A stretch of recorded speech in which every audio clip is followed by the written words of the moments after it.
A large spaceship is floating in the galaxy. People were scared to die and were asking for help. Their bloodied hands thumped on the window while a loud crunching noise was heard. Their blood smeared on the surroundings. A growling of a monster can be heard, although out the ship. People kept asking for help. A dark blob-like monster with vine-like limbs parades on the ship. Its dark vine-like limbs secretes black liquid, and those vine-like limbs covered the whole area. This creature continuously secretes fluid, until a part of it was stepped on. The person wore a helmet which has a glass material on the face. There were several armed men who entered the ship. It was communicated to all units on the ship to assemble in the captain's cabin. The announcement kept going, and an armed man decided to end the call. He mocked the captain. His colleague asked him if they're not going to the said location. This man with a suit 01 replied that they don't need to follow the orders of someone who only cares about saving himself. He wants to do it according to the plan. He ordered his colleagues to save as many as possible. Everyone followed his command. One noticed something. He heard someone asking for help. The person's voice begged them. They followed the voice. But even then they were cautious. What they saw surprised them. It was a mountain of corpses. One soldier grunt, but 01 reminded him to stay alert. One decided to keep watch and stay, while the rest were off to find survivors as quickly as possible. A soldier turned to the direction where he heard someone asking if they were in there. A man buried beneath the corpses begged someone to help him get out. The soldier immediately took action, but what he saw was shocking. The one asking for help is actually a monster who baited him by moving the hand of a corpse. The soldier immediately yelled that there's a monster. The monster's hand grabbed the soldier's helmet and proceeded to devour him. One and another soldier watched it happen. The monster is black, with a head shaped like a squid, and has several limbs. Two of its limbs held the soldier while blood dripped from its mouth. It took a bite of the soldier, revealing the soldier's internal organs on the abdomen. The monster smirked at them. They fired at the monster. They continuously fired. The monster scratched itself with its claws, revealing a green fluid from its body. Then the monster threw that liquid in the air, so that it would land on the soldiers. When it hit the soldier's suit, it melted. The monster had acidic blood. It penetrated the suit and burned the skin of the soldiers.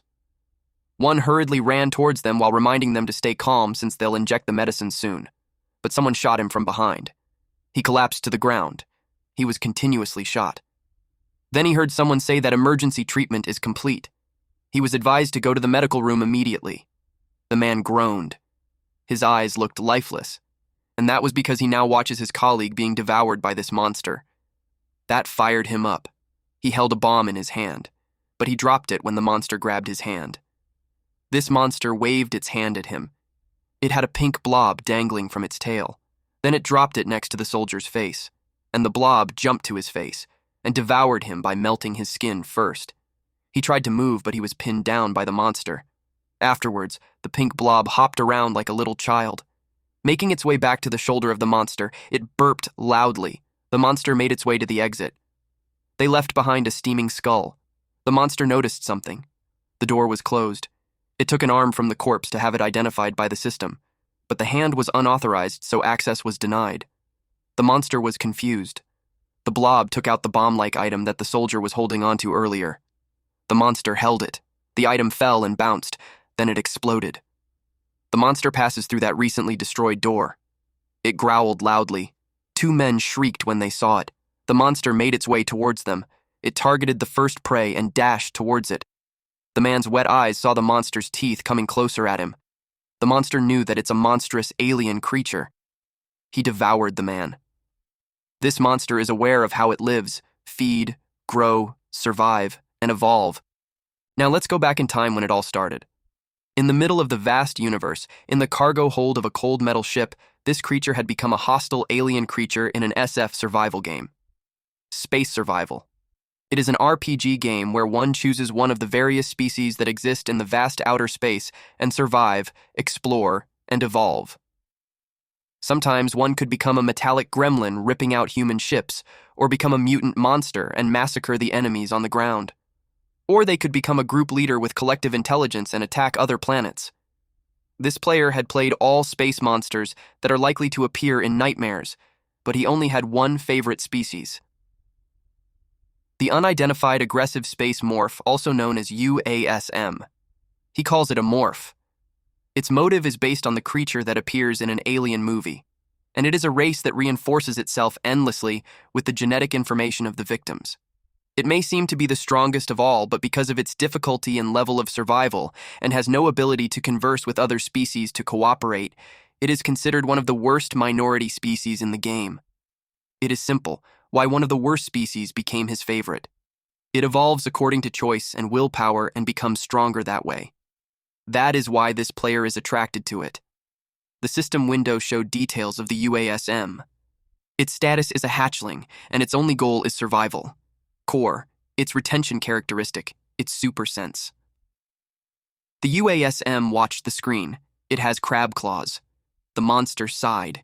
His character decision on the game was influenced by the alien movie that he liked. This monster has the body of a scorpion, but its head is round. He decided not to think about it anymore. But then he felt his body itch. He didn't expect molting to be such an uncomfortable process. He decided to look for something to eat. He crawled his way around the place that looked like a warehouse. He noticed the design, which made him think that the place belongs to MangaCap or Star Union. He knows he'll get killed if he gets caught. He used super sense. Because of that, he could see the inside of the containers. He gets a full sense of the area around him because of this skill. He eventually found what he needed. He stepped on top of a green container. This container requires a passcode to open. He tried 1, 2, 3, 4 and it worked. The container opened and revealed packets. The monster ripped the packaging open. Then he munched on the chocolate. It felt like he's chewing rubber, but it was enough to get the nutrients that he needed. Suddenly, a cockroach passed by. He was surprised. He instantly stabbed it with his tail. The roach was limp. The monster ate it. The system window informed him that the predation effect is on. He successfully acquired the wing gene essence. He was asked if he wanted to apply the wings. The monster felt lucky that he was able to acquire the gene essence so quickly. Genetic essences are a key component of Amorph's operation. The more gene information it acquires, the stronger it can become. The monster liked the wings that he got, so he chose yes to accept it. It slowly formed on his back. His cockroach wings have fully appeared. It was nice, but he had no idea how to move it. Since it's on his back, he tried moving his trapezius muscle. He eventually got it. He fluttered his wings until he was off the ground. Then he proceeded to munch on those chocolate bars. He realized that he's burning more calories than he thought he would. He saw several cockroaches. He watched them in the hopes that he'll learn the skill to utilize his wings properly. He finally decided on his first target. He stabbed a cockroach and then ate it. He already had 20 cockroaches in total, but it was not enough. He munched on another cockroach while commenting that it tasted like chicken. He now gained another characteristic, which is chitin shell. It increases defense depending on growth level. It's a good ability, but it will take time to develop. He needs to secure strong vitality characteristics, but it's not as easy as it sounds. Strong vitality is a characteristic that slows aging by reducing energy consumption. It's a common characteristic of passive insects or plant types, and it greatly reduces the need to dwell on food. From that, the monster concluded that he just needs to catch more roaches to survive. He leapt above the containers to change position. He jumped up high and flew while surveilling the other roaches. He slowly approached it and grabbed it with his crab claw. He took a big bite of the roach. But while he did that, the other roach scurried away. He didn't want to lose it. He wasn't able to control his speed, so he crashed. It was a bit painful, but it didn't make him stop chasing after the roach. His tail made its way through the nook to try catching the roach, and he successfully stabbed it. The roach struggled even if it was already on its way to his mouth. Chewing the roach made a loud crunching noise. System window informed him that predation is on. The system window informed him of his successful acquisition of tough life force gene essence. He attained the strong vitality of cockroaches' biological properties. He was asked if he wants to apply strong vitality. He tapped on yes. His limbs bulged. His skin became firmer. He was delighted with the outcome. Then he glanced around. The owner of that spaceship, mankind, is his enemy. Sensing the vibration coming through the walls and the sound of faint steps tells him that there's not much time left. To avoid the looming dark future, he needed to overcome the hatchling stage as quickly as possible. To do that, he needs to expand his scope of activity to beyond the cargo hold. It was only the beginning. It's time for him to break free from the cargo hold that he first stepped into. He pondered on where to go next. He had decided on his next destination and made his way. He stopped in front of the cooling chamber next to the reactor. It's an important facility, so there won't be many people visiting and no one will see what's under their noses. Another option that this monster has is to break the cooling chamber and make a run for it. He peeked on the vent. He was about to dive in when he heard something. The fan started turning. Going against the wind was intense. He unscrewed the bolt to remove the cover of the fan. Eventually, he was able to remove it. The blades of the fan kept turning. The monster knew that if he damages the ventilation, the AI is going to report to the humans. He decided to pass through the blades at the right time. He relied on Amorph's power. His senses helped him determine that there's iron oxide and fine metal powder mixed in the air. In addition, the joints of the rotating blades are so worn out, which made him believe that the blade will slow down at a certain point. His brain is speaking after reviewing all the information. It tells him how to jump in. He saw the chance. In he went. His tail has been struck by the blade. He sprints forward. He let out a breath of relief from coming out alive. He wondered what's next. While crawling through the vent, he saw a spider and ate it. He eventually reached the end of the vent. A person can be heard asking about the result of the experiment on number 026. The person with him replied that it's another failure. The guy whined that the boss is going to yell at him again. A man replied that there's nothing that they can do since the test subject is from Earth and the captain favors her. The monster was surprised to see that it was a lab since he thought that it was just an ordinary spaceship. He discerned that those people look like MangaCap. MangaCap is a thriving human group around the solar system. Simply put, they are a race based on the motif of humans from Earth. Instead of the government, giant corporations dominate the country, and most of the inhabitants are extreme materialists. Most human races in the game are neutral, but among them, MangaCap is more of a villain. MangaCap is the only species that renders normal humans into slaves. They're terrible beings in games, let alone in real life. The monster flew out of the vent. He looked around his surroundings. His path depends on what kind of experimental ship it is, so he used his senses to know more about it. If it's a Hulk mutant research center, a mutant soldier specializing in land combat, then the monster can get a strong body and combat ability. If it's a place where they experiment on superpowers of cult, a space elf kind, then the monster can get his hands on strong psychic power. Personally, he wished for it to be cult, but he doubts he'll be able to attain psychic powers from an early stage. He heard someone asking for help. He peeked from a distance. There's a round pink creature inside the capsule, and it expresses how much pain it is. This creature is called a bubble amoeba. Its characteristic is oxygen saving. It's a worthless characteristic for Amorph. This Amorph decided to use his super sense to look for clues. Then he noticed the electricity. He wondered if this was what the researchers were talking about earlier. Because of his super sense, this Amorph found out that the experiment will be terminated if he presses the yellow button. The machine shuts down and Bubble Amoeba thanks him. The Amorph creature wished the Bubble Amoeba to have a good life. The Amorph realized that a human just came in. He hurriedly flew away. He landed on the cabinet at the top. The door of that room opened. A woman stepped in. She asked the man behind her when she will be seeing the progress for experiment number 26. The man asked for more time. The woman glared at the man and told him that she needs results to report back to the company before they arrive. She told the man that if there's no performance, the company might rethink the man's employment. The man begged the woman. Mr. Wei, the senior researcher, trembled and sweated profusely when she called him. The woman told Mr. Wei that she has high expectations of him. She informed Mr. Wei that if he's able to gain the aptitude from experiment number 26, his promotion as chief researcher would not be a problem. Mr. Wei asked if she's telling the truth. She replied yes, and told him that if things go well, they might be able to be in line with Mars. She added that Mars is really interested in their project. Mr. Wei asked the woman what she thought about administering sonium. It's the wake-up drug made by Star Union. It's something that they haven't tried before. The woman uttered that they've tried everything similar to it by component, everything but sonium. She agreed with Mr. Wei and instructed for it to be administered right away. Mr. Wei was a bit hesitant since if it doesn't absorb the neutralizing agent, it becomes a life-sustaining problem. The woman demanded to have results immediately. Mr. Wei understood, but he was about to reason out. She cut him off by telling him that he should understand how serious the situation is. The man couldn't do anything except to go to work right away. He started administering 0.01 milligrams and slowly increasing the dosage to 0.03 milligrams, then 0.05 milligrams. The bubble amoeba was showing a response.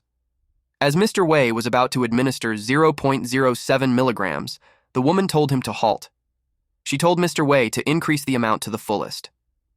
Mr. Wei was hesitant, but the woman pushed the button instead. All the fluids rushed to the bubble amoeba. The bubble amoeba expressed how painful it is. It kept asking for help. But this fucker was just enjoying herself. The amorph can only watch from a safe distance. A few moments later, things calmed down. The woman found the result interesting, and she asked for more experiments to be run to number 26. Mr. Wei asked if that would turn out okay. The woman replied yes, and she instructed him if there's any noteworthy progress. When she was about to leave, she noticed something. But when she turned to the cabinet, there was nothing in there. She decided to continue exiting the room. The amorph wondered if the bubble amoeba spoke to him earlier, asking for help. The amorph felt uncomfortable. He made up his mind. He planned to kill the woman in the next few days. The machine's whirred. There were a lot of pipes connected to it, all leading to a hole in the center. The amorph monster kept chewing. Then he spat out green liquid. His preparations are complete. He uses his super senses. The vessel felt like his body.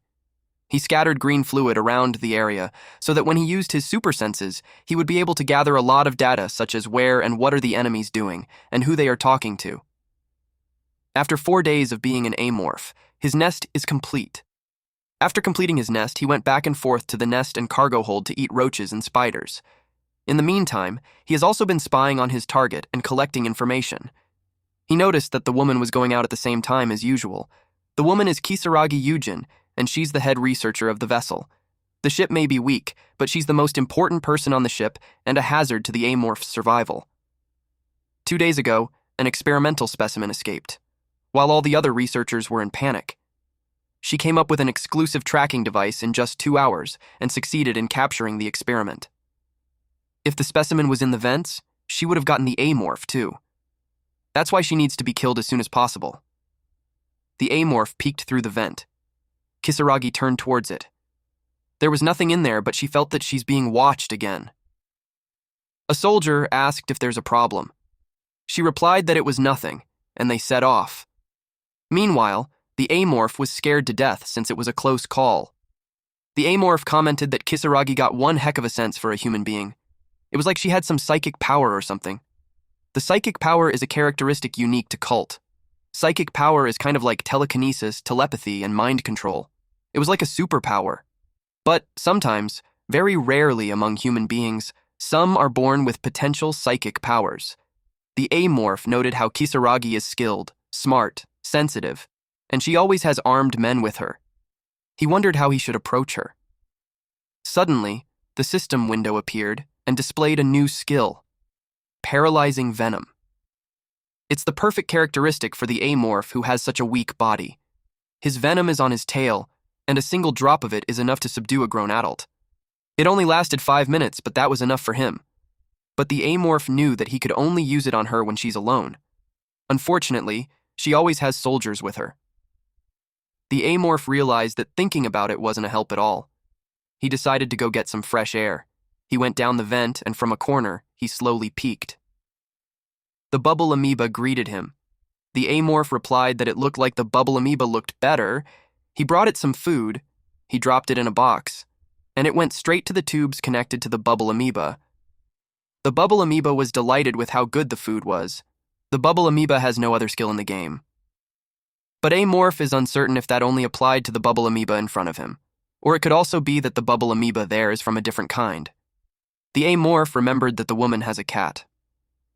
Reflecting on it, the amorph realized that Kisaragi has a strong attachment to it. It made the amorph wonder if he could find any flaw in her if her cat dies. The cat doesn't have bodyguards like Kisaragi, and it's usually alone in the bedroom until its master calls for it. The amorph had decided to use the cat to lure the master. The cat wags its tail, and it stretched. The amorph watched it through the vent. He commented that it was such a spoiled cat. This cat is called Kaisar. He watched the call roll on the bed. It was so fat because it's being fed too much good food. That proves that Kisaragi is not just an average person. The cat seems easy to kill, but Amorph knew he can't kill it right there. The ventilation entrance looks normal on the outside, but looking from the inside with super sense, there's a lot of laser light everywhere. A single move, and the AI will ring the alarm. The Amorph slapped its tail due to the irritation that he hit the limit of what he could do. The cat heard the slapping noises. It opened its eyes, and sprints towards the vent. It scratched the vent and it triggered an alarm. The soldiers hurriedly came in. Then they saw the cat scratching the vent. They were disappointed that it was the cat again. One soldier commented that he should just kill the cat. Meanwhile, the Amorph struggled to hide himself. He regretted attracting the cat with his tail. Then he realized something. He combined the data that he has, a bored cat, a stimulation, and the reaction of the guards. The Amorph smirked since now he knows how to approach the situation. The cat rolled on the bed. It opened its eyes when it heard rustling noises. It was coming from the vent. The cat approached it and saw a cockroach. Its eyes sparkled. Immediately, it placed its paws on the vent. To its surprise, the cover of the vent was pushed open. The cat immediately entered the vent. It triggered the alarm. The soldiers decided not to check on it since it was just caused by the cat. They thought that the cat had nowhere to run to since they were standing guard on the door. But the cat chased the cockroach until it saw the end of the vent. Its ears perked up upon seeing the exit. It was about to go down the vent. It was focused on the cockroach before it, and that's when the Amorph leapt behind it and struck its back with his tail. The cat was in immense pain. It wriggled furiously. It seemed like it was suffocating. The Amorph devoured the cat. It gave off a loud crunch. It chewed happily, since the food was good. Just a disclaimer for the same folks like me who love cats. I know we hate to see this, but it's just fiction. Pay respect to Kaiser in the comment section below. Back to the recap. Kisaragi hurriedly walked in. She enters the room, which surprised the researchers. She went directly to the man on the seat. She called the attention of the captain. She asked when she would see Kaiser. The captain asked her to wait. But she got angry since it has already been 2 hours.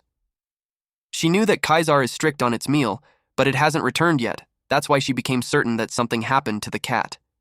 The captain reminded her that they are on a ship. The captain insisted that unless the cat found a way to escape the vessel, it's just got to be there somewhere. Kisaragi demanded the cat to be brought to her immediately. The captain calmly told her that the good news will come if she just waits. Deep inside, the captain wonders why the cat is so important. He grits his teeth as he contains his emotions. If only Kisaragi wasn't a noble capital, he would have locked her up already. Kisaragi asked where the guards were. The captain replied that they were locked up. To his surprise, Kisaragi demanded that the guards should be executed. Kisaragi reminded him that since he's the captain, he has the right to execute that. The captain explained that if he executes someone for just something like that, the guards will be shaken. Kisaragi gets triggered when the captain thinks of the situation lightly. The captain rephrased his words and explained that such an order should be given when a thorough search has been conducted. The soldiers are getting annoyed too. Kisaragi reminded the captain that the situation happened because the soldiers didn't do their jobs right. The captain cowered at her and admitted that he's fully aware. He replied that he will discipline the soldiers again. Kisaragi wasn't satisfied, but she tried to hold it in. She walked away and told the captain that she will be back in 2 hours. But if the cat isn't found by then, she threatened the captain that he'd better resign in his post. She furiously made her way out. The captain slammed his fist on the table to express his anger. He wondered where the heck the cat was. Meanwhile, Amorph was watching from the vent above. In his mind, the cat is nowhere else to be found except on his tummy. He now has the characteristic called Wild Instinct, but he has no idea what it is. There is a characteristic convergence system. It is a system that combines related characteristics into one and makes them powerful. The player had used so much of it that he knew all the combined systems within the game all to heart. But he was speechless when he saw the notification text box while having his cat meal. It was a characteristic that even a game maniac like him hadn't seen before. The system window displayed that characteristic wild instincts have been applied, and it fused with the existing supersensory properties available. The wild instinct and supersense have been fused, and it evolved into predatory sensory characteristic. Now, the amorph can detect threats in advance. The amorph triggered it because it said it sensed danger, but the super sense power had only become stronger than before. It didn't create an intellectual effect like he anticipated. It's probably the passive nature that occurs automatically. It just didn't happen because danger hadn't actually occurred. The amorph decided to focus back to Kisaragi. He's certain that Kisaragi isn't in her right mind by then. Kisaragi slammed the table. She's furious that it's taking too long until stabilization. The amorph watched her, and just as he expected, Kisaragi only acts humanly towards what she cares about the most. People like her go out of their minds when they're rid of something their own. The amorph was pleased that he had reached his second goal, which is to separate Kisaragi and her soldiers. A big rift has appeared between them because of the missing cat incident. The guards didn't care for the cat in the first place. The cat was being fed the best meal that the soldiers could only just dream of having. Any normal person would be mad about that. They're angry about the class. Kisaragi is the highest rank noble capital in Megacab. For the soldiers who were forced to make absurdities, they were too afraid to protest to her directly, and the cat was the scapegoat that would radiate anger. In other words, the cat was kind of like a shield. The amorph thought about what would happen if the cat disappeared, and the soldiers had gone through so much work looking for something they hated so much. Amorph wonders if the soldiers will still be able to sacrifice themselves to protect her, like they did before. Not only that, Kisaragi can no longer trust the soldiers again. The disappearance of her precious cat was caused by the guards' negligence. The amorph had a devilish grin on his face brought by his gratitude to the cat. The time has come for him to take the genetic integers of Kisaragi. Kisaragi looked unwell with her anger constantly on the rise. She walked briskly.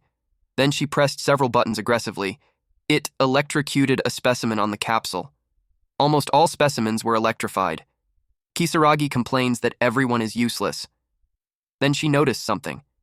She made her way to the bubble amoeba. She told it that it was one of the useless things. Then a thought crossed her mind that it made her grin. She pressed a button. All the fluid traveled through the tube. The bubble amoeba expressed how painful it is. It kept asking for help. After some time, Kisaragi pressed a green button. She turned away. She left the bubble amoeba continuously receiving the fluid. This angered the amorph. The amorph was surprised when the bubble amoeba said that it was glad to see him. The bubble amoeba waved at him. The amorph watched it. Then he hurriedly made his way back to the vent. In his head, the conversation isn't needed, since he plans to give the bubble amoeba something he needed more than just a few words. It was revenge. Kisaragi told the captain that his 2 hours are up. She asked for the results. The captain replied that the search had just taken place. He told her to wait a little longer. Her anger made her call the captain by his name. Yusung Samuel. She asked him if he's defying the will of a noble capital. He reminded her that he's the captain of the ships, so she better watch her remarks. She yelled and threatened him, that she could make him lose his position as captain. The captain replied that he won't tolerate arrogation, even if she's a noble capital.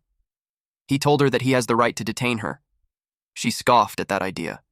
The captain explained that it's his right to detain anyone who brings a distraction to order on the ship. The woman yelled at him loudly. The amorph enjoys the situation. It showed how the captain and Kisaragi had a conflict even way before he started watching them. Kisaragi left. She was so angry. She made her way to the toilet, but she stopped in front of the door. She told the guards that she needs to use the bathroom. She left. The other guard informed his colleague that he needs to go too. Amorph knew it was his chance. Typically, one of the guards should have followed Kisaragi into the toilet. However, it seems that they are sick and tired of her hysteria, and one of the guards had to go do his business too. In other words, Kisaragi is all alone in the toilet. Plus, there is no security system in the toilet that would interfere with the amorph's movement. It's the best condition for an ambush. The amorph peeked through the screen of the vent. Kisaragi was in front of the mirror. The amorph decided not to miss this chance. The vent's cover has been removed. Kisaragi was washing her face. The amorph creeped on the wall behind her. He was nervous. He flinched. He slowly creeped up the ceiling. Kisaragi's face was dripping with water. She let out a sigh. Meanwhile, the amorph scurried. Kisaragi instantly flinched. She glanced at her back and saw that the creature is targeting her neck.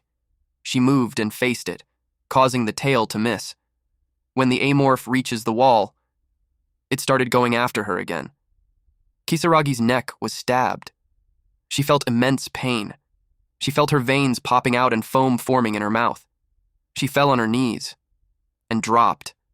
A liquid dripped. She trembled as she saw it dripping, but she's unable to move. The amorph was salivating. He wondered what's on Kisaragi's mind at the moment. One of his theories is that it's fear of seeing an alien species in front of her. He also thought that she could be feeling anger towards the situation she's in. Or maybe the fear of death. Well, it doesn't matter since Kisaragi is going to die. The amorph gulped her down, starting with the head. It created a loud crunching noise. The amorph felt the human blood flowing to him. The moment her genetic information that was once in her blood reached his brain, he felt it. That one of the puzzles that could unlock his potential was put together. The system window appeared and displayed that from hatchling to youngling, the evolution has been met. He was asked if he wanted to proceed. It was the moment he's waiting for. He tapped yes. Suddenly, he saw a vision of the guard entering and shooting him, causing him to die. He was mortified.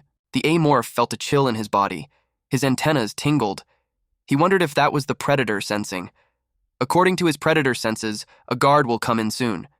He wondered if he should run, but he doesn't have the time. He scurried away. He decided to deal with them right there. The guard entered. He immediately noticed something on the ground. He gasped at what he saw. It's the corpse of Kisaragi. While he's wondering what happened, the amorph flew behind him. He sensed it on his back. But he didn't have time to react since the amorph moved its tail towards his skull, and then it stabbed him. The soldier crashed on the ground. The amorph scurried away.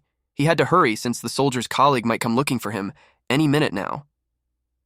The amorph also considered that those guys might have a tracking device that he's not even aware of. So he's going to run in circles all the way back to his nest. He moved quickly. While on the nest, he used his super sense. He checked all parameters and proceeded to do the evolution. Then it started. The amorph flinched. There is some liquid oozing out of the crab claws. Eventually, his whole body melted. It even covered his face. And a new large shell appeared. He looks bulkier this time. He finds the experience interesting. He wondered if it was similar to being a fetus. He could truly feel himself evolving into a different being. The mucus is reassembling him into something foreign. He wanted to see for himself, but it was impossible. That's because he lost all control of his body the moment he turned into a cocoon. He's done everything he can, and all he needs to do is wait. Quite some time in the darkness had passed. Eventually, the area was lit up again. Green fluid was dripping from the tubes. It fell to his cocoon, and the cocoon cracked open. He slowly starts to come out. He helped himself up, and eventually stepped down from the cocoon. His body emits some steam. His crab claw was replaced with 4 fingers. His teeth became sharper, and now he's colored black and could stand on 2 feet. A morph let out a celebratory roar. Another evolution was secured. Meanwhile, the captain asked if they were able to identify the cause of death. Mr. Wei replied that the head researcher died from getting attacked in the neck. He explained that it looked like the attack used some sort of small saw, but they'll have to get a closer look into it to know for sure. The captain asked if it meant that they would have to perform an autopsy. Mr. Wei asked if that's what the captain wants. The captain cursed that it made Mr. Wei flinched. The captain sighed and rested his head on his hands while replying that he doesn't even know now. He turned to the head security and inquired about the status of the manhunt. The head security replied that they had checked all the cameras within the vessel, but they had not found anything out of the ordinary. The guard, who is the primary suspect, is currently being questioned. The captain asked the head security if he thinks that the guard is the culprit.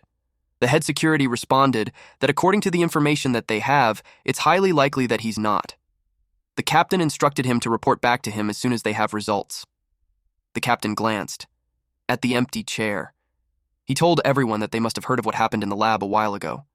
The captain shared that one of the most promising talents failed to obey the orders of the head researcher, and that guy's brain was extracted to float around in a glass tank. If that's what happens to someone who doesn't follow orders, he couldn't even imagine what will happen to those who are involved in the death of a noble capital. The thought gave everyone a chill. The captain emphasized that they need answers if they don't want to join that guy. One person suggested covering it up by saying that there's an experimental accident.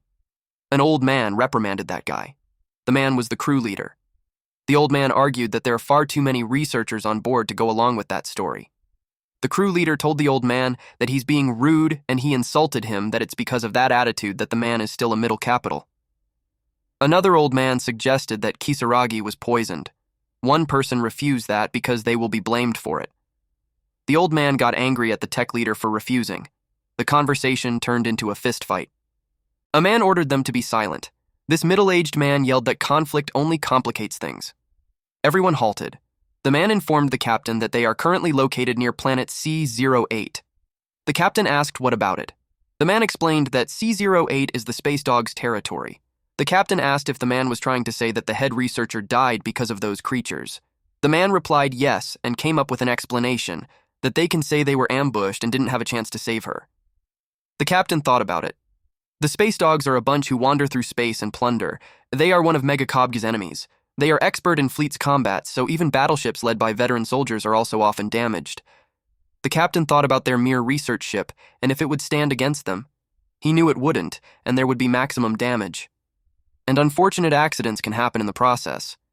If they report that they are attacked by the space dogs, they will be able to cover up the death of the head researcher. It was not a bad plan, but the captain explained that their weapons are no match for the space dogs. The man replied that he knew some people from way back that he could contact. They were all mortified to hear that. That made the captain's head ache even more. The guy doesn't look like the type to have pirate friends. The captain asked how much it would cost. The man replied that it would cost them at least 1 million credits. The captain grits his teeth. The man explained that the space dogs can't easily lay their hands on Kisaragi. So, it's reasonable for the pirates to ask that amount because of the risk. The captain replied that he'll get the funds ready, but the man had to make sure everything went perfectly. The captain stood up and informed everyone that he's going to hand over the authority to the crisis team manager and end the meeting. Mr. Wei asked what they planned to do on the body. The captain replied that they will keep it and hand it over to the space dogs. He commanded them not to let anyone touch it. Meanwhile, a steam comes out from the amorph's body. The amorph could clearly tell that being a youngling is different. Since he evolved into a youngling, he needs to change his plans. Until then, his plan was to avoid the eyes of the enemies, but now hunting and survival have become equally as important. Surviving is somewhat complete, so he had to think of the next step. He wondered what his next goal should be. The system window displayed that the first evolution is successful, so it meant that he had successfully become a youngling. Amorph's evolution is divided into 6 stages and goes through a total of 5 evolutionary stages. First is the hatchling, then youngling, third is juvenile, then subadult, adult, and lastly, the ascension. Once he reaches out ascension, the last stage, it means he has cleared the game. If Amorph ascends in the game, all the secrets regarding the race will be revealed. Information such as where they come from, who they are, etc. Thus, it would be the same in real life. The problem is that it's extremely difficult to get to the ending. There are only 20 or so of them who have seen an ending of a species, and this player is the only one who has seen the ending of an amorph. The amorph watched the screen. The type indicated there can be unlocked from the youngling stage. He looked at his characteristics and assumed that his type would be physical strength. The system window prompted him if he would like to view the potential types that can be specialized. He tapped yes. As he expected, physical strengthening has met most of the conditions. It's all thanks to the reinforced exoskeleton and acidic blood properties he gained from evolving into a youngling. The types are similar occupations that other ethnic groups have, but slightly different. If the conditions are met, the type will be unlocked and synergized by the relevant abilities. The system window displayed that currently, there are 2 types that can be specialized. Physical strengthening, 6 out of 10, and superpower enhancement, 1.5 out of 3. He wondered what 0.5 is when one is probably the predator sensing. He doesn't have a characteristic like that because he ate all the bugs and the cat. Then he remembered something. Kisaragi is the only body that he didn't get to finish eating.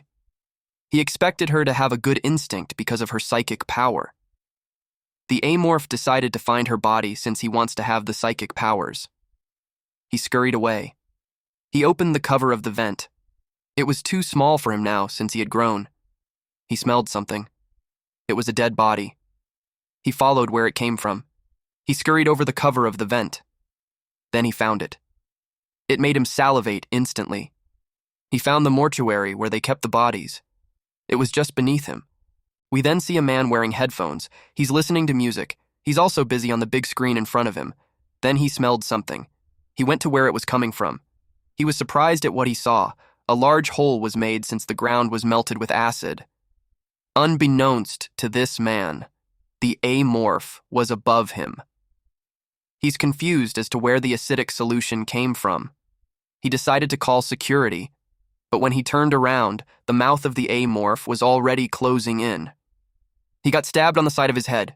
Instantly, he died and fell to the ground. The body is taken out of the freezer. Amorph grabbed the cloth and removed it. It revealed Kisaragi's body. He commented that Kisaragi looks the way she did when she died. A noble prime's body is never to be touched. The amorph finds it strange that no matter how many people he had to kill, he doesn't feel guilty at all. There's a saying that one changes according to its surroundings. He wondered if he had changed as well after becoming amorph, or could it be his true self all along? He recognized that thinking about it won't change anything, so he just focused on having his meal. He needs to keep killing to survive. That is the life of amorph, and the way of life he needs to get used to. Once people die, their body goes back to nature and gets absorbed. It made him think if he would also be considered part of nature when he absorbs those bodies. He bit on something. When he coughed it out, it was a spherical item. It was inside Kisaragi's heart, but he had no idea what it was for. He crushed it in his hand. To his surprise, the system window appeared. As he expected, Kisaragi indeed has psychic powers. He found out because the system window displayed that he successfully acquired the gene essence of a superpower organ. He was asked if he likes to apply the superpower organ. He complained about why it has to be a superpower organ. Amorph can use psychic power without it, so it's basically useless for him to have that characteristic. He decided to look at it positively since he needs a number of characteristics to unlock his type anyway. He clicked yes. Suddenly his body made cracking sounds. His head formed several tentacles. He found it interesting. He thought that it might become useful, like predator sensing and fuse with other characteristics. Now that he's done with Kisaragi, he wondered if he should go for the guard next. He chomped on the guard and commented that it tasted funny. The guard was hard to chew. Suddenly, his antenna twitched. He knew it was dangerous. The guards had changed shifts. With his super sense, he saw that the guard was handing out his power suit to the next guy on duty. It made him wonder if there aren't enough power suits on the ship. He knew that there would be someone coming in for the guy that he just killed. As soon as the next shift comes, that person could immediately notice the changes in the room. And since they're living in the space era, people would immediately think that there's a monster living in the same ship as them. The amorph acknowledges that he's not strong enough to face the whole crew yet. He needs something to stall time until he gets stronger. Then he realized something. The acidic solution continued to produce smoke. Then the amorph remembered that he's in a mortuary. There are preservatives and chemicals to dispose of bodies. An interesting thought had just popped into his mind. A useful way to get out of the crisis and bully the crew on board at the same time. MangaCapped doesn't have an official capital city. However, there is a place that they consider as the center of their society. That place is Earth, the headquarters and pivot of the current MangaCapped. The 5 companies that contributed to the establishment of MangaCapped are the kings of the Earth.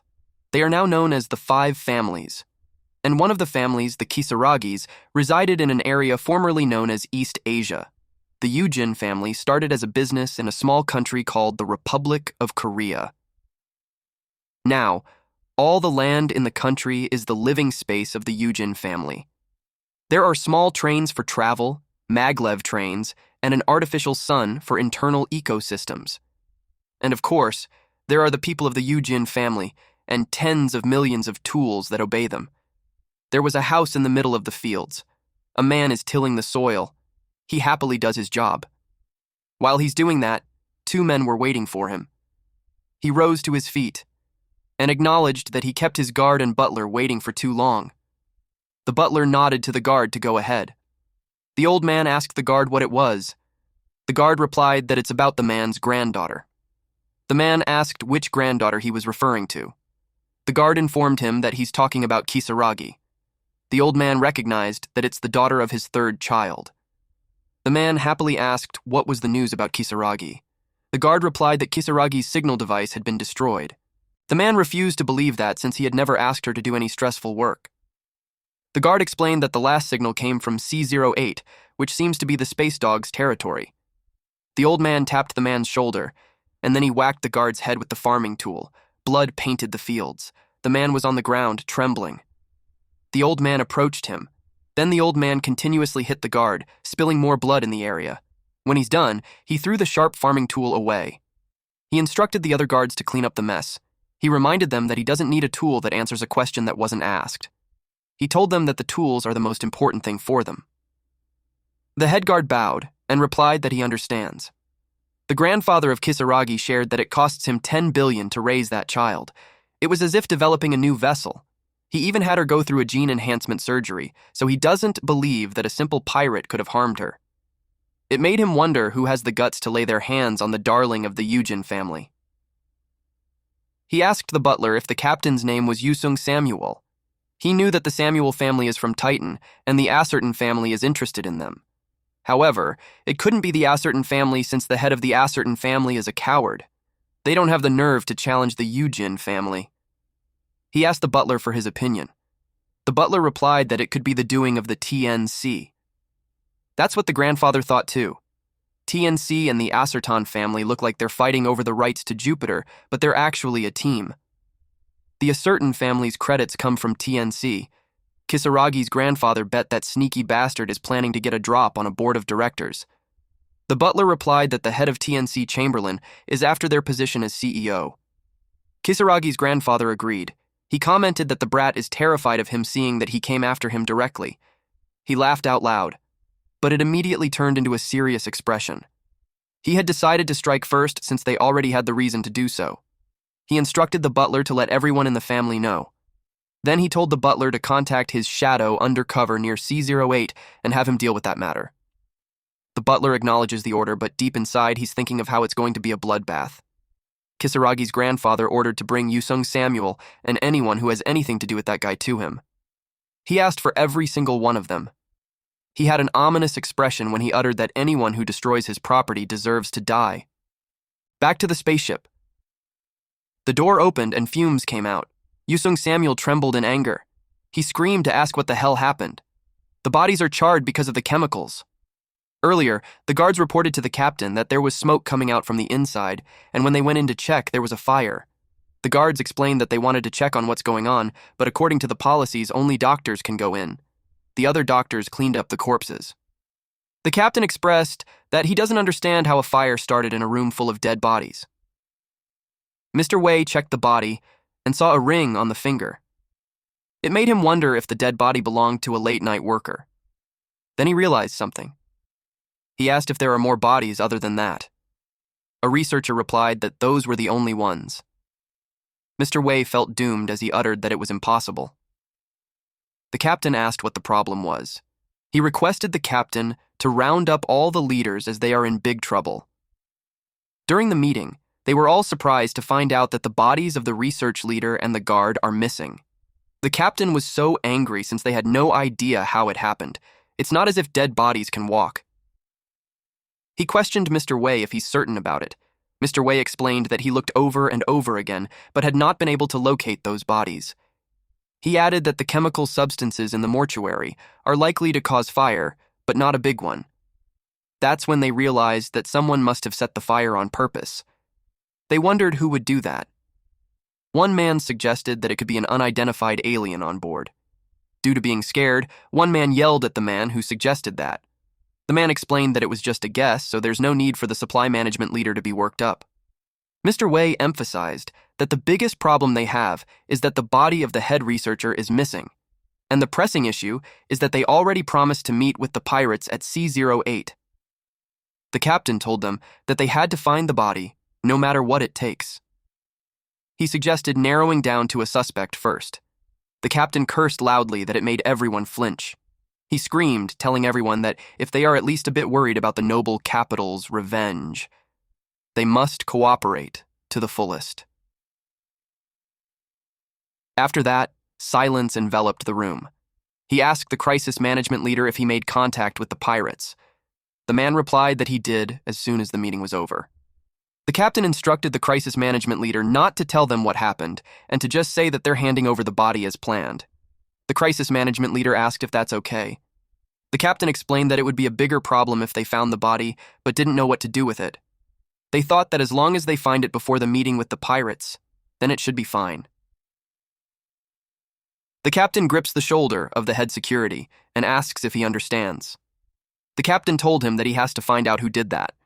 The head security replied that he's already doing his best, but the captain told him that it wasn't enough. The captain gave the head security the permission to go through every single crew on board and find the culprit. He delegated all powers to the head security in relation to that. The head security assured the captain that he would definitely find the culprit. Meanwhile, the amorph is spying at them through the vent above them. The amorph was pleased that things worked out very well. He used fire to hide his identity as well as confuse the enemy. He mixed the chemicals in the mortuary to create a fire. No one would have guessed that it was done by an alien creature. After mixing the drugs to make a toxic substance, he added in a few drops of acid blood. Fortunately, it worked out fine, and burned the bodies too. But he didn't expect them to talk about an alien species. In addition to that, they're meeting up with space criminals. He commented that the captain must be out of his mind. He took a mental note to look into the crisis team leader who came up with the idea, because the man might be working with the pirates. The pirates are multi-species, so the amorph should be able to get a variety of genes from them. But the raid will reduce the number of essences that he can get from the research vessel. He decided to make a decision once he saw the pirates. Then he saw someone. It's the supply management leader who denied the aliens' presence. The man looked nervous. He looked at his surroundings. He scanned his palm on the door. Then he entered the cargo hold. The amorph knew that the man doesn't have to sneak in since he's the one in charge of that. It made him wonder why the man is wary of his surroundings. He wondered why the man was acting suspiciously. The man's traces end right at the container. The container has a higher security level than others, and its walls are so thick that the amorph can't see through it using his supersense. It tickles the curiosity of the amorph since it looks like something important is in there. His previous target was the medical team leader, but now he had changed his mind. The next target is the supply management leader. The man slammed a cup on the table while exclaiming how good it is. His subordinate suggests that he should stop drinking. In the supply management leader's head, he's complaining how life has been hard lately. He regretted listening to the black market cult merchant. He was hooked on the fact that it came from ancient remains and he thought it would sell a lot.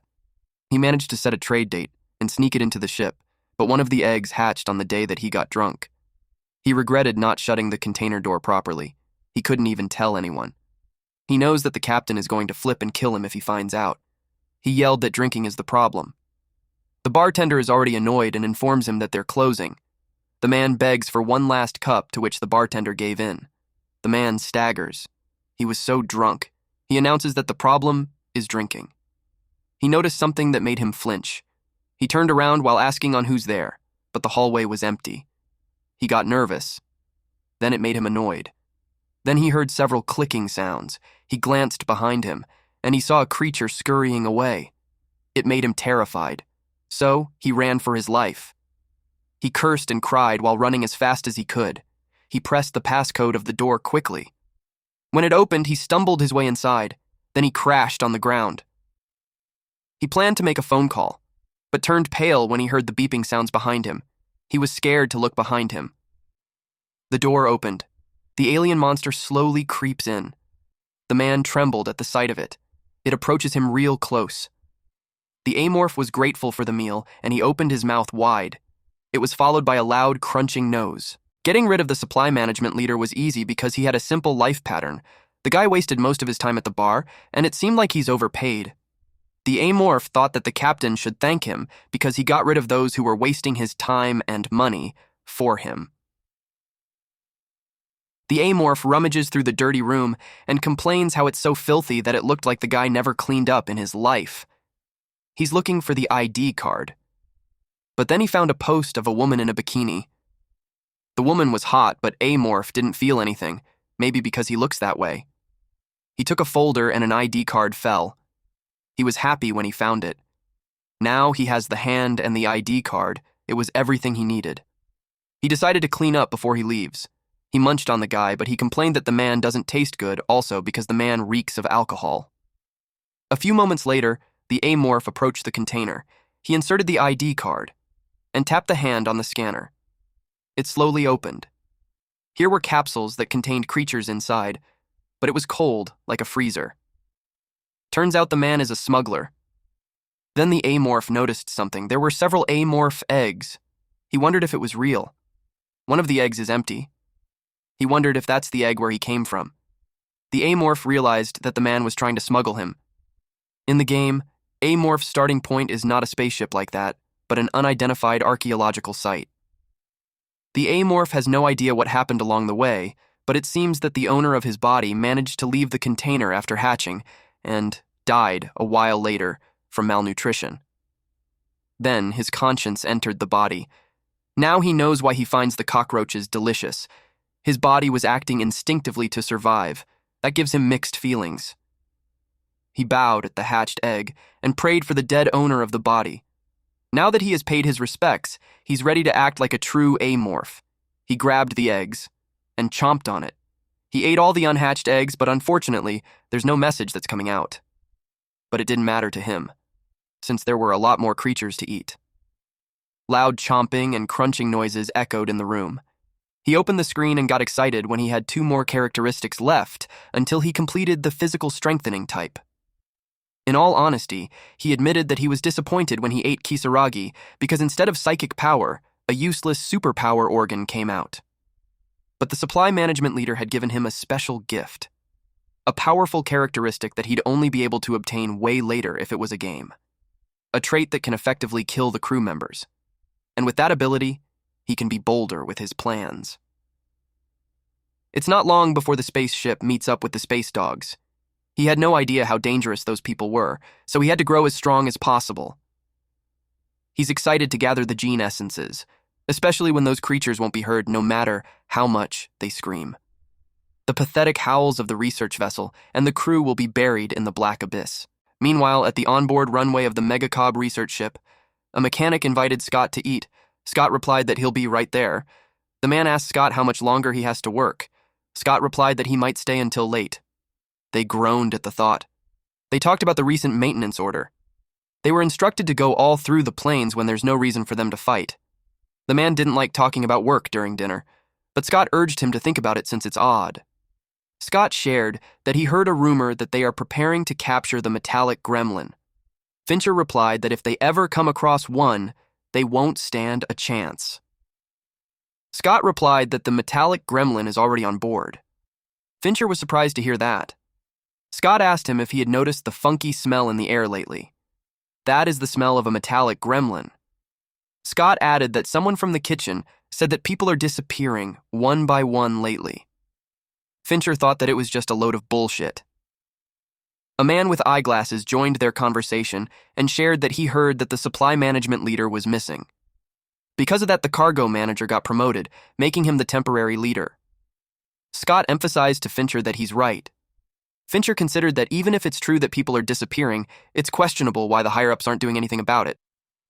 The man with eyeglasses replied that the higher-ups are hiding it because they don't want to cause a stir. Scott replied that it was because of the metallic gremlin. Fincher asked about its relationship to the maintenance of the ship. They don't have any idea since the rumors that spread are only about people disappearing. Scott wondered if it's because they're being disciplined. That got Fincher into a foul mood. He told them that they're such an idiot. It was already dark, but one ship remained lit up. Someone asked Scott if he wanted to eat something. He replied that he wants compound liquor if there's any. Scott complained that he might not be able to finish all the work that night. He continued the maintenance of the ship until Cameron called him over. He replied that he's working, but Cameron insisted and told him that it will only take a second. Cameron called him again, and it made him annoyed. He plans to smack Cameron's head if it's not worth his time. He came out from under the ship, but he was confused. He wondered where Cameron went. Cameron's voice is coming from the maintenance room. Cameron told him to come inside.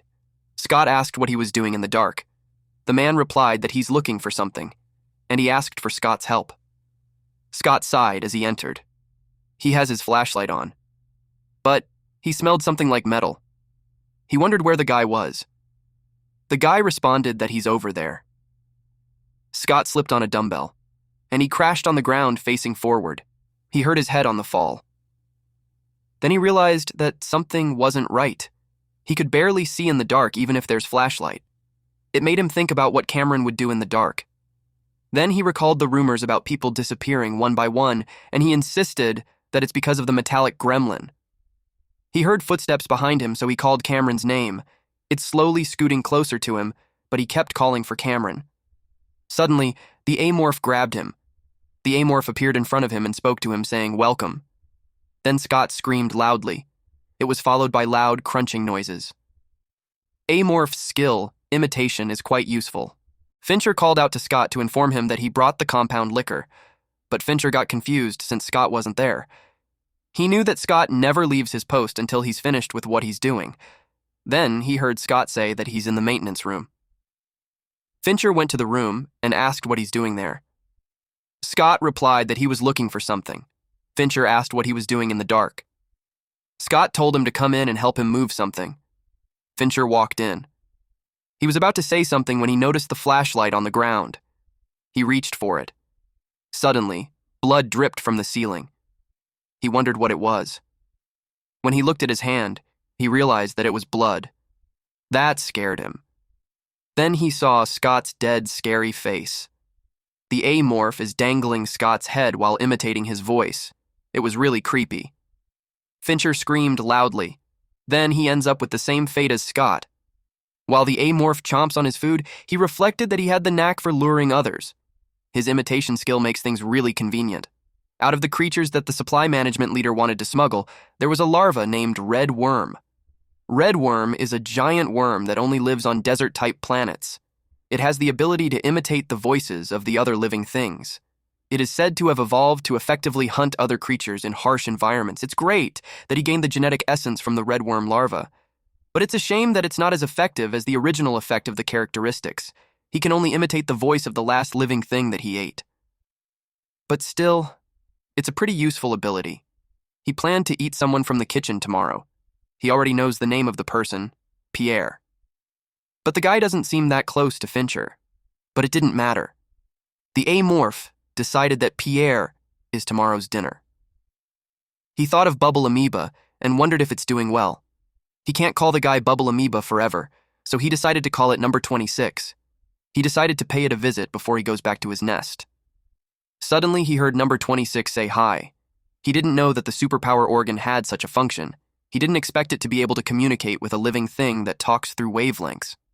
He decided to say hi back.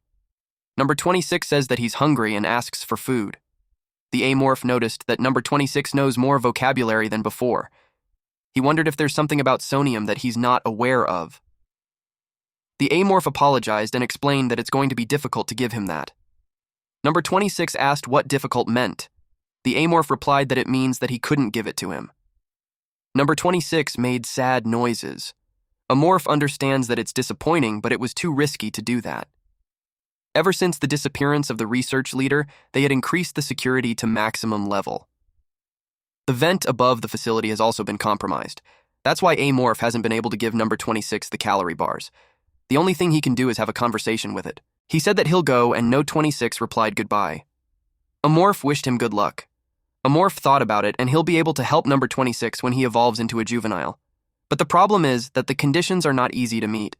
In order to evolve, users must kill 10 members each from 2 species with intelligence and take their genetic essence.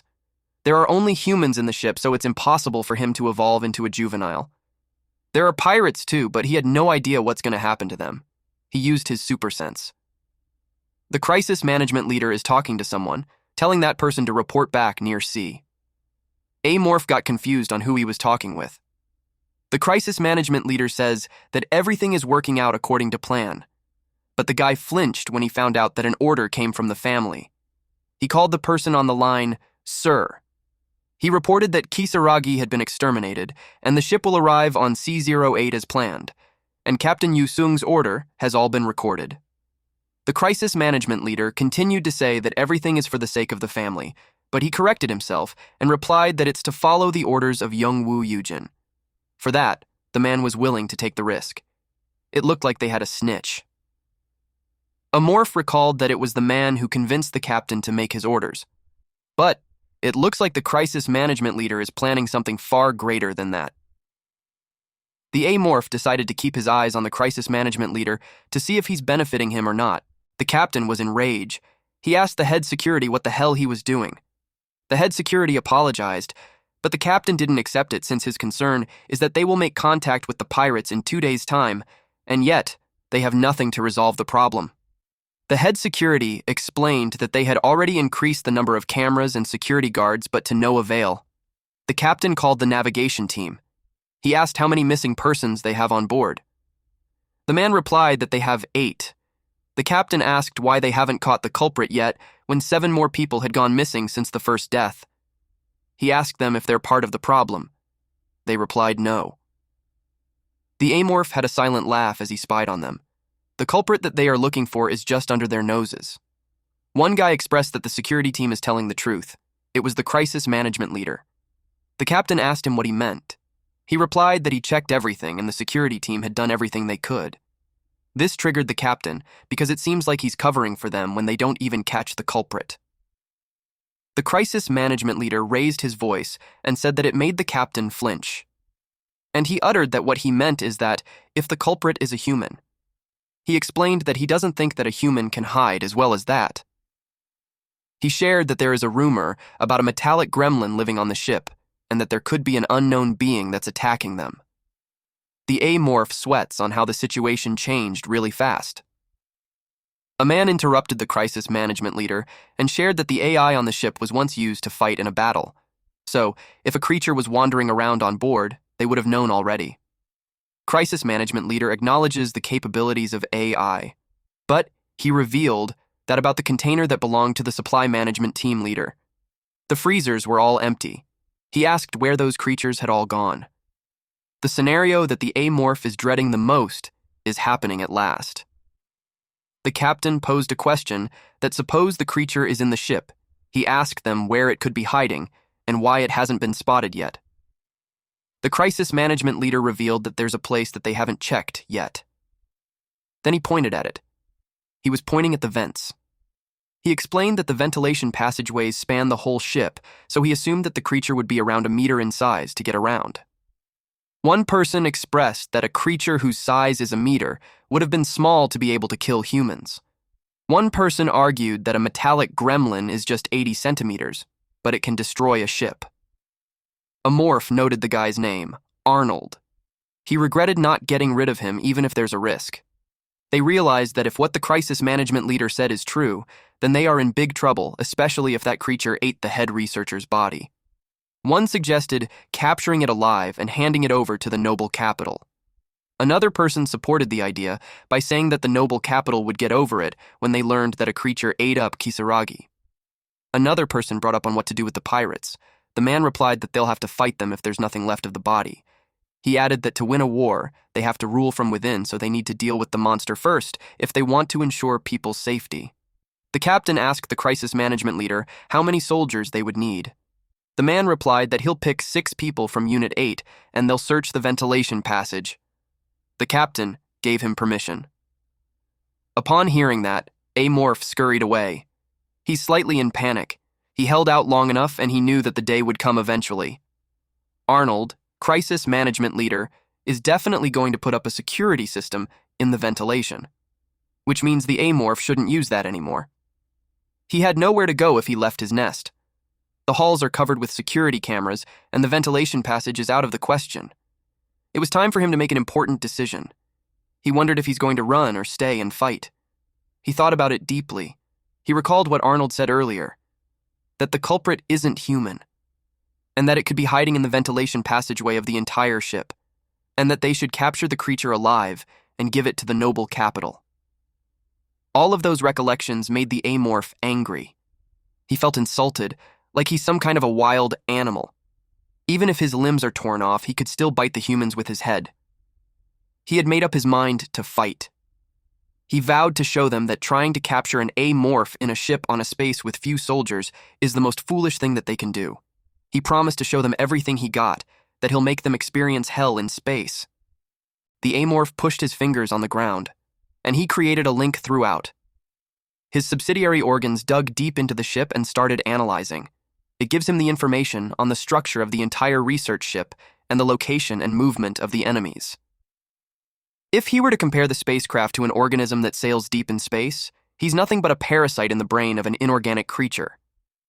He knew that happens on the ship just as well as the owner of the ship. Captain Yusung and the team leaders are gathering at the bridge. Considering that Arnold is present, it seems like they're going to command the operations there. The amorph also sensed the movement of the armed soldiers. As expected, they have divided the forces and are coming from two different directions. The major groundwork for the plan has been roughly laid out. He decided to work on the details depending on the enemy's armament and moves. The amorph smiled.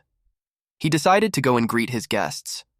The A1 soldiers reported the initiation of the operation. They were answered by the control room.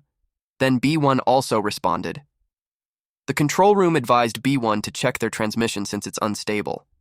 They watched the soldiers on a big screen in the control room. The control center instructed them to report back as soon as they discover anything suspicious. Arnold is thinking that the monster was the one who killed Kisaragi. It was supposed to be his job. But there's no change in his plan since he had to get rid of as many variables as possible. He wouldn't make any mistakes until they got to Sihyun Yujin. Arnold vowed to kill the monster that day. A1 reported that there's a crossroad up ahead, so they chose to move to the right. B1 experienced the same and also chose right. B3 reported that their transmission isn't stable, so they will follow up after fixing it. The control room acknowledges that message. Arnold informed the guy at the control center to tell everyone to be cautious since the pathways are very complicated. Then Arnold noticed something. B3's camera isn't moving, so he told the guy to check that. The control center talked to B3, but there was no response. Control room attempted contact again. Eventually, B3's camera started working again. The control center informed B2 to wait for B3, who's coming from behind. B2 acknowledged the message. B3 and B2 are close to each other, while B1 is on the other side. Eventually, B2 and B3 made contact, but it was followed by loud screams. They asked B2 what was wrong, and B2 replied that it was the creature. Then they lost contact. They contacted B3 since they lost contact with B2. The creature has B2, but they couldn't see anything on the screen, so they want B3 to explain. B3 replied that he couldn't see it because it came out of nowhere. But hearing that voice, the two leaders panicked. They dashed towards the man in the control area, and it made the man panic. Arnold was too stunned. He couldn't believe that it was over in just a blink of an eye. He saw how a soldier in an intermediate reinforced suit went out without even a fight. It's not easy even for a skilled assassin. He realized that it was a huge mistake to think that it was just some kind of wild creature. This one is quicker and more dangerous than he thought. He instructed the soldier to deliver a message to everyone. His command is to open fire if anything so much as twitches. Then he instructed B3 to join B1 and start searching for B2. That was relayed to B3 and B1. Arnold knew that they were going to be destroyed. B3 and B1 are about to meet each other on a crossroad. B1 reported that he's hearing something. The control room asked what exactly it. He can't be sure because he's at the crossroads. B1 corrected and relayed that it was just B3 because he heard his voice. Arnold was relieved. They were all relieved. The control room instructed B1 once he had joined B3. They waited for B1's reply, but there was nothing. Then he reported that B3 had been taken away by the enemy. Arnold was surprised. He stepped down from where he was. He snatched the headset from the soldier on the control panel. He told B1 to elaborate the situation. B1 replied that he wasn't able to reply because it happened quickly. This made Arnold furious, that his veins were about to pop. His yelling caught the attention of other people in the room. He inquired how B1 could have missed it when B3 was just right in front of him. B1 apologized. Arnold threw the headset on the ground. To him, it doesn't make sense that B1 doesn't know when he was standing right there. Arnold also took into account that B1 and B3 weren't caught on camera either. He thought about how those soldiers are avoiding getting the monster on the camera. Then he realized something. He grabbed the headphones. He introduced himself as the team leader, and he asked B1 to state his name and rank. He demanded for him to say it immediately. The captain was caught off guard. Then Arnold heard in an amused tone, "You got me." He saw the monster's limb crash on the camera. Then they heard the monster munching on it, until the connection was cut off. A1 asked what was going on. He asked the control room to answer. Arnold was pissed off. The Amorph had taken care of all the Team B. He got the idea from the conversation that he had with number 26. The plan was to intercept their radio using wavelength. Thanks to the wavelength that he emitted, B3's radio was static, causing B3 to fall behind others to fix the equipment. Then Amorph neutralized them with neurotoxin, a newly fused characteristic. It was just downhill from there, so he got to feast. His next target was Team A. He used his super sense. Then he found them. They're very alert. But it is to be expected since the earlier team didn't know about him at all. But now, the rest of them know that he can imitate voices. He thought of using the information against them this time. He arrived at the crossroads and expected Team A to arrive there soon. While waiting for them, he questioned if it's really true that knowledge is power. Because to him, knowing just enough can be harmful. A1 turned on their headlights. A1 reported that they have arrived at a crossroad and they'll go right. The control room acknowledged their message. The team leader spoke again and emphasized that the creature can imitate the voice of humans. He instructed them to open fire as soon as they heard human voices. They heard someone asking for help, so the soldiers fired. They didn't hold back. They saw the monster cross. So, they decided to hold fire. The control room instructed A1 to check the status of the enemy. A1 acknowledged the order. The rest were instructed to keep their position and provide cover for A1. Little did they know, the monster was already behind them. A morph grabbed the last guy's head. A3 started screaming. They asked him what was wrong. A3 alerted them that the enemy was at the back. A1 and A2 were tasked to open fire immediately.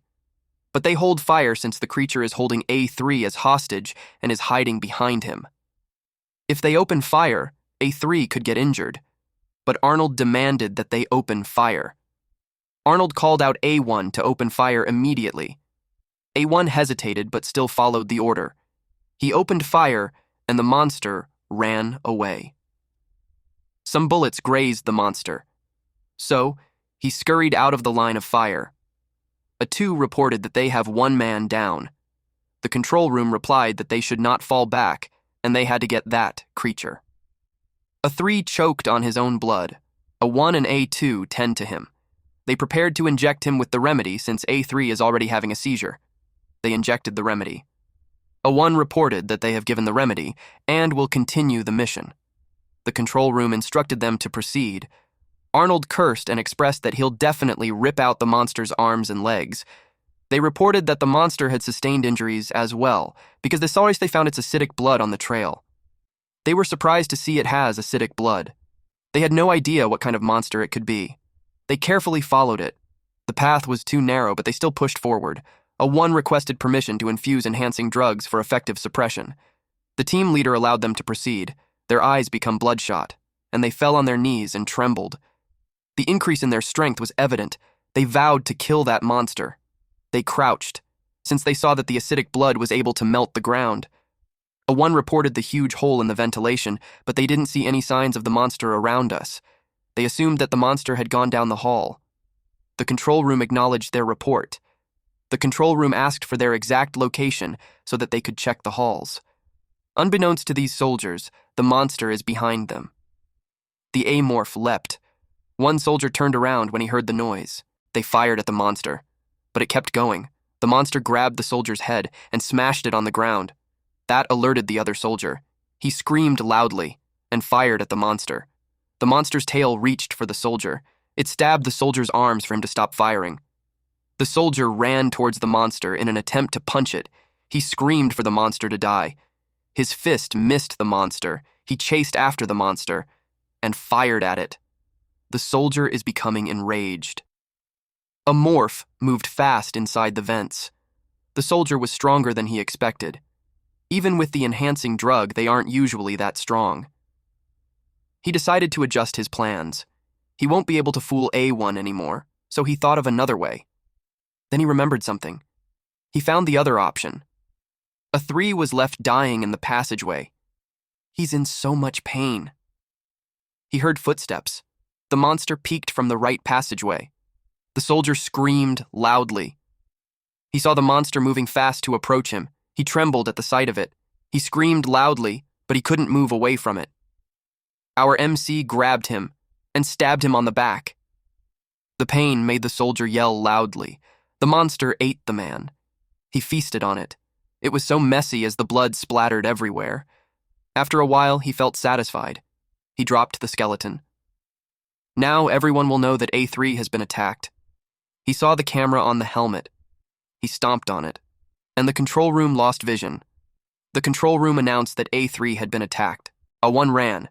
He's breathing heavily. Despite seeing the blood, he asked A3 if he's all right.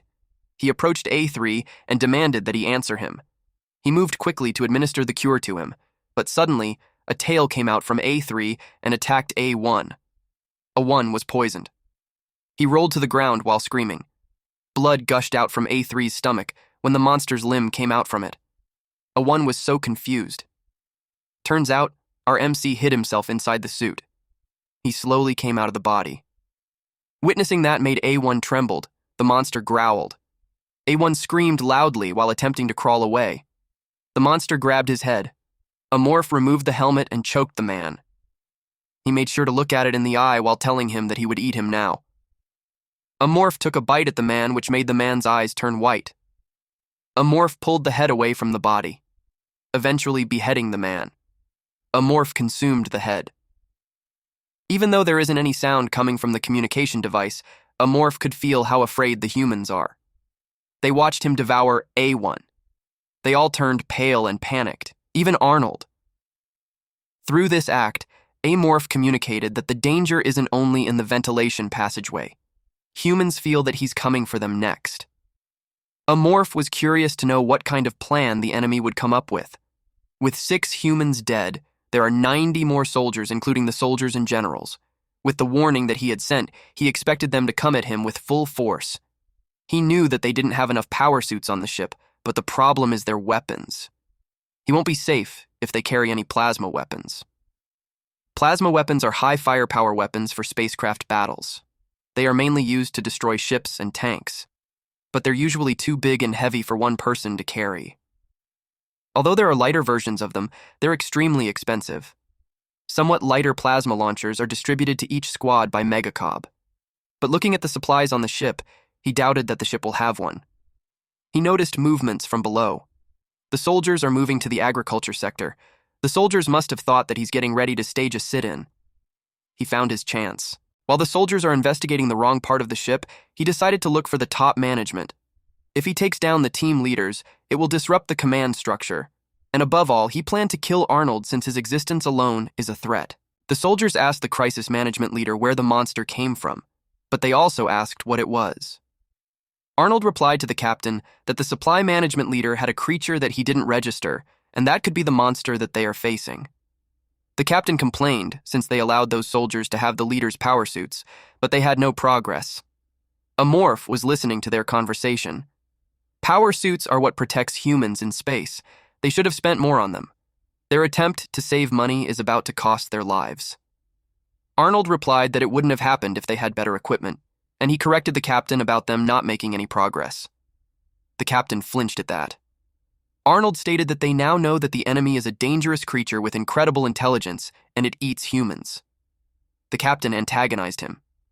But Arnold explained that collecting information is vital in battle, and they have to move based on the little information that they have acquired. Arnold told the captain that he has an additional request. The captain looked unhappy, but he asked what it was. The captain was taken aback when Arnold requested permission to use the plasma launcher in the armory. They contradict him since they plan to use that on the pirates, and it's unsafe since they're on a ship. The ship used to be a battleship, but thinking of using it inside is suicide. This confirms Amorph's thought that they have it. The enemies are in a state of confusion, so he took that as his chance to kill them. But his priority target, Arnold, is too far away. The one closest to him is the researcher.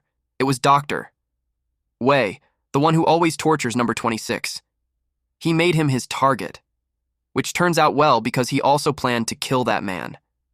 He smashed the vent cover. That caught Arnold's attention. He jumped down right above Dr. Wei, and he had his mouth open wide. He was getting closer to the researcher's face. At the time he hit the ground, he chomped at Dr. Wei's face. Everyone else watched him devour the man. They all ran for their lives while screaming loudly when they saw that the monster was chasing them. The head security got bitten. Another researcher was stabbed. The rest of the humans ran towards the exit. Arnold instructed the soldier on the control panel to alert everyone on the ship. The guy on the control panel acknowledged the command. When the soldier opened his mouth to announce to all soldiers, the monster stabbed him right in it. Blood gushed out, ending the life of the soldier. They fired at the monster. It was Arnold. A morph expected him to run, but he got some balls, even without the power suit. But that gun won't leave a scratch on the monster. This made Amorph curious as to what he's thinking. He was about to confront him. But he saw a vision when he attacked Arnold and he was shot, but he was able to stab Arnold. But then Arnold's last shot got him. Amorph was taken aback. Arnold has a plasma pistol. It's expensive but deadly and convenient to carry. If he gets shot in the head or chest, he could die immediately, or he could get a serious injury. Amorph sensed that this man had a relationship with the Eugene family. Arnold noticed something about the Amorph. He acknowledged that the monster noticed. He dropped his gun and took something from inside his coat. It was the plasma pistol. The captain was surprised to see it since it's so expensive. Arnold uttered that he doesn't know the monster, but it reminds him of someone. The monster had various abilities, akin to Arnold's master, Si-hyun Eugene. Arnold fired the plasma gun. It has a loud noise when fired, and it was effective since it drove the monster away. Arnold declared that he's ruling out all variables until a certain person arrives. Amorph knew that it wasn't looking good for him. So far, it's the greatest crisis that he has faced since he was born in the cargo hold. He has been in worse situations while he's playing the game, and the winner has always been him, the Amorph. Whoever is coming, may it be Arnold's master or not, that person would be greeted by him and Arnold. Bears, lions, and wolves are some of the carnivorous animals that people came across in the media. They are portrayed as the embodiment of fearless violence. However, this is not true. The predators in real life are cowards who avoid fights that would incur significant losses. That cowardly prudence may be the element of a true hunter. The player who played Amorph in the game took that to heart. It's important not to forget that having strong characteristics or knowing important information becomes useless if you are not careful. Amorph evaded a plasma shot. He used his super sense since he had observed that Arnold is pretty good. He used his super sense on him and found out that Arnold's heartbeat is stable, which means that he was just pretending to be nervous until that moment. Amorph assumed that Arnold must have analyzed him and assumed that Amorph had something similar to a biological radar. Amorph can sense that the man has the same hunter's blood as him. Arnold is a predator with experience. Amorph scurried away. The shot missed him, but it was followed by several more. The captain reminded the crisis management team leader that he's in the control room so he shouldn't hit the devices. Arnold glanced at them and responded that he will keep that in mind. He released another shot. He was about to fire again, but he paused. The monster hid behind the device. It pissed off Arnold. Amorph knows that Arnold is just trying to trick him. Because of the super sense, Amorph found out that Arnold gave an order to the soldiers to assemble all units in the control room. Amorph realized that Arnold was stalling, and all that shooting was just to trap him there. He noticed that Arnold was stalling while keeping the monster away from the captain and other leaders so that his men could come in and capture him. Amorph was impressed that Arnold had him fooled. Amorph decided to finish it before the support came. He saw a fire extinguisher and decided to use it. He removed the pin and positioned himself. He pointed the nozzle at Arnold's face to block his vision. Arnold announced that the monster is pulling a trick. He fired randomly. Everyone in the room couldn't see anything. Arnold scolded the soldiers for not using their weapons properly. Someone asked where the monster went. Arnold had a guess. Arnold immediately instructed the soldiers to get the captain out of there. Amorph noticed how Arnold caught on quickly. However, that wasn't his plan. He poisoned someone else. Then he took a bite out of that man. One soldier looked for the captain. The captain replied that he's in there. But another person joined the conversation and told the soldier that the captain isn't there since the captain is with him on the other side. Arnold told them not to be confused since the monster is just trying to confuse them. The monster chased after a man. He caught the man and immediately killed it. Another person uttered that the soldier shouldn't listen to that gibberish since the monster killed the team leader. The soldier asked if it's really the navigation team leader speaking. Someone yelled that they shouldn't fall for it since it mimicked the leader's voice. But the navigation team leader insisted that he's the real one. Arnold yelled that they should be alert and it was the monster talking. Arnold instructed to shoot the monster. The soldier just fired randomly. He heard someone groan. Upon hearing that, the soldier trembled. Arnold was the one hit. He glanced behind him when he sensed the monster. He fired at it. A morph evades the shot. He kept running. A morph's back is being ripped open. Then his wings appeared. He flew directly towards Arnold. His mouth is almost at Arnold's face. Arnold clearly saw the sharp teeth, and just like that, Arnold's head was gone and blood gushed out from his body. The headless body fell to the ground. It dropped the plasma gun. The body just laid there in the pool of blood. The monster stepped on the blood. A soldier pointed the gun on a silhouette of a monster. He was surprised when something appeared on his side. He was taken aback at what he saw. Arnold's bloodied face was carried by the monster's mouth, and it was placed right on the soldier's face. The monster walked past him. He was too scared to move. The monster climbed up the vent. Amorph wished he could enjoy his meal, but he doesn't have time since his gut is warning him to leave. The captain was furious. He asked the soldiers why it took them some time to arrive. The soldiers could only apologize. The captain cursed and instructed them to clean up the place. The captain was informed that all casualties had been accounted for. That person is the temporary medical department leader. The captain asked if there were any survivors. The temporary medical department leader replied that everyone is dead except for the head of the research department. He was surprised when he found out that the senior researcher is still alive. The temporary medical department leader replied that the man is in the recovery room. It was fortunate for that man to be immune to the monster's neurotoxin, but he lost his sense of sight, smell, and taste permanently. Even if the man lives, he will require support for the rest of his life. The temporary medical department leader suggested that they should just surrender to the space dogs. That made the captain angry. He told the man that he's so selfish. Then, he walked away. The man chased after him, but the captain had had enough of his nonsense. The captain thought about the number of men they lost. The leaders from the research, technical, medical, navigation, and crisis management teams. And the head cook are all dead. He knew that they're never going to survive the battle with the pirates that way. He thought of abandoning everything and running away. A soldier noticed something. The gun looks different compared to the rest. He uttered that it looked like one of the leader's weapons. That caught the captain's attention. He asked the gun to be brought to him. The soldier gave it to him. He inspected and saw that there's 60% left. It's slightly cracked, but it could still be used for self-defense. Now the captain couldn't trust anyone to protect him but himself. He counted the problems. The monster is still on board, and they'll be encountering the pirates in 2 days. He sighed as he wondered what he should do. Amorph had eliminated most of the leaders. He knew that it's going to take some time for the AI to report the problem. He doesn't think that he needs to worry about Captain Yusung. He decided to expand his nest. There are spots that he could choose from. Since he had the nest in the cooling chamber, he can choose 2 more places. The most important place is the cafeteria since food is key to survival. He planned to contaminate the food and cut off the supplies. Next is the armory. That's where the plasma launcher is being kept. Amorph needs to do something about it before the enemy uses it to kill him. Lastly, the lab.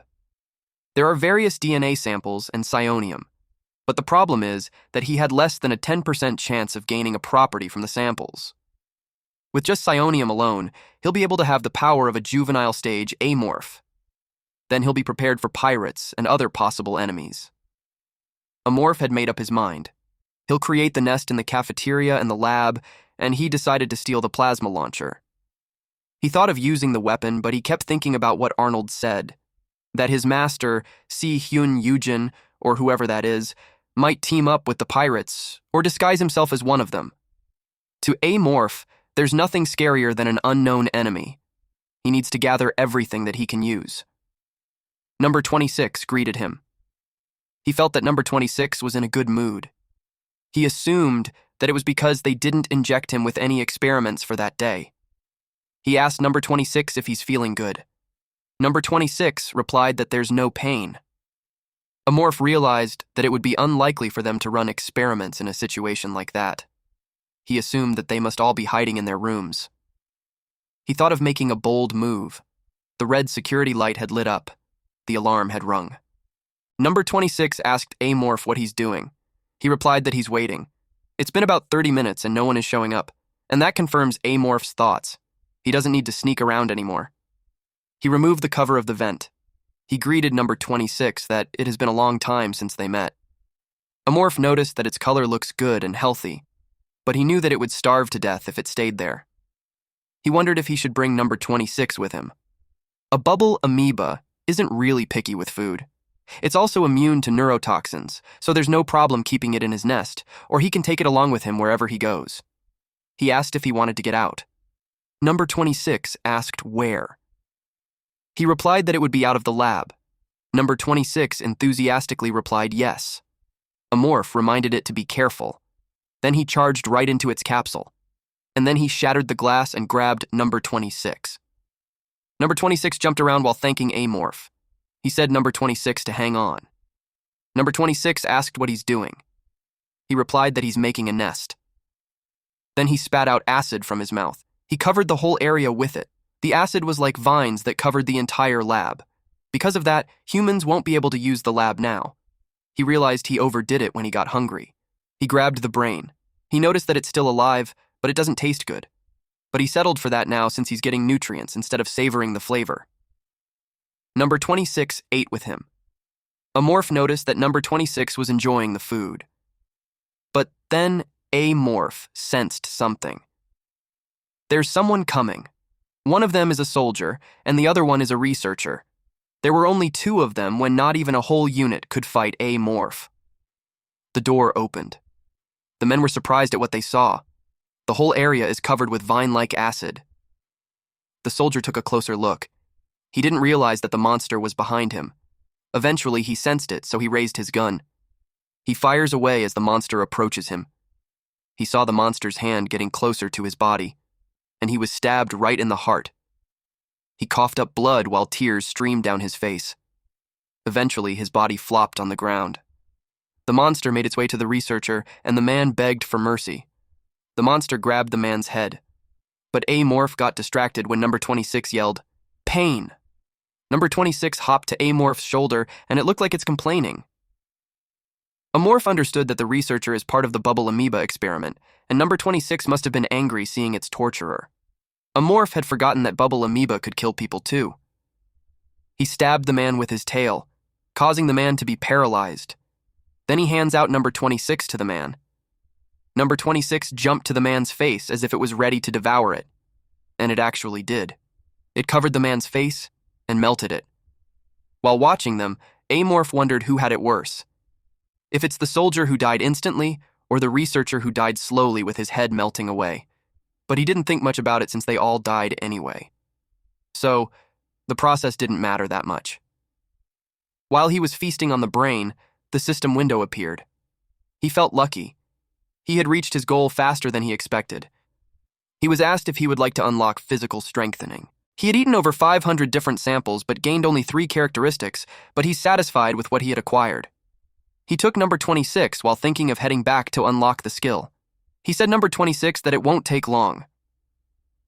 He accepted the skill, and his body made loud cracking noises. His legs become larger.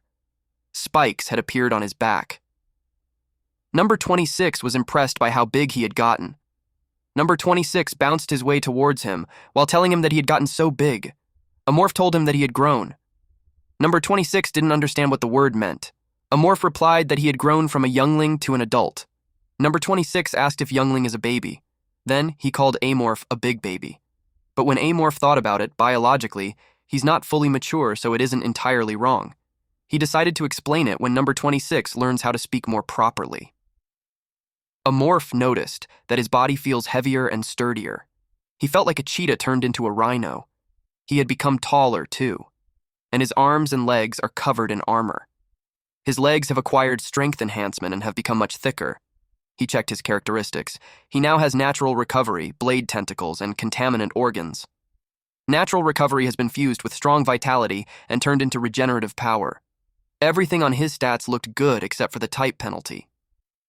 Amorph has no limit to the types it can acquire, but every time it acquires a type, the requirement to obtain a new type doubles. For example, if Amorph had obtained superpower strengthening type first, then the number of the requirements for the physical strengthening type will go from 10 to 20. If it was a game, he'd reconsider the timing of obtaining the type. But he doesn't have a choice with the danger coming ahead. He decided to postpone unlocking the next type. It was time to test his newly obtained characteristics. The durability of the blade tentacles was too weak. He stabbed a pillar, and he realized that it has been upgraded and strengthened by the physical strengthening type. Next, he tried out the contaminant organ. He released acid from his neck. He can apply some of the characteristics that he has, and it can even create spores that pour out acidic liquid. With this, he'll be able to turn the whole ship into a fort. It's the perfect skill to use when fighting with a fierce opponent. Now that he had checked everything, he decided to get going. Number 26 called him baby and asked where he's going. He replied that he's off to the hangar. Amorph was interested to know how the crew will react if they see him now. He imagined them crying or maybe running to the escape pod. He'll find out soon. The humans ran as fast as they could. They had to hurry because the door couldn't wait any longer. When they had entered, the door should have been immediately closed, but it didn't happen because the man in charge was too terrified to make a move. The man got angry and kicked the cowering soldier to move him aside. He hurriedly pulled the lever. The door was slowly closing, but the monster's hands were able to hold it on the remaining gap. Then Amorph pushed it open. He was growling. The men shrieked in fear. They all screamed for help. But there was no salvation for them. The monster immediately killed them all. Their bloodied hands left a print on the window. Amorph kept chewing. The sound echoed through the ship. Meanwhile, in another room, Dr. Wei's brows twitched. He's inside a capsule in the recovery room. He looked hideous because his half-face doesn't have any skin, the muscle is seen, and his other eye was shut. He also had bruises all over his body. He wondered what's going on because he couldn't hear any footsteps. His hands trembled. He couldn't believe what's happening. He's too thin, and he wonders what he did to deserve that. He would rather die than live that way. He heard a loud thud. He wondered if it's a soldier. He opened his eyes and the eye socket was empty. The footsteps were familiar. He knew that it was the monster, and it came for him. The monster pressed a button. He wondered what it was doing. Then he felt something squishy on his head. Instantly, number 26 devoured his head. As his head melted, he felt like it was burning. He couldn't speak, but his mind screamed for somebody to just kill him, until he's choking with his own blood. 3 hours later, number 26 crawled out of the capsule. Amorph asked him if he's done eating, and number 26 replied yes. Amorph asked how he feels about his revenge, but number 26 didn't know what that word meant.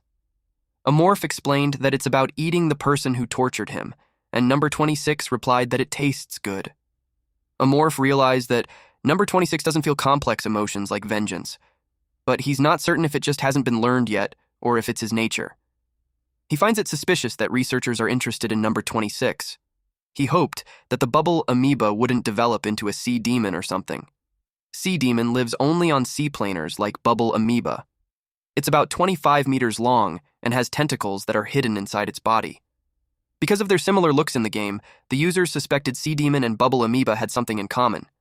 But it just turned out that the game company didn't put much effort into the character design. But this time, it's their reality. So, no one could really tell the truth about the creature. Number 26 called the Amorph baby and told him that he's full. Amorph noticed that it looked tired. He walked back into the nest. So far, it's coming along fine. Then he had decided what to do next, to look for his next prey, at C08 Space Dog's Drava Cartel ruling area. Someone is yelling for help. A man grabs an arm. A woman is being dragged away by a man and a green male alien. The woman calls for her husband to help her. Her blonde husband demanded that she would be let go. But the man was shot on his back. The woman yelled loudly. The rest of the pirates took the treasure. The pirates were instructed to take everything and to kill all men and capture all women. That is the creed of the Drava cartel. A creature with a mechanical eye looked bored. This creature looked like a lion with a mechanical eye and arm. He looked unhappy because of the low quantity of treasures. This lion creature was addressed as boss, and he was accused of betrayal. The humans hired the mercenaries for protection, so they couldn't believe they did that. The boss replied that the man was a fool for thinking that they are friends. The boss told him that he shouldn't have expected that from a complete stranger. The man cursed at the boss. The man threatened them by saying that the defense forces should be on their way after receiving their distress signal, and the boss and his subordinates will all be executed. But the boss didn't care. The man continued to say that death is too good for trash like them. He vowed to turn them all into Hulk mutants. That elicited a reaction from the boss. He stood up. His subordinate was terrified to offer him his sword. He told the captain that it looked like he's not familiar with the mangacap mercenary code. The boss decided to explain it to him. He grabbed the head of the captain. He stated that it's a crime for a mercenary to betray during a commission, but it's invalid if there's no witness to prove it. He crushed the hope of the captain by saying that the defense guard won't be of any help since no one would be around to explain what happened. The captain asked if he's planning to exterminate them. The boss replied that he's not sure what that word meant, but he's certain of one thing. And he shared that his hobby is to skill mangacap pigs. The scene was horrific as the blood splattered while the man loudly yelled. Later on, the boss opened the door. He was warmly greeted by his subordinate. He threw the skinned face on the ground and commanded his subordinates to take it and deal with it like usual. The boss remembered that they had something to do. His subordinate was confused. Instead of reminding the guy, he just instructed it to go get a manual. Deep inside, the boss was annoyed for being surrounded by idiots. The subordinate informed him that the woman had arrived. She looks like a researcher because of her white lab gown. She nervously asked the boss what he needs from her. The boss asked about the work that needs to be done. She fidgets while finding the courage to answer. Then she explained that they are supposed to meet someone whom her connection introduced her to, but they suddenly went off the grid. The boss yelled, and the woman shrieked. He asked her to explain. She elaborated that a request came in from a research ship led by Captain Yusung Samuel. They asked them to get rid of the body. The boss asked if the Samuels were there. The woman inquired if the boss knows them. The boss replied that they are the third capital of Titan. He asked on whose body it is. She replied that it was a noble capital, a woman from the Eugen family. She added that those men promised to pay them 1,000,000 credits. The boss scoffed at it. He thought that those bastards must be hiding something.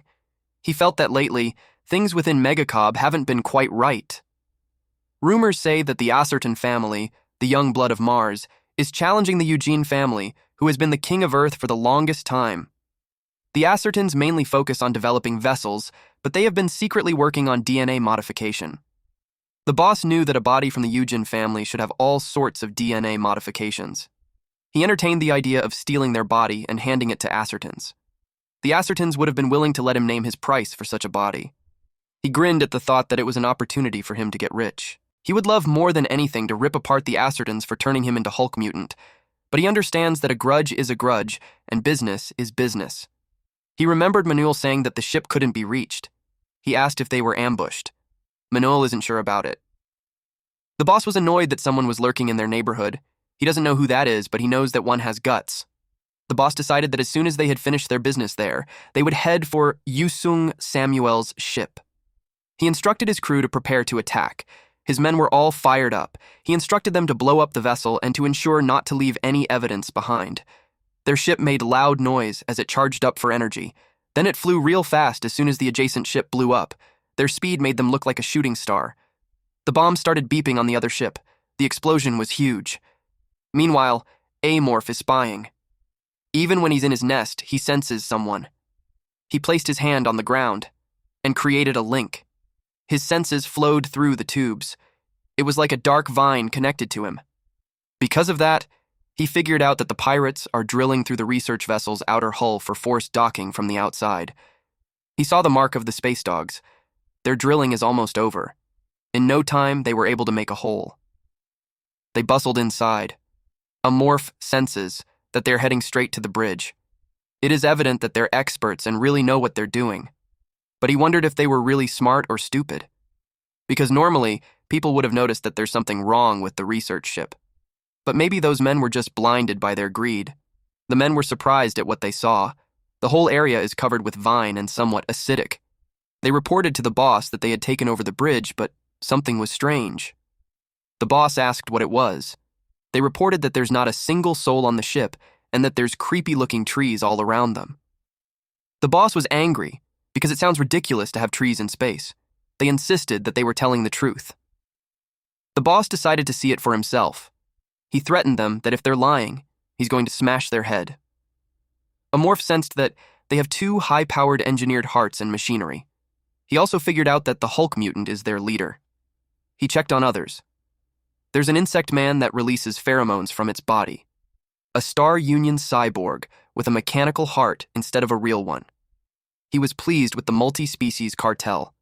Since he's having a hard time finding and killing 2 different species aside from humans, it makes it easier to achieve the evolutionary conditions to become juvenile. But then he noticed something. There was an ordinary person with them. It's as if the computer inside this woman's head instead of a brain is making her seem normal. A morph made sure to keep an eye on her. Number 26 asked where he's going. He told him that he will be out, but he advised number 26 to stay in the nest because it's dangerous. He pointed at the plasma gun and requested number 26 to keep it safe for him. He told him that it's important. Number 26 happily obliged. Amorph took his chance while the enemy's guard was down. He planned to cut off the path that they can retreat by destroying the power source of their ship. He expected them to protect both the research ship and their own ship, since they are greedy. He had perceived them dividing their forces into looting and defense groups, and while they start dividing into groups, that's when Amorph plans to begin his hunt, like he always does. Amorph's fingers slipped through the door. Then he spread the door open. He made his way inside. It's as if the place doesn't have any security systems at all. But it's not surprising since they're pirates. The pirates must have never thought for a second that they would be the ones getting robbed. He found the nuclear reactor, and it's not far from where he is. He used his super sense to scout his surroundings, and everything's looking good except for those android security robots. They'll alert the central AI system as soon as they get attacked. He wondered how he'll get past them without getting caught. He noticed something, and it made his mouth drool. He decided to go eat something first. He rushed through the hallway, but he abruptly stopped when he noticed people passing through. It was a human and an insect man. He decided to deal with them there. He sneaked on the side of the human. The human was confused when he saw something swinging on his face, but he no longer has time to react because in the next second, his head was cut off. The insect man was surprised at what he saw. He pressed on the radio, but the tentacles grabbed his limb. Then his hand was cut off.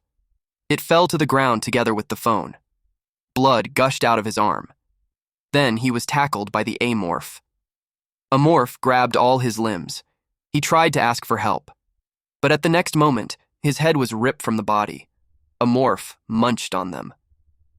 As what he's expecting, the NPC species doesn't help fulfill the evolution condition. Someone can be heard speaking through the radio. The patrol team was asked on what's going on. Amorph said that it was nothing. The guy on the other line was assured and reprimanded him for not answering fast. He was told to quit slacking off, and he just apologized. Amorph pushed open another door. He doesn't see any value fighting the androids. He looked around the area. He sprayed his acid all over the place, and when it dissolved the ground, the nuclear power was revealed, just as he thought. A human would have noticed it right away, but he's dealing with androids. It's not trained to handle unexpected situations. The engine was clear. There was a loud banging sound followed by the control room's request for a backup, since it was reported that the monster was trying to break down the door. The guys in the control room realized that there's not enough men to be sent to help them. One guy asked about the captain and the team leader. The man replied that the team leader is dead. All of them were in a state of franticness as their doom awaits them. They were informed that the monster was breaking the door, and they were instructed to prepare for battle. They expressed how they didn't want to die. Meanwhile, the pirates' jaws dropped as they tried to take in the sight before them. They were watching the events that happened on the ship earlier. The boss wondered, what's going on? He noticed that there were weird plants and no sign of people. It was like a ghost ship. They wanted to find out more about the attacker, so he had his man replayed the footage. But what they saw were several men without limbs, or with limbs, but had already lost their minds. Not a single person on the ship is in proper condition, so it made the boss even more curious as to what those people fought with. He instructed his men to play more videos from the past. They watched the crisis management team leader instruct B3 to join as soon as his transmission is fixed. The boss realized that it was the person in charge of defending the ship.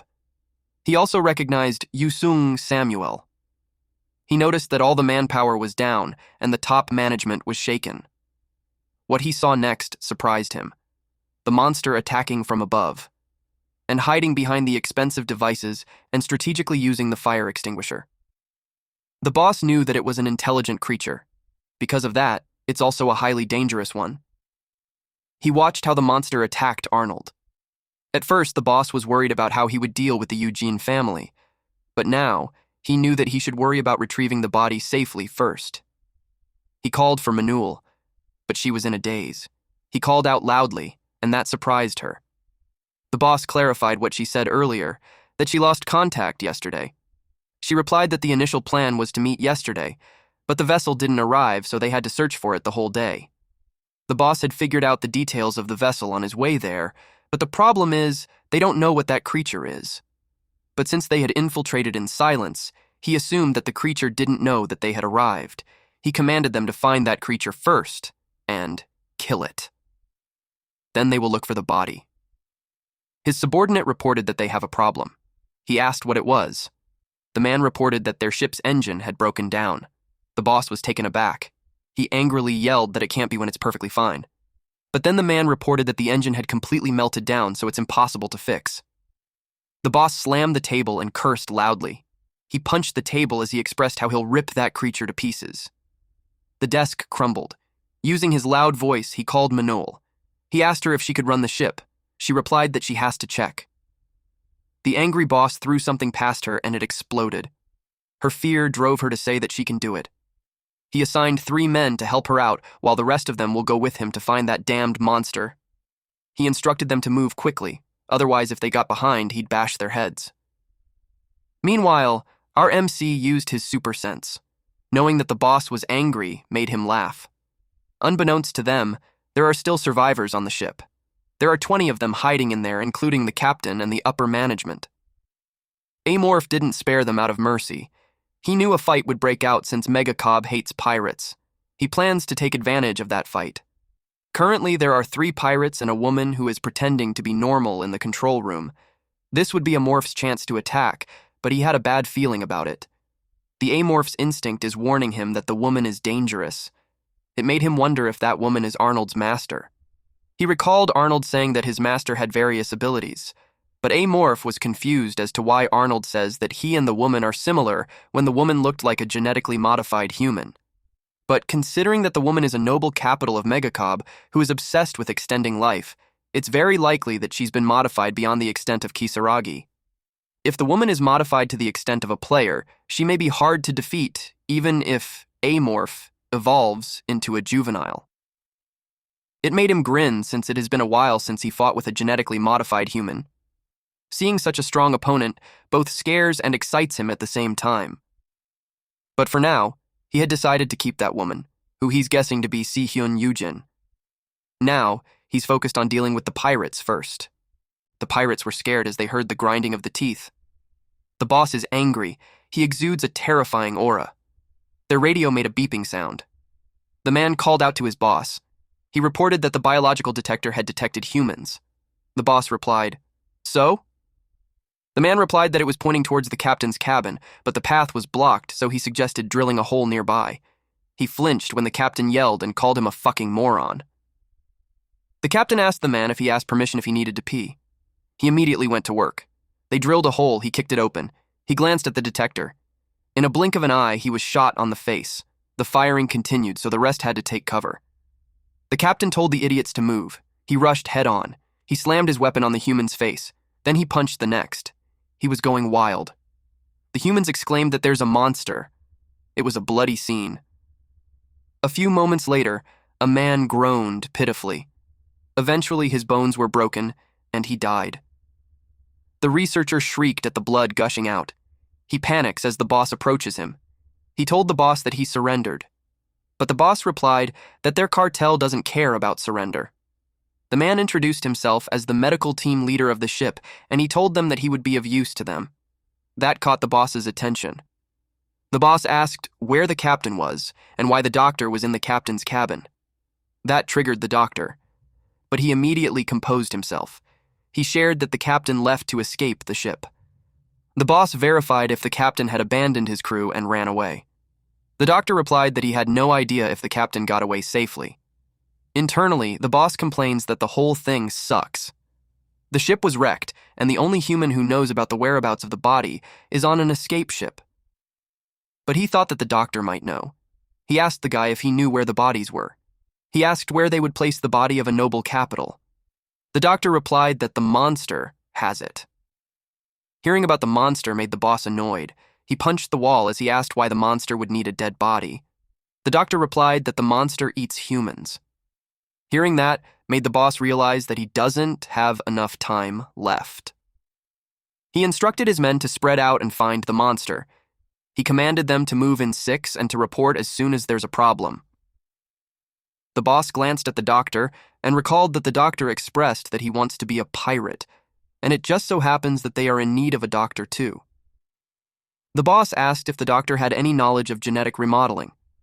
The doctor nervously replied yes. He told the captain that he could trust him. Amorph watched them through his super sense. Amorph was disappointed that the boss ended the humans quickly, but it wasn't surprising since the leader was a Hulk mutant. He noticed that the pirates moved like a regular army. He decided to get moving too. Number 26 wanted to come with him, but he told him to stay inside. But number 26 insisted that he'll help. Deep inside, Amorph noticed that it's acting like a child who wants to help his father. He realized that number 26 must also need battle experience. Even if it can't be of much help to him, he can't let it get away. He picked him up. He advised them to be careful since their enemies are dangerous. Number 26 responded that Amorph should be careful too. Amorph thought about where to begin. He decided to start in the armory. There were pirates in there. The pirates complained the area was a jungle. They had no idea as to what kind of monster has the ability to grow plants taller than the door. The pirates need to get rid of all the plasma cutters. They slashed the vines, but they were surprised that it secretes green fluid. They thought it was mucus. One pirate complained how disgusting it is, especially given that it sprayed on his upper body. Another pirate was about to say something, but he stopped mid-sentence. He noticed his sword melting. Then the man who was sprayed with the fluid earlier yelled loudly. His face started melting and it looked hideous. It made the rest of them confused. They heard stomping sounds, and in an instant the pirate was stabbed right on the chest. The rest yelled that the monster was there. They commented that it looked different from what they saw. 3 pirates fired at it. But it had no effect on the monster. The monster charged at them, and with its blade tentacles the pirates' bodies were sliced. The insect man was about to escape. But to his surprise, the bubble amoeba covered his face. His body trembled from the pain. Suddenly, Amorph heard someone asking for help. There was a guy on the phone reporting that the monster was there. Before he could ask for backup, his skull was already bitten, and Amorph continuously chewed on it. It could be heard from the radio that the person on the other side is asking where they are. Amorph picked up the radio and replied that it was nothing. The man on the other side got angry. He reprimanded him, and Amorph just apologized. Amorph decided to keep the radio since it could be a useful distraction. He noticed that the guy was still breathing despite his body being melted away. He wondered if it's because he's a cyborg from Star Union. In contrast to MangaCap, who improved and modified genes, Star Union believes in replacing weak human bodies with machines. The problem is that they force their beliefs onto other species as well. Any species they take hostage will be modified regardless of their will. MangaCap and Star Union are both crazy. A morph ate the machine. He was worried about it for a bit, but then he assumed that he'd be okay even if he ate it. He finds the taste interesting. There was a strong, coppery taste of oil. Out of the blue, the window screen appeared. Just like in the game, the cyborgs are treated as a separate species. The window screen displayed that he had met the conditions to evolve from a youngling to a juvenile. It was an unexpected surprise. He recalled that there were 12 cyborg pirates on the ship. He can evolve to the next stage right away if he eats them all. Number 26 asked what he's excited about. He replied that it's something number 26 wouldn't know. Some may call the space dogs the disaster of space, but to a morph, they're like Santa bringing presents on Christmas. A golem man fired away. A morph grabbed the man's face, and he ripped off the head. He watched its face, while blood gushed out from the body. A morph took down 2 teams already, but he lost 3 cyborgs. He noticed that the recent man looked like the one that was covered in acid in the armory. Everything melted but the legs. He decided to rip the leg to eat it. He took a bite. He spat it out. He also didn't get any predation effects. There was a low chance of that happening with the body that he didn't kill. His tail swung as he stabbed the man that number 26 was eating. Number 26 asked if he's angry. He explained that he had to kill anything that looked like that. He pointed at something else and informed number 26 that he can have that instead. He felt bad doing that to number 26, but he had no choice. He heard voices from the man's arm. Those who are still alive were requested to report back. One team reported that there's a lot to take in the cargo compartment, while the other team reported that the restaurant is messy since everything has gone bad. Amorph mimicked the guy and reported that he's currently searching the armory. The control room asked the ones in the lab to answer. Amorph ate a man, so his voice changed, then he replied that the lab is clear. The control room was confused, since it isn't the voice of the one in charge of the radio. He explained that the man in charge was just getting ready to clear out. The control room accepted that explanation.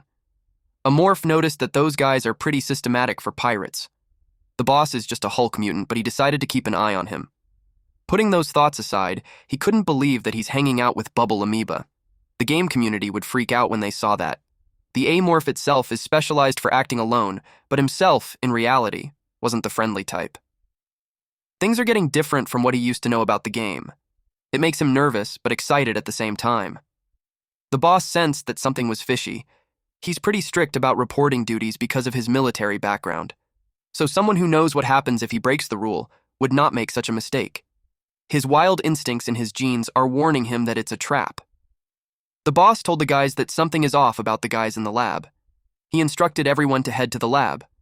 The boss asked the doctor the whereabouts of the escape ship and the engine room of the vessel. The doctor showed him the way. The boss is fuming inside because he didn't like anyone touching his warship. He planned to figure out an escape route and put a bomb in the engine room. He expected the engine to be nuclear infused, so having a small bomb is fine. After he gets out safely, he'll blow up the bomb remotely, and the monster will blow up with the vessel. He knows that his men on the ship will also die, but he's confident that there are a lot of creatures out there that want to be a pirate. He'll just take Manol and the doctor. He called the doctor. He asked him if he knew about the monster's weakness. The doctor replied no, and that made the boss angry. The pirate threatened him to answer properly, but the doctor insisted that he's telling the truth. The boss knew that the doctor was a coward, but for him to say so little. It just meant that the doctor is more afraid of the monster than him. The boss asked about the characteristics of the monster, to which the doctor described the monster who moves like a ghost. The doctor elaborated that the monster eats humans in the blink of an eye, and it doesn't leave a single piece of body behind. They didn't even notice, even if anyone was gone, until much later. The boss told them that it could be because they're just idiots. The doctor defended that there are numerous security systems on the ship, so many that they could hardly count. But he added that the monster was still able to avoid it all and kill people. That's why he described it as a ghost. Internally, the boss finds it ridiculous, but it also seems like the doctor is telling the truth. He decided to round up his men. He told them that there were changes in their plan. He gathers them before they come to the lab. Amorph commented that the boss was a clever guy. He didn't fall for Amorph's imitation, which even fooled humans. It could be the wild instincts of a Hulk mutant, but it was too late now. Amorph used his super sense. The pirates are complaining, but they are heading to the location. Amorph planned to attack them with a new plan this time. His tentacles merged with the vines. He just created nest maneuver. His cognitive abilities expand through those branches. The flow of his senses rides through the current of consciousness and takes over the corridors and the rooms. The subsidiary organ connection has been completed.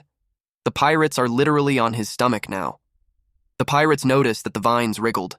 A morph activated paralytic spores, so the vines released black mist. It instantly affected the pirates. Their mouths foamed, killing them instantly. A morph can use the nest maneuver more fluently when he becomes a juvenile. He just tried it out of curiosity, but it worked. A morph felt dizzy because of the exhaustion. He suddenly felt hungry from using so much energy at once. Number 26 bounced towards him and asked where he's going. He invited him to eat since he's been so hungry. A few moments later, our MC grabbed the corpse. He tore the muscles apart by using his teeth. He noticed that it's likely for pirates to abandon their fellow mates. Not that A Morph minds it. It's actually better for him since he doesn't have to fight to eat. Number 26 kept munching too. 5 out of 7 he killed are cyborgs. He checked on how much he needed to evolve. He has 8 cyborgs now, so he only needs 2 more, and it won't be long until he evolves into a juvenile. The other 5 cyborgs had escaped. They went to the training room. He wondered why they went there of all places.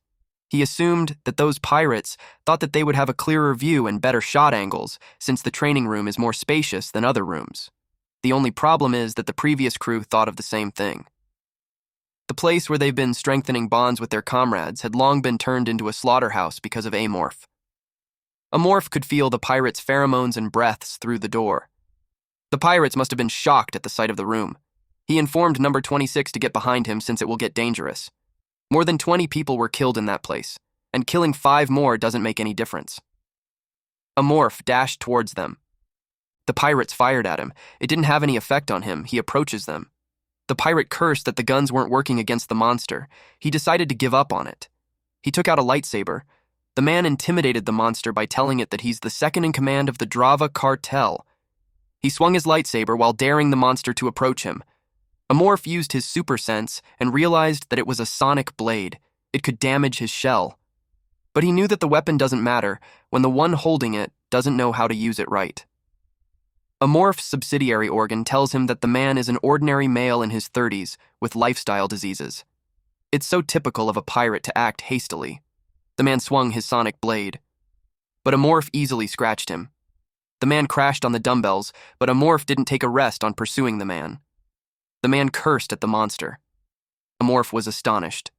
The man is the first prey to be that persistent since Arnold. He decided to kill the man before that man experiences more pain. He stabbed it with his tail. Now, there are 4 left. He's guessing that they're hiding in the dressing room. The system window appeared. It made him curious. He had acquired human gene essence, so now he can claim human nature. He wondered what characteristic is that. The name sounds overly comprehensive, but he's not in a position to be picky. He wondered if he should accept it. Thousands of characteristics exist in space survival. However, not all of them are advantageous. For example, the Hulk mutant's rampage characteristic. They gain twice the physical ability, but lose the ability to control themselves. There are characteristics that disadvantages outweigh advantages. The characteristics with ambiguous names were usually lethal.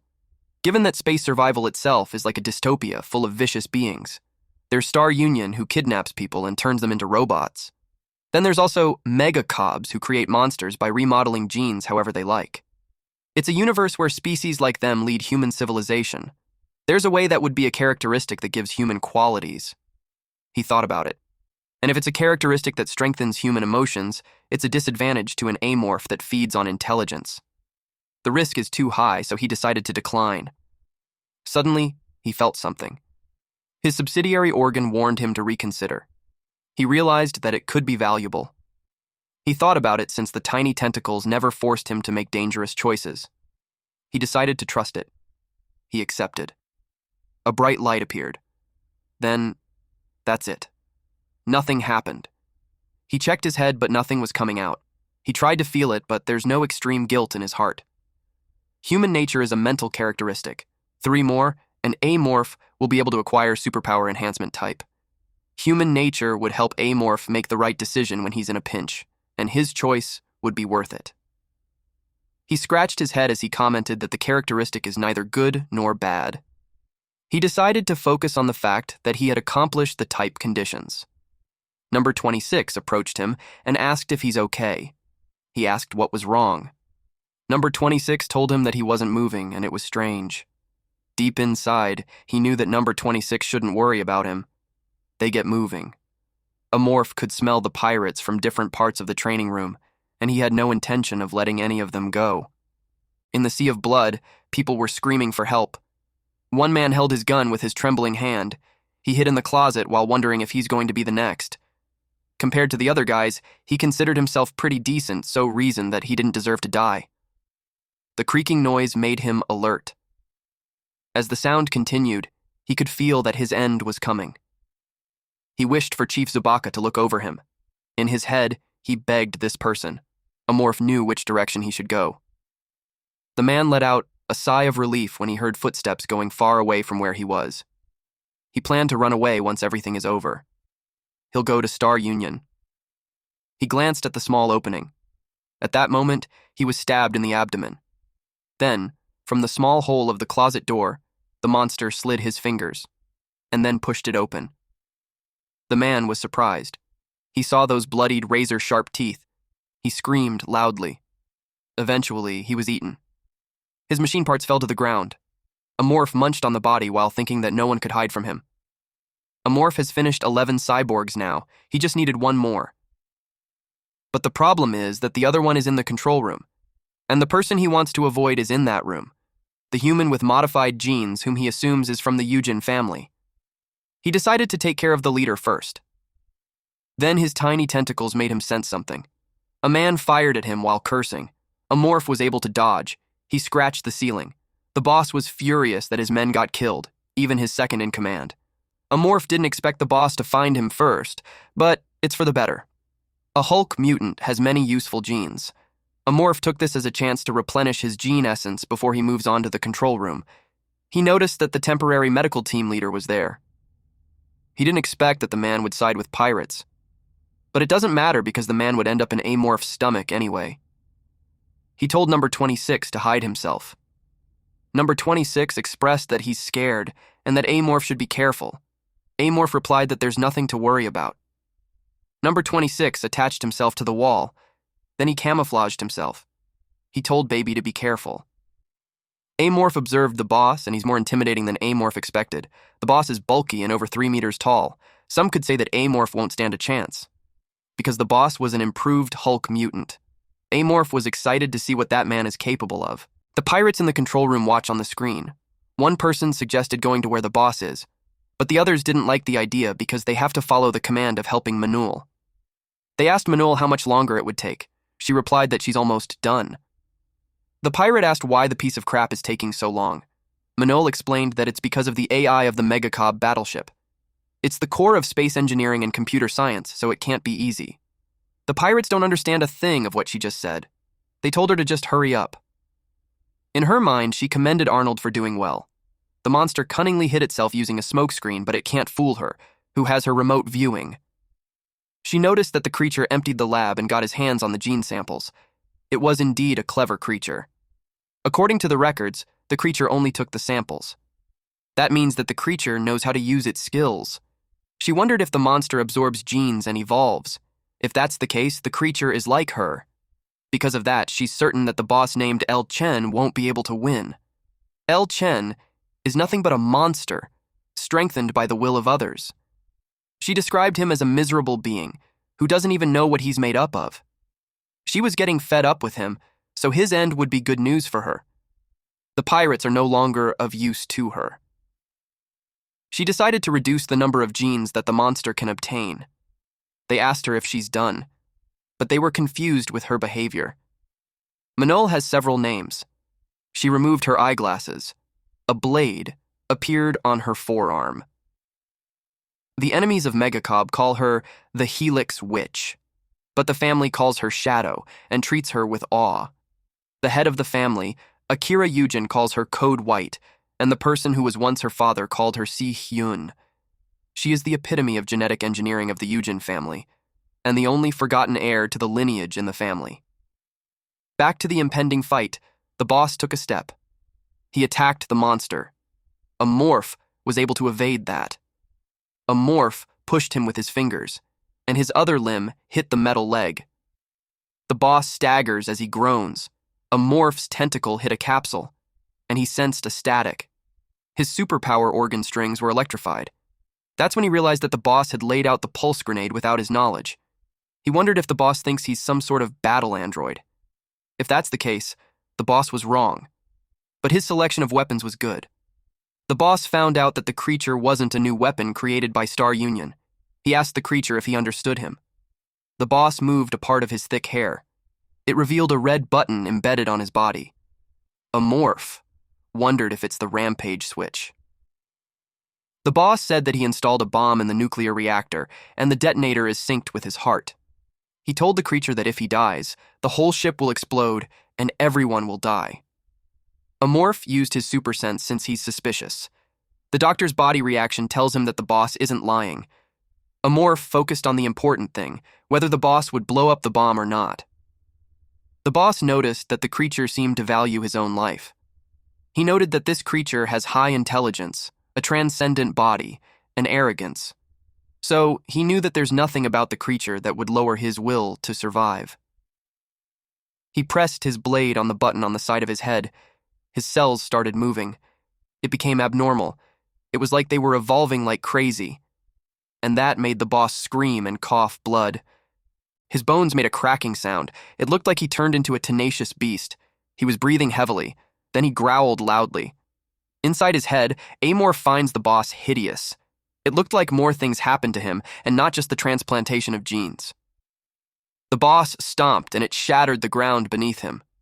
Amorph recognized that he's got the genes of the mountain crawler. They're also called the dragons of the rocks because of their hard shells. The boss roared loudly. Then it moved fast. Amorph hit its chest with his tail, but he stopped the second he saw the bomb. And that's when Amorph took a blow. The boss waited for his reaction, but he got confused when Amorph didn't move. Then suddenly, Amorph scurried away. It made the boss angry. He was growling while Amorph maintained a safe distance from him. Amorph's body is throbbing. He could have been dead if not for his rock-hard head. It made him wonder why the boss brought up the bomb when he aimed for the head instead. He realized that the enemy was just playing dirty. The boss told Amorph that its attack is no use. Amorph knew that unless he aims for the heart, there aren't many places he can aim for. The shells of the enemy are way too strong. Nothing should be able to break through that unless it's a plasma weapon. Amorph knew that he could win as long as he could stab the boss anywhere on his body, but it seems like the boss knew that, so he went after Amorph's tail. The enemy charged, but Amorph was confident since his tail isn't the only thing that's dangerous about him. He dodged the attack. Then he leapt away while the enemy kept attacking him. Amorph can emit poison from his teeth and fingernails. He knew he would win if he broke the shell and attacked. It made him think on how he could get through that shell that the enemy is confident about. And that's when he grabbed the sonic blade. Hulk mutants have an inveterate weakness. Amorph knew that he had to hold out until that weakness came to surface. The cargo hold is where Amorph woke up to the world. And there's no better place than that to stall time. A loud rumbling sound echoed in the cargo area. The boss chased after Amorph. He'd crush into several things, but he didn't mind. The cockroaches in the area scurried away. One of those cockroaches got stabbed by Amorph's tail. Amorph ate it while thinking that he had no chance against the boss's monstrous strength. Hulk mutants are quick and strong, but they use up energy fast. That's why he has to take a short break in the middle. If he continues to provoke him into using his energy, he expects the Hulk mutant's body to stop attacking whether he likes it or not. There's only one option left for Amorph, and that is to wait. The Hulk mutant yelled to ask where that insolent insect is. Amorph kept himself hidden while waiting for the chance that would come soon. Amorph remembered that the guy has 2 hearts. He wondered which one was connected to the detonator. Amorph knew that Hulk mutants have a main heart on the left side. So, it's very likely that he connected the detonator there. However, Amorph recognized that the boss is a clever one, so he couldn't be certain on where it would be located. To his surprise, the Hulk mutant had located him. Amorph ran away quickly. But the guy chased him, and even called him a coward. The Hulk mutant's body lets out a steam. Then he was panting. Amorph noticed that. He assumed that the Hulk mutant had reduced his weakness as he was being enhanced. Normally, he would have stopped moving by now, but nothing has changed except for his speed. It looked like he couldn't completely get rid of the break time. Amorph took the chance and jumped in on the Hulk mutant from behind. The Hulk mutant grabbed a slab of stone and threw it on Amorph's way. Amorph leapt around to evade the attacks, then he landed on the ground. The Hulk mutant roared loudly. Then he smacked Amorph right on the head. Amorph grits his teeth as he endures it. He eventually found his chance, and he hit the Hulk mutant with his secret weapon, and it cracked the guy's bones. Amorph followed the attack with a bite. With that, he injected poison to the Hulk mutant. This ugly-ass mutant then screamed as he received the unexpected attack. The Hulk mutant got angry and threw Amorph towards the wall. The Hulk mutant was about to punch Amorph, but then he staggered. Amorph grinned. The Hulk mutant couldn't believe that his body started trembling. His legs were wobbly. He lost his balance and fell on the ground. Amorph noticed that the paralysis effect is not as effective as it would be on humans. He expected the poison to have spread on the body now. The Hulk mutant asked for help, but Amorph mercilessly stabbed him in the throat with his sharp tail. Then he started ripping out the ugly ass's flesh. Eventually, he found what he was looking for. The detonator was attached to his second heart on the right. The timer starts when it's struck with force. The second heart limits the side effects of genetic manipulation. It made Amorph wonder if the guy was trying to take him down with him, knowing that he would die anyway if the detonator got damaged. It's going to take some time to disassemble the detonator, and as a reward for himself, he decided to enjoy the Hulk mutant's genetic sample. Then number 26 calls him. He reminded him to stay hidden. Number 26 reported that they're in trouble. Amorph asked why. Suddenly, a signal prompted him. Amorph saw a vision of his morbid ending. If he continues to stay right here, he'll receive a fire attack that will kill number 26 as well. For a brief moment, he was frozen in shock. When he regained his senses, he dashed away. He immediately grabbed number 26. At that moment, a fire broke out behind them. Si-hyun stepped forward and saw that the monster got away. She was curious how the monster got the prediction. Amorph planned to deal with her last, and he didn't expect her to come there herself. He noticed the shiny blade protruding from her hand. Her genes are mixed with those of the white Galergon and another high-level organism. Not only that, there are dozens of visible genetic traits. Amorph knew that he couldn't beat her in his current state. He felt his body warning him not to confront that creature. He needed to step back and reorganize. The Hulk mutant recognized Manol and called her. She told him that he did well and stabbed him. Her sword pierced through the detonator. She couldn't let the space monster escape. Amorph was in a pinch. He thought of what to do next. The timer on the bomb should have been activated with her stabbing the Hulk mutant. Amorph knew that it would be suicide if he attacks her now. He decided to observe the enemy and get information. He noticed that her eyes are different. He wondered if those are the eyes of the Outspace Observer or maybe Daredevil's.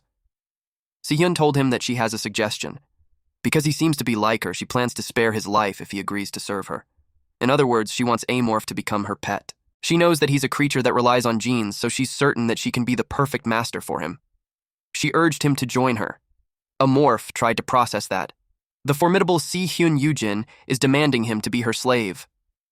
A gust of wind blew. Amorph has confirmed that Si-hyun isn't lying. Well, not that she has a reason to. He's also aware that the blade on her wrist is the claw of Galergon, and that even with his hard shell, he won't be able to protect himself from that. Plus, she also got plenty of other weapons to kill him with. Number 26 called him. Amorph knew that submitting to her is the most reasonable choice. Si-hyun grinned. Amorph walked towards her. She told him that he's making the right choice. Number 26 pats Amorph, while assuring him that she's right by his side. Amorph was thinking how Si-hyun had no idea why he liked Amorph. She doesn't know that he's so obsessed with the crappy, useless character or why people call him the Morph Park on online communities. The reason is simple. It's because of the freedom to choose. Because, with the choices that he makes, it grows stronger and indefinitely. That's why he loves Amorph. That is why there is only one choice for him. With just a step away from Si-hyun, Amorph stopped while he bowed. Number 26 noticed how strange he's acting. Si-hyun reached out to pat him while praising him for being a good boy. But Si-hyun was taken aback. Amorph splashed poison on her. It landed right on her face. Immediately, he retreats and scurries away. So-hyun's eyes remain shut while she grins at the choice that Amorph made. She was thrilled that Amorph chose to play. She threw fire on Amorph, but he continued running. Amorph knew that she's stronger than him, and she's the most challenging enemy he had faced since he became an Amorph. However, he fought other outstanding enemies, and he always wins. He decided to teach her a lesson, that fighting isn't all about strength. The floors creaked. As the Hulk mutant's hand shifted, he tried to lift himself up while cursing at those bastards. He's mad that she betrayed him. He vowed to bring her down and make her beg for her life. He was furious that the device got destroyed. It will be all over for him if he can't get to the engine room in 10 minutes. But his strong will of not dying kept him strong.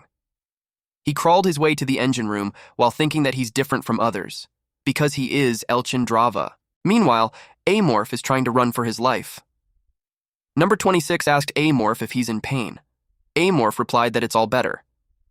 Number 26 asked, "Really?" Amorph pats him and replies yes. Amorph knew that Si-hyun's daredevil eyes have X-ray vision, so a surprise attack won't work. And even if he hides, she'll find him in no time. And he's certain that she also has other sensual abilities other than her eyes. Amorph knew that he's working on a tight schedule, and stalling for time won't work in his favor. He expected Si-hyun to have realized by then that he's worried about the bomb. Because of that, she'll probably expect that he will try to escape using the escape pod. He assumes that she's going to block the entrance to the hangar and corner him. That's likely her strategy, and then she'll try to subdue him with her overwhelming power. In other words, standard tactics. It was like she's using the same strategy that he used on the pirates. It's like fighting with another game player. For now, he decided to focus on eliminating the enemy rather than the bomb.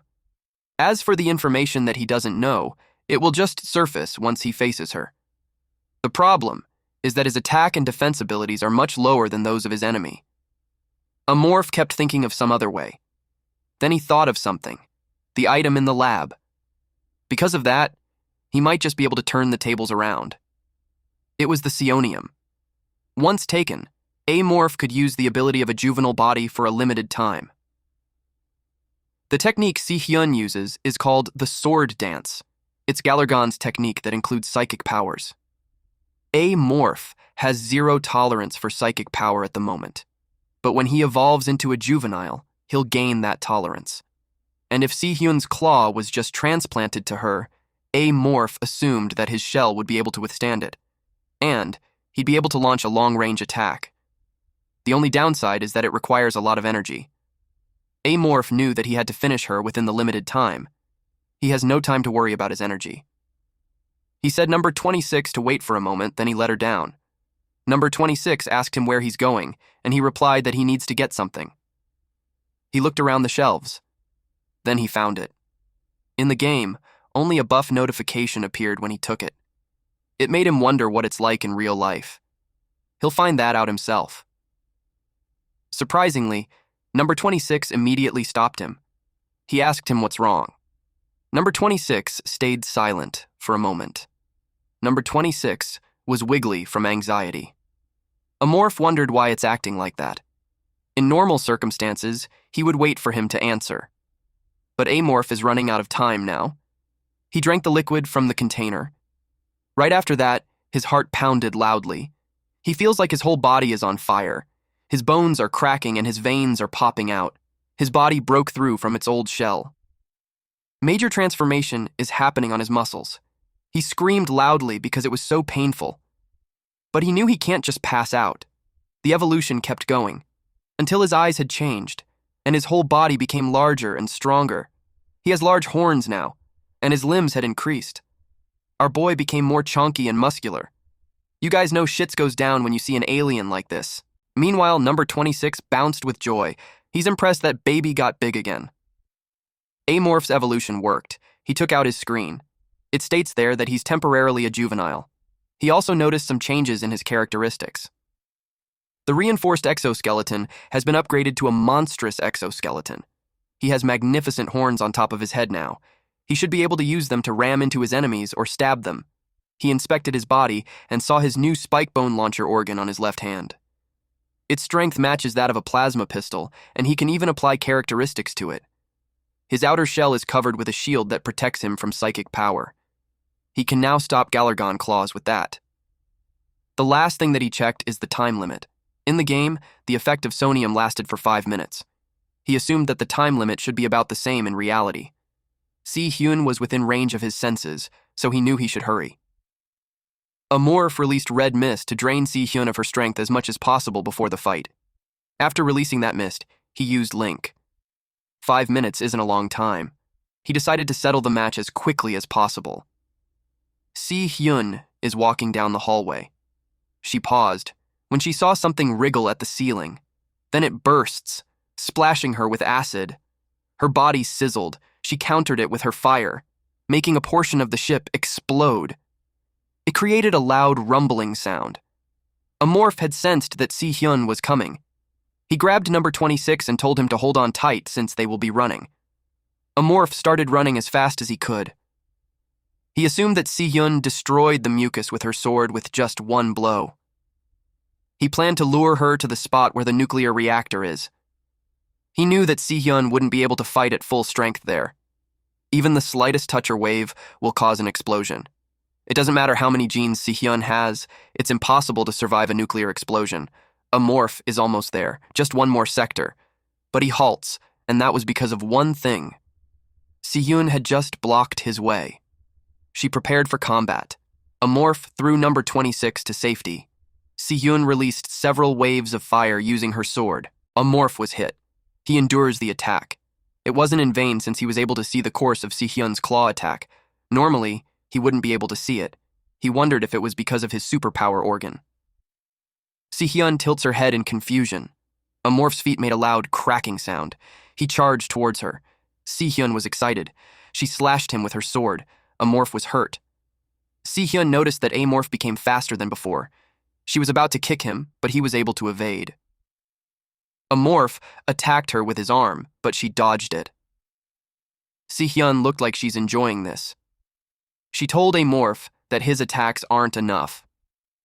A morph wrapped his limb around her. While holding on to her, he attacked with another arm. At the very last second, Si-hyun was able to react. She moved her arm to deflect it. It chopped off a part of the limb. She told him that he's not bad, since he was able to corner her. She unleashed a pink aura around her and A morph loosened the grip on her waist. He was surprised to see her red hair. In a split second, his tail was slashed, and the tip was completely severed from his body. He was in pain. Si-hyun noticed that he created distance between them. She figured out that A morph must have known about red mist. In his head, A morph admitted that she isn't an easy opponent. Red mist is a predator that lives on a jungle-type planet. Its manes emit a menacing pheromone that causes hallucinations. If she has the hallucinating skills of a red mist as well, then A morph have to defeat her before the psionium effect wears off. A morph knew that panicking won't do anything. He needed to stay calm and wait for his chance. He charged forward, and that made Si-hyun thrilled. A morph was able to deflect the sword on her right hand, but A morph was almost stabbed in the chest with her left sword. But before Si-hyun could do it, a morph splashed acid on her face, causing her to turn away. Then a morph slashed her arm off. Si-hyun was infuriated. While a morph is retreating, he shoots her some spikes from his body. Si-hyun watched as it approached her. She deflected those spikes with her sword. A morph had observed her and finally figured out what was wrong with her. She certainly has the skills that match those of the players, but unlike them, she has a critical weakness. And that is, she can't use two abilities at once. Si-hyun grits her teeth. She told him that he's getting on her nerves. Because of that, she decided to kill him. A morph has to know how long it takes her to switch up her powers. He's certain that there's a gap no matter how fast she does it. He was looking for the moment when she becomes defenseless and normal. Once he has that, A morph plans to make changes in his strategy. He charged forward, with the intention to corner her. Meanwhile, Number 26 narrates a story of a slime opening her eyes to a cold and heavy world. Some intelligent beings called it seabed, and that was her home. It was a harsh environment with low temperatures and high pressure. However, she didn't think it was all that bad. There were others who protected her. The slimes were weak, and they always had to fear for their lives. In normal cases, that is. When the slime realized that she had a special power, she used it to protect her own kind from predators. After some time, she became the head of the pack. But her life didn't change much. Sharing food and sleeping together with her pack was the greatest happiness in her life. However, that didn't last long. When she heard the others screaming, she hoped desperately. She hoped that she could fulfill her duties as the head of the pack. She wanted to protect her loved ones. She thought she had successfully protected everyone. But sadly, that wasn't the case. There was no miracle, but only unbearable exhaustion. After years and years, the head of the pack, who hadn't been able to fulfill her duties, woke up. She found herself in a reeking liquid prison. In there, she watched the miserable deaths of those who should have been protected. When a being with a hairy animal in its arms named her Number 26, there was no one else of her kind left in prison. At the bottom of hell, she prayed and prayed for someone or anyone to come and help her. If they do, she would sacrifice the rest of her life to protect others. Back to the present time, the only one who helped Number 26 was our MC. And right now, he's in deep trouble. Si-hyun yelled that she's getting sick of their fight. A morph runs away while shooting spikes at her. She's infuriated with his petty tricks. Suddenly, a morph used his sharp limb to attack her. Si-hyun barely evaded it. She cut off the tip, and the acid coming from the severed part splattered on her. A morph was about to grab her, but she blocked it by punching. A morph expected her to have some kind of defense skills, but he had no idea that she would have the superalloy skin of the Wolfram Goblin. Si-hyun punched a morph on the gut. She told him by saying that a pet that bites the hand of the owner needs to be taught a lesson. A morph felt the pain from her hits, but she needs to be better than that to defeat him. He attacked from behind. His limbs grab her and lift her up in the air. She was quite heavy, he must say. Superalloy skin is as strong as a super-reinforced suit, but it weighs down the body. But a morph might have his chance. He slammed him on the wall. That made Si-hyun furious. She glared at this monster. So-hyun emits electricity from her body and blades from her arms. A morph, knowing that it's bad, scurried away. She slashed him. A morph endures just a bit longer. His skin has several cuts already. Then when the attack subsided, he took his chance. But Si-hyun docked and teased him that he just missed her. But she noticed her lapses. A morph looked at her intimidatingly. He didn't miss. From the start. His target isn't Si-hyun. Our boy was smart enough to punch a hole onto the wall which opened the spaceship towards the vast space. Si-hyun used her blade to anchor her on the ground. When she turned around, she panicked. She saw that the monster was already behind her. A morph was waiting for that moment. Si-hyun was desperate since she didn't want to die there. Her veins popped out from her arms. She's forcing herself to activate two skills at the same time. She's pushing her limit on the verge of death. Her color starts to change to a lighter color. Amorph decided to take her down before it's too late. He shot bullets that were deflected by her skin. Si-hyun grinned. To their surprise, Number 26 joined while telling her to leave the baby alone. Number 26 electrified her face. She yelled, "What the fuck?" Then a loud boom echoed in the ship. Si-hyun's left eye was blasted and a hole was left on her head. Then she was shot again. Number 26 jumped off her while asking help from Amorph. Amorph was able to catch her on time. Despite her injuries, Si-hyun refuses to give up. Amorph grabbed her torso, and he slammed her on the wall. He advised Number 26 not to let go of him. Amorph thought about the psychic energy that just came out of the tentacle, but he decided to put that aside. His priority for now is to get out of the place. Amorph dragged her body. He was already panting, but he continued. This just proved that he had really won the fight against Si-hyun. The environmental maintenance system isn't even working with the hole in the ship. If there was someone around, they would have fixed it or manually shield the damaged area and stabilize it. But there's barely anyone on the ship except pirates. And he's certain that they don't know what's going on since they're busy hiding from him. He knows that the ship is done for. At that moment, it rumbled loudly. Number 26 asked what was wrong with his arm. His skin crumbles. The effect of psionium and the transformation is wearing off. Amorph was relieved that it didn't hurt to return to his original form. He was hoping it would last longer. But still, he gained something more important than that. In the game, mangacap rankers have an average of over 1,000 genes. All of them are genes from rare creatures that are hard to come by. Sihyun is an NPC at the level of a high-level player. Still, she should have a good number of genes. Amorph expected that just like when he took the samples, he'll probably get around 3 at most. He doesn't care if he gets only 1, but he hopes that it will be the claw of Galargon. He'll find out. He opened his mouth wide to eat Sihyun, but before he could take a bite, he saw a vision. This showed that upon him eating his meal, a huge explosion will happen and they will be all caught up by it. It startled him. Then he remembered the bomb on the ship. According to his predator senses, there are only about 5 minutes left. That's not enough time to defuse a bomb. He knew that he needed to abandon the ship and get to the escape pod as fast as he could, but it takes at least 5 minutes to pass the hull to the runway. He will never make it on time. The only way he can make it there as quickly as possible is this thing right in front of them. The plasma gun. Amorph immediately grabbed it. Number 26 commented how sparkly it is. Amorph charged the plasma and set it to maximum power. It moved from 30% to 70%, then 100%. Amorph pointed the gun upwards and it created holes on several floors. It slowly dies down. Amorph instructed number 26 to hold on tight. Then he took a big jump. Our boy just created a freaking shortcut. He went through the hole.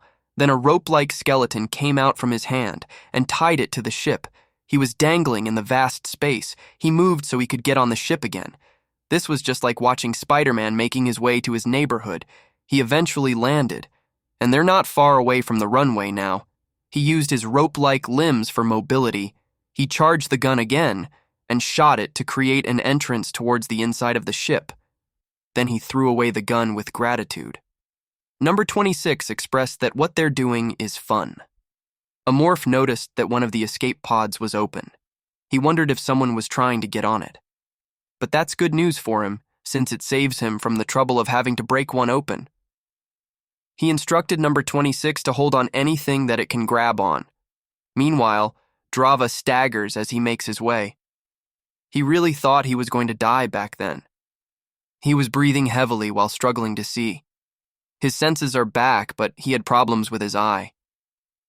With one of hearts ripped out, his body is a mess. He nearly detonated the bomb in the middle of disarming it. He vowed not to let those monsters get away. He reset the bomb to explode 10 minutes later. By the time he escaped the ship, those monsters would have turned into ashes from the explosion. He noticed that it's quiet. He wondered if one of them died, but whoever is left is still at risk for his life. He stopped on his tracks when a man appeared in front of him. The man was also shocked to see the pirate. Drava scanned him, and from his uniform, he was able to deduce that this man is Yusung Samuel. He looks different from what the monster Manul told him. He assumed that Samuel stayed hidden because he couldn't abandon his ship. Then he crawled out, thinking the coast was clear. Samuel pointed a gun at Drava. He threatened to shoot with a plasma pistol if Drava moved. Drava was unfazed. Whether it's a plasma pistol or not, he suggested for Samuel to unlock safety first before he threatens someone. Samuel got confused. During the time he was distracted, Drave hit him. Samuel crashed on the ground. Drava grabbed the gun while uttering that Samuel is such a moron. He admitted he got scared for a second. Then he revealed that a plasma pistol has no safety to begin with. He told him that he would skin him alive if he had the time, but he didn't. Samuel begged him to have mercy. Samuel trembled while saying that he'll do anything, but Drava replied that there's no need for that. Drava pressed the trigger while saying goodbye. To his surprise, the plasma pistol did not fire. It just gathered its energy inside the gun. Suddenly it exploded on Drava. Only his foot was left of him. Samuel laughed out loud. He went crazy while saying that it serves the damn pirate. He exclaimed that he's a descendant of the great Titan and the eldest son of the Samuel family, and that he's invincible. But at the same time, something flashed behind him. Then it was followed by a loud bang. The ship rumbled. Number 26 panics. A morph asked him if he's okay. Number 26 trembles. A morph inspected him and saw that he passed out. The impact wasn't that hard to cause severe injury, so he expected number 26 to wake up soon. The rumbling kept on going. A morph watched from the escape pod as the very first place that he steps foot in that world turns into ashes. It was time to say goodbye to the research ship, the foundation of his growth and evolution. A morph grabbed a bottle of wine. He wondered if someone drank there. It bothers him, so he decided to look up internal record videos on the escape pod. The keyboard beeps as he types on it. It played the recorded videos. There was Samuel. A morph didn't know he was alive. Samuel has been hiding out there and drinking himself away. Looks like he's been waiting for things to settle down. Then it showed that he's headed towards the exit. He must have noticed when things quiet down and stepped out to see what was going on. A morph wondered if he hoped for the soldiers to kill him or that a passing ship would come to Samuel's rescue. Whatever it is, A morph knew it wasn't his business. He decided to delete the clip. The system notified him that the internal video had been deleted, and from navigation mode, it was changed to standby mode. The system displayed default destination settings on the screen. It showed one of the planets under MangaCapped's command. Usually those kinds of planters are stationed with a large-scale army. A morph knew to avoid places like that as much as possible. He looked at the closest place from there. He saw one that could work. It is the T&C Special Trade Center. It's a large space colony floating in space. It's also a place where the players in the game would gather to trade.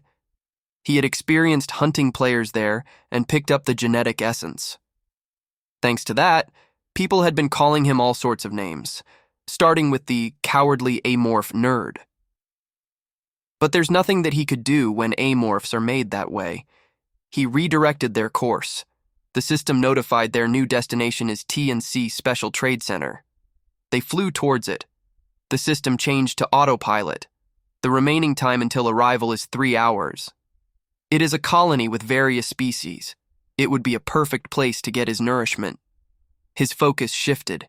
He checked number 26, which he didn't expect to be a sea demon. They are similar in appearance and habitat, with the only difference being size, and neither is hostile.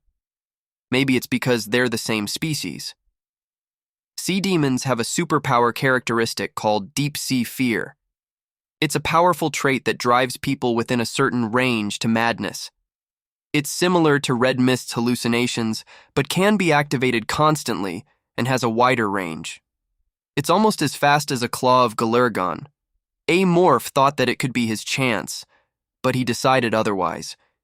Even if he eats number 26, there's no guarantee that the predatory effect will activate, and he admitted to himself that he became fond of him.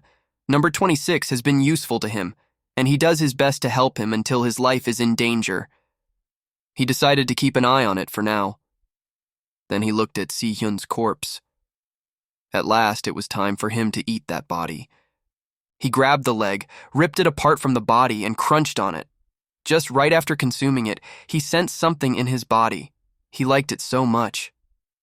Our boy even had this elated facial expression from the sensation he was feeling. He kept on eating.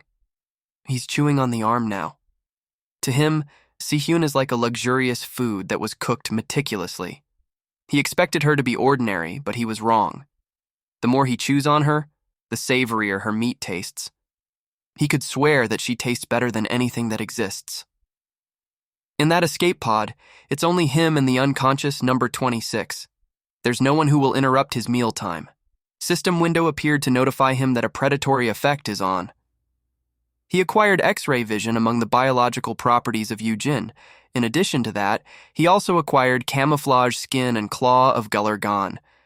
Meanwhile, at Star Union's capital planet, JAX-01, a robotic cat walks under the rain.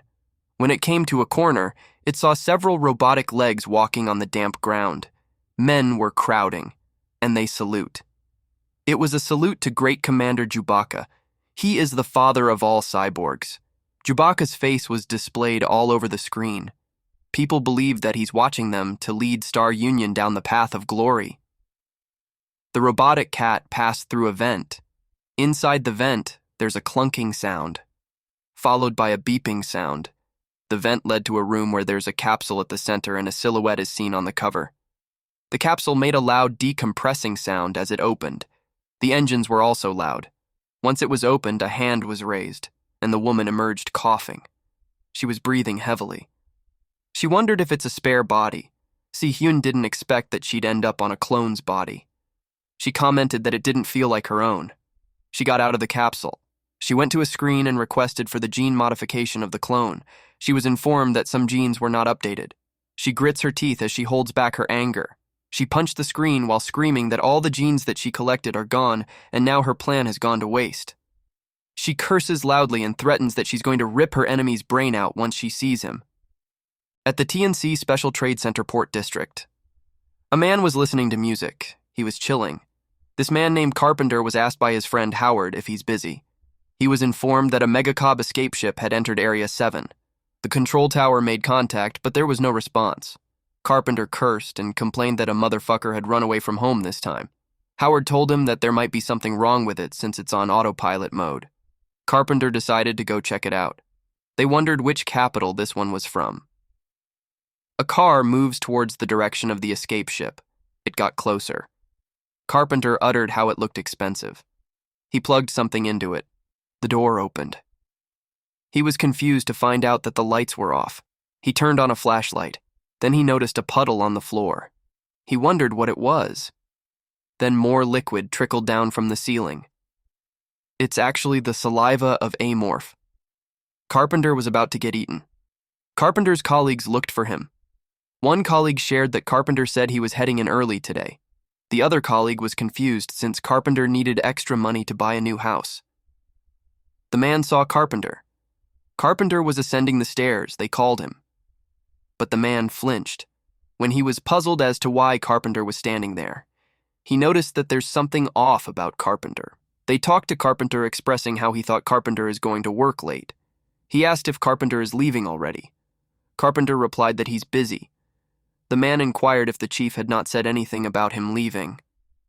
Carpenter simply replied that he told the chief he was busy and the chief let him go. The man got annoyed that Carpenter talked to him that way.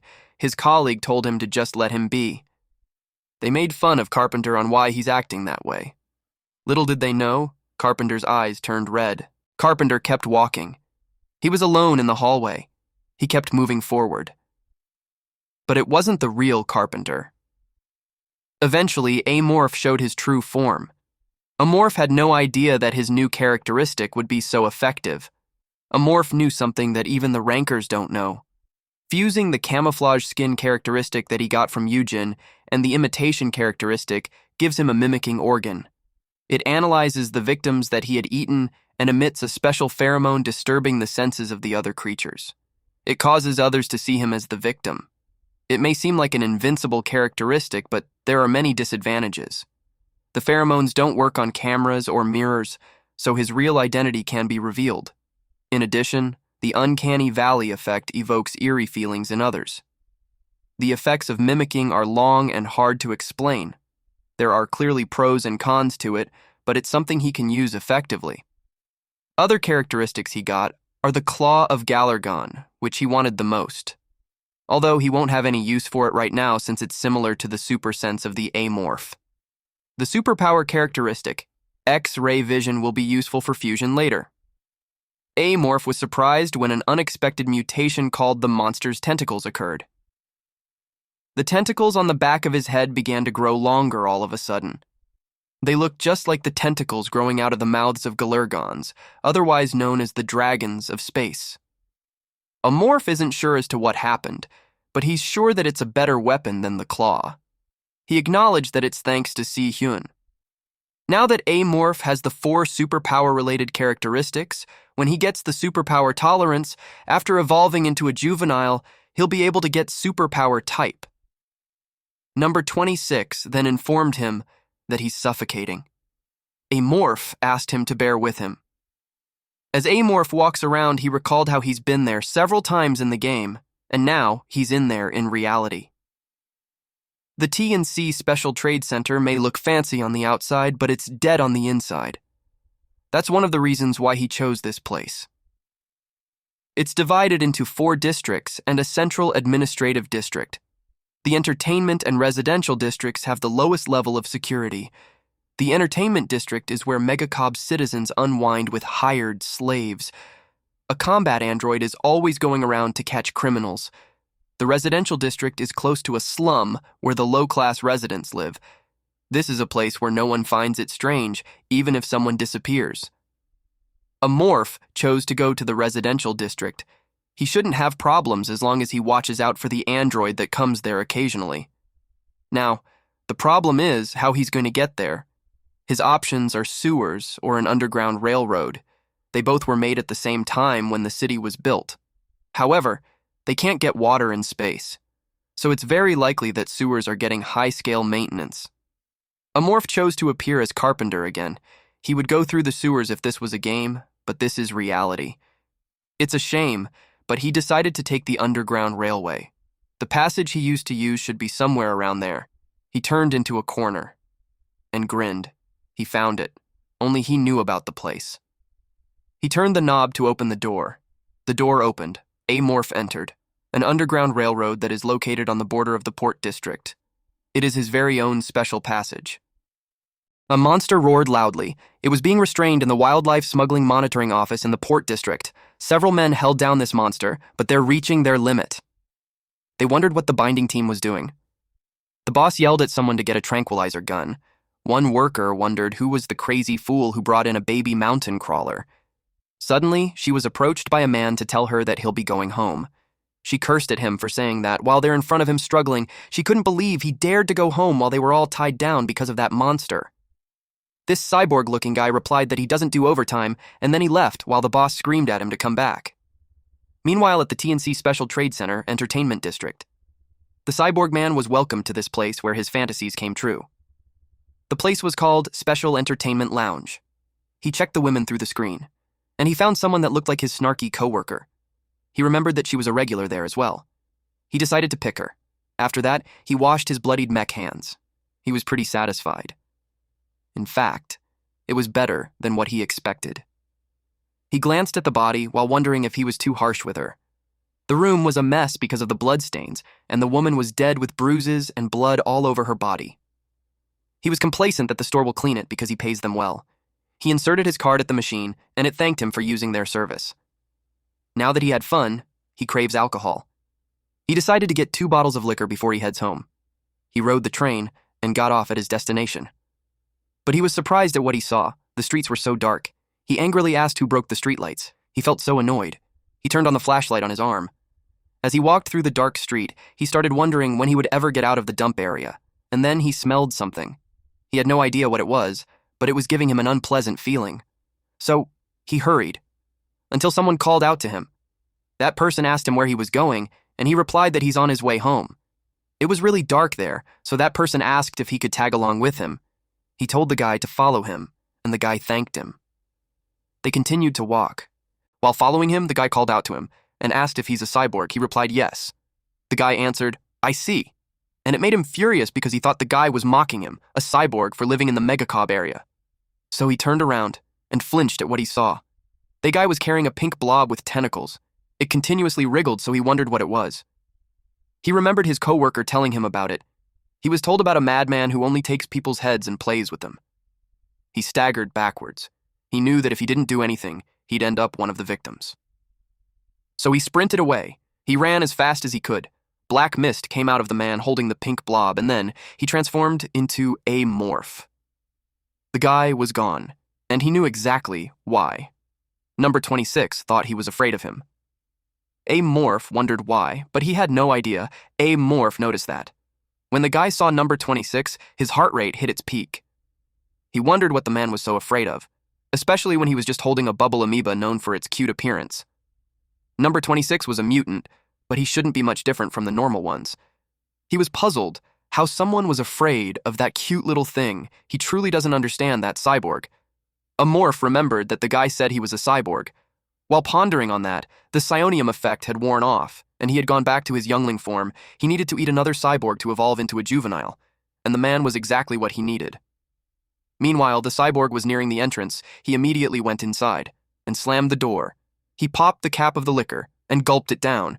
He thought he was done for. He staggered as he walked inside while planning to call in sick tomorrow. He flopped on the bed and turned on the TV. Then he complained of how much he's sick of the dump area. He planned to move out as soon as he earned enough money. Little did he know, a morph had followed him to where he lives. A few hours later, the cyborg went to buy liquor again. He stayed back because if he went home, he knew he'd probably ended up as food for some mountain crawler, but he missed the chance to blow off some steam at the arcade. He had already reported the monster, but he was still worried that the bastard had come into his place. He cautiously made his way home. He thought he'd be fine now since he's far away already, and all that stress had made him thirsty. He planned to grab a nice drink once he got home, but he was surprised at what he saw. He was hiding behind a wall when he saw Amorph tinkering on the machine in the wall. After that, Amorph made his way, and he was gone. The cyborg's hand trembled as he tried to dial in his cell phone. He called the Residential District C area police station. He reported that a monster broke into his house. Meanwhile, Amorph opened the door and saw how cramped the area was. It was a basic studio apartment. The place was pretty run down, but the bed was fancy. He assumed that the guy liked sleeping like a rich guy in the capital. Once he decided to eat cyborgs, scouting became a must. During the day, he coped with who lived in every unit. Turns out there's way more variety in species than he expected. There were cold-blooded reptilian humanoids and half-human, half-beast wolves. To reach the subadult form, the species he needed to hunt got complicated. He had to eat all 60 playable species and get 4 additional types to become a subadult. Most players quit once they unlocked those types, but the requirements after being a subadult got even worse, so it was a wise move for them. Special trade hubs were full of different species, so he thought collecting genes would also be easy there. And Megacorp had diplomatic ties with the cult, so he expects there to be tons of cultists in the Central Administrative District. He imagined getting 60 would be a breeze. He wanted to stay there for a while, so he checked what the area was like. He realized that the soundproofing wasn't great. He could hear noise from the next room and upstairs. And he also found out that no one lives in the apartment below. He sensed someone coming his way. There were 3 of them, a cyborg and 2 cops. He was ready for the fight. Number 26 asked him what was going on. He told her that someone was coming. He wasn't ready to fight openly, so he just observed at the moment. The cop confirmed what the cyborg reported. A monster went into his house. The police officer checked the door, and it was completely fine. The cyborg told them that the monster unlocked it by itself and went inside. The officer doubted him, especially when he's holding bottles of liquor. The police officer confirmed with him if that was alcohol. They also checked the record and saw that he also filed a false report last night about seeing a suspicious person, so they suggested that he was just drunk. The cyborg got annoyed with them. If they weren't civil servants, he already beat the crap out of them. They had to check inside, so he was instructed to open the door. The cops went in and commented that the place was pigsty. The stench was too much for them, and the ref only had liquor in it. And then they announced that there was nothing unusual there. The cyborg refused to believe that, because he saw it with his own eyes. He suggested checking with another apartment for any other reports. The cop dismissed him and suggested that the cyborg should replace his eyes. They informed him that he was the only one who made a report. They advised him to drink in moderation. But he finds that ridiculous. There was a noise coming from the wall and it caught the cyborg's attention, but the cops decided to leave since they had confirmed that nothing was wrong. The cyborg tried to stop them. They simply advised him to report again if anything else happens. He started to doubt himself and question if he was just seeing things, or if the monster had left already. He was so sad. And also annoyed, he sat on his bed and opened a bottle of liquor. He started wondering if his body was breaking down, or if he was hallucinating. He laid on his bed as he planned to look for a girl that looked like the captain and spoil her rotten. He was about to fall asleep when he got annoyed from the noise coming from downstairs. He wondered what the bastard was doing at that hour. Then he remembered something, that no one was supposed to be living downstairs. So he got up, but he was surprised. A morph was already in his face. This scene really creeped me out. Our boy then proceeded to open his mouth and say, Thank you for the food. The cyborg screamed out loud as Amorph took a bite of him. One of the cyborg's neighbors got annoyed from the screaming because he was sleeping. He was forced to wake up with a scowl on his face. He marches out of his apartment and vows not to let that cyborg off the hook this time. He banged on the door and yelled at him to come out, until he smelled a foul odor. The door opened. Then he yelled at the cyborg to stop being so loud in the middle of the night, but he got terrified. The cyborg simply apologized, but he could tell something was wrong with it. Then he politely told him to be quiet since it's nighttime. The cyborg replied that he'd be careful. As long as he understood, then the man was fine with that, and so he left. The cyborg watched him, but that cyborg was actually an Amorph, and he made that man his next target. The next day, the cyborg entered the apartment building. Then Amorph changed into his original form when he got on top of the elevator. Then he entered the room. He saw number 26 munching on the cheese because he got hungry. Amorph encouraged him to eat up. Then he thought of resting too. He took a bite of the cyborg's leg and complained that it's the second worst thing he had ever eaten. It was a mix of ingrained alcohol and rotten meat. He realized that there was a correlation between health and taste. But he had no choice but to eat that for the sake of his evolution.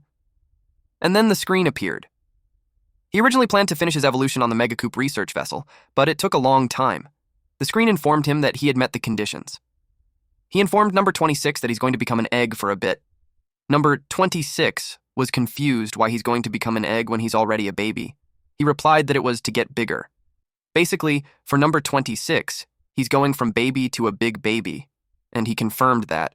He also assured him that there's no need to worry, and then he encouraged it to eat the rest of the food. Then he clicked yes on the screen. Evolution was initiated, larva into subadult. He's excited to enjoy the amazing power of the subadult, especially that he got a taste of it with the psionium. Meanwhile, number 26 ate the hands of the cyborg, while he becomes an egg. Number 26 approached the egg and remembered the oath that he made when he escaped the foul-smelling cell that was to protect the young child no matter what. But he realized that until then, rather than protecting, he was the one being protected. And that fact pained him.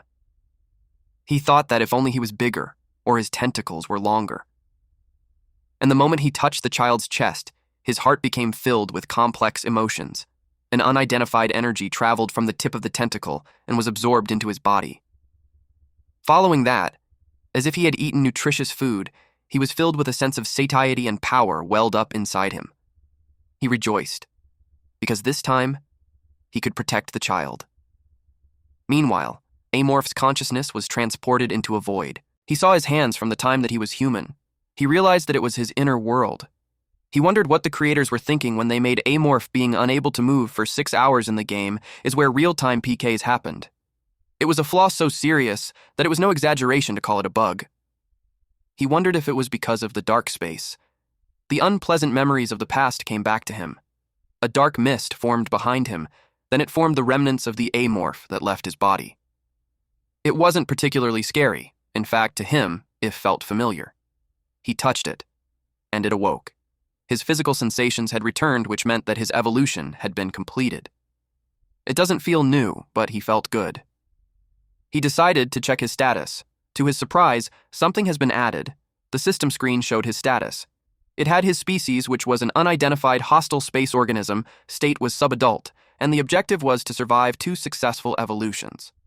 His physical traits were wings, chitinous exoskeleton, regenerative power, neurotoxin, kaiju skeleton, acidic blood, leg strength enhancement, mimetic organ, saw tentacle, contamination organ, and spine launching organ. His psychic traits were predator sense, monster's tentacle, humanity, psychic resistance, and physical enhancement type. Also, he had some unread messages that didn't happen when he ate the psionium.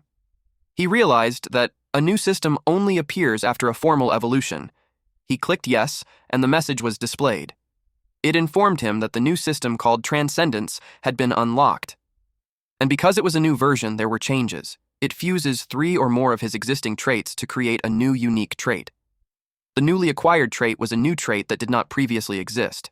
List of usable traits were chitinous, exoskeleton, kaiju skeleton, leg strength enhancement. He was also warned that aside from advantages, there could also be disadvantages, so he had to choose carefully. In the game, the player could only fuse traits 1-to-1 for a species that relies on traits. As the game goes on, they even forgot what trait they had. And by the time he reached the ending, he had over 500. It was enough to make even a morph maniac like him go crazy. He couldn't believe that it could be modified like that. The problem was, if he fused his physical traits at that point, his physical enhancement type would be cancelled for not meeting the conditions. And his psychic enhancement type was already at 6 due to the time penalty.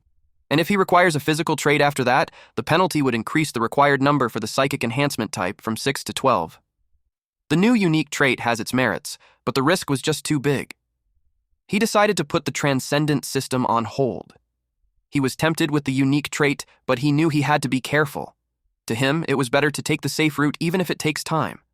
He decided to use the transcendent system only after he secured enough physical traits. The egg started to crack. An amorph emerged from it.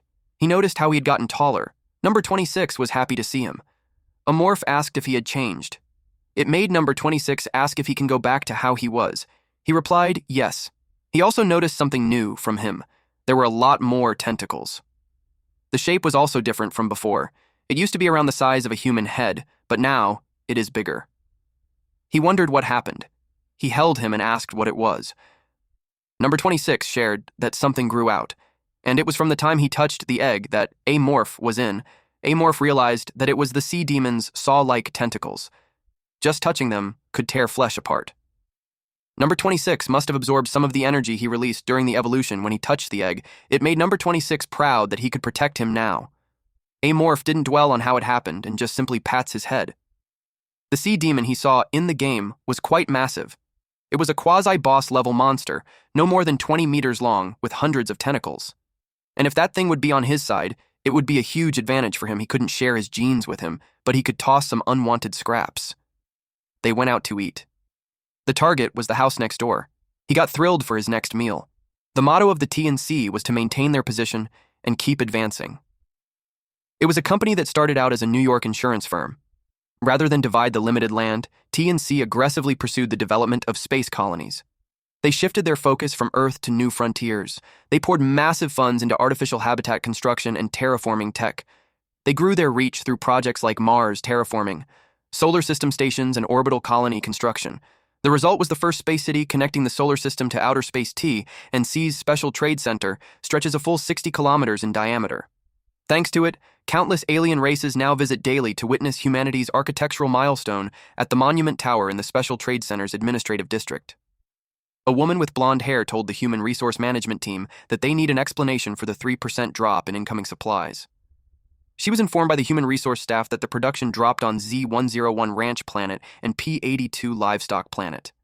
She replied that they could handle up to a 20% reduction in employees sent to the entertainment district. But a 3% in supplies was unacceptable. The human resource staff was scared of her, so she stuttered to reply yes. She knew that the entertainment district generates 40% of the special trade zone's total revenue.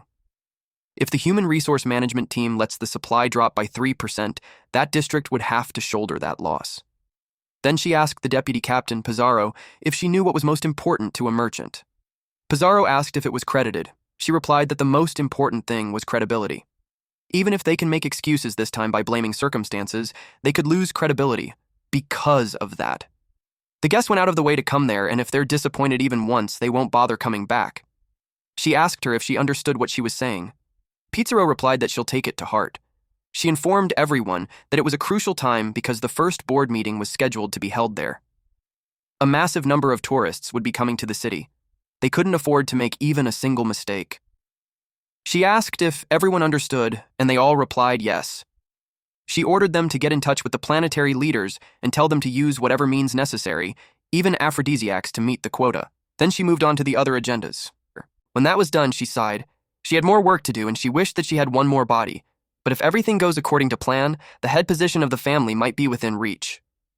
There were 2 surnames in T and C, Thompson and Chamberlain. The winner of the competition becomes the head of T and C.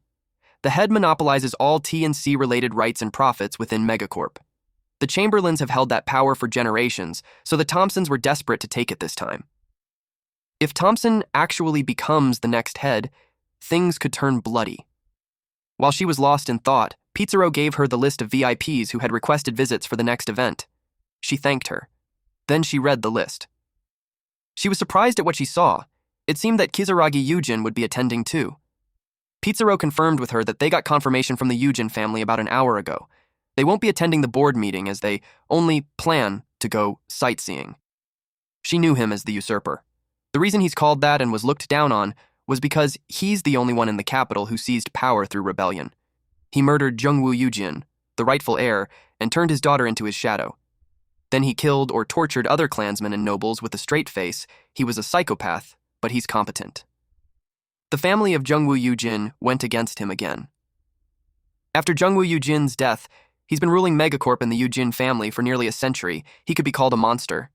She knew that if he faced him head-on, she wouldn't stand a chance, but turning back wasn't an option now.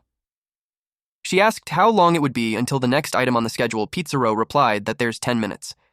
Their schedule involves inspecting critical facilities and discussion on security systems for the administrative districts during the board meeting. She believes that failure is the mother of success, so even if she lost, she could treat it as experience and learn from it.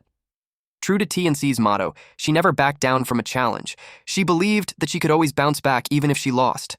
But she didn't know that. A terrifying thread had already deeply rooted itself into her territory. A morph has started its mukbang again. The nosy neighbor was done for.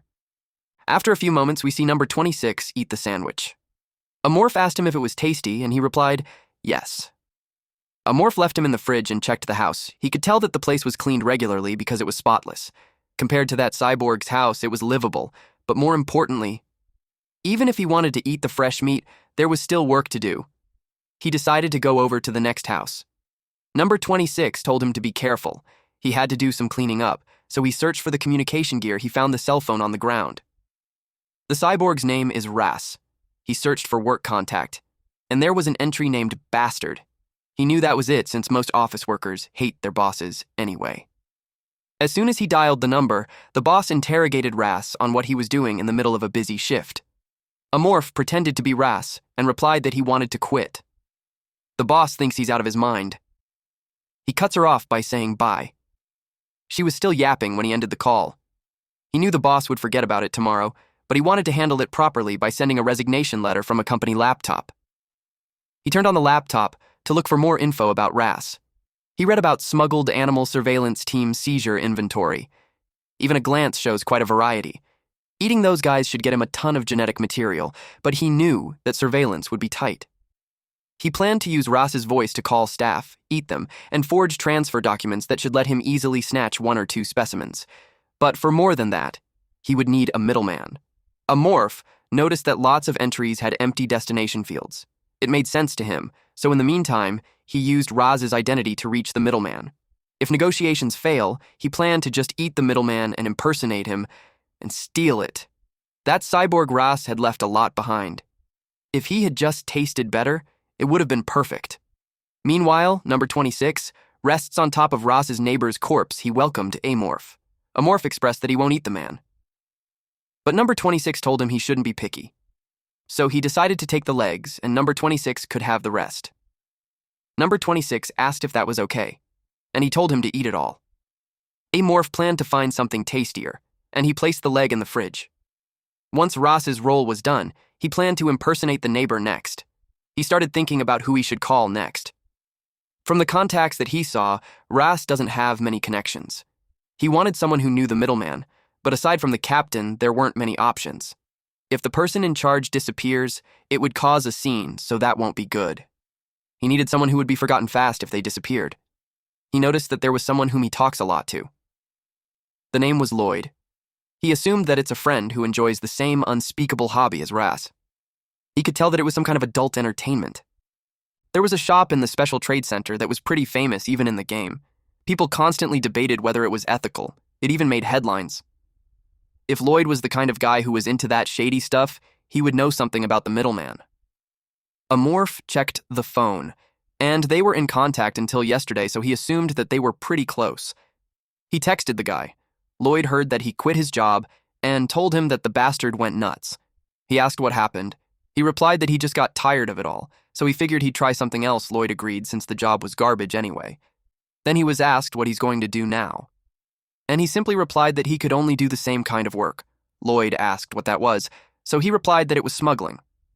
Amorph was cautious. He knew that if the conversation got any longer, Lloyd might get suspicious. He decided to wrap it up quickly. Lloyd reminded him that he already said he would stop doing dangerous work. He also questioned what was the point of quitting. Now, Amorph replied that he can't think of another way to make money, so he just wanted to give it a shot for now. Lloyd gave in and agreed to send him the info. Amorph took that chance for them to meet up and talk. He shared that there was a bar he went to in the Port District. Lloyd was surprised that he's buying him some drink because it wasn't like him. He simply replied that it was because he quit his job and it was just right to buy his coworkers around. Lloyd thinks he has grown up after quitting. Then he asked what time they're going to meet. Amorph suggested 9 p.m. at the edge of the port. It was because it would be easier to eat him after he's done for the day. Lloyd sends a text that going to the bar alone feels lonely.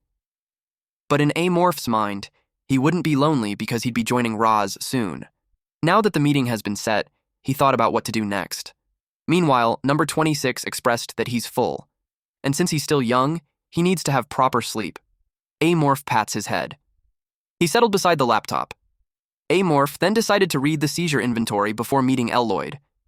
He saw that mountain crawlers were on the list too. To his surprise, they even caught an outspacer. He wondered how the hell they managed that. On cell number 20, the destination was blank, which means that the outspacer was still there. Outspacers, like their name says, were an alien species from beyond the cosmos. If Amorph was inspired by aliens, then that one was the alien from that old game. Playing as them makes the hive queen who grows their swarm by absorbing other species' DNA to evolve their soldiers. Like Amorph, it's a late-blooming species, but the gameplay was completely different. Personally, the player of Amorph still prefers Amorph. Outspacers were rare, but if they're not locked samples, he could still go after their predatory traits. He decided to get that one first. And for the others, there weren't many with over 10 units, so even if he ate them all, he might not gain much traits. That part always comes down to luck. After he had planned that, he closed the laptop. He expected someone to come soon. Number 26 asked what was wrong. He told him that they would go out for a bit. It made number 26 where they were going, but he simply replied that he would find out once they got there. Amorph jumped out of the building to reach the rooftop beside, and then he looked out in front. He bared his sharp teeth, because it was hunting time at the port. Amorph moved quickly. He jumped from one roof to the next. Eventually, he jumped down and ran on the street. He could sense the entrance to the underground tunnel, so he kept going. He used sound waves, and then he hid. 2 bright eyes stared ahead. It was from a robot. Number 26 asked what was wrong. He replied that there was an enemy the robot kept walking. Amorph had sensed that it was a combat-type android. It was a different model from the ones that were guarding the pirate ship's reactor. It also had an additional combat use right arm attached to its hip. He also checked the weapon that it was equipped with. It was a Gauss rifle. He wondered why an android would be equipped with that. A Gauss rifle is a step weaker than a plasma weapon. It uses tungsten rounds and was effective against heavily armored opponents. He finds it strange for an observational android to have such high-performance weaponry.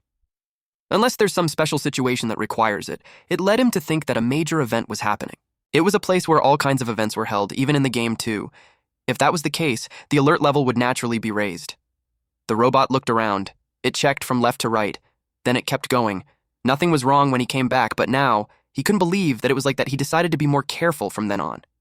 He opened the manhole and jumped down. Number 26 asked where he's going.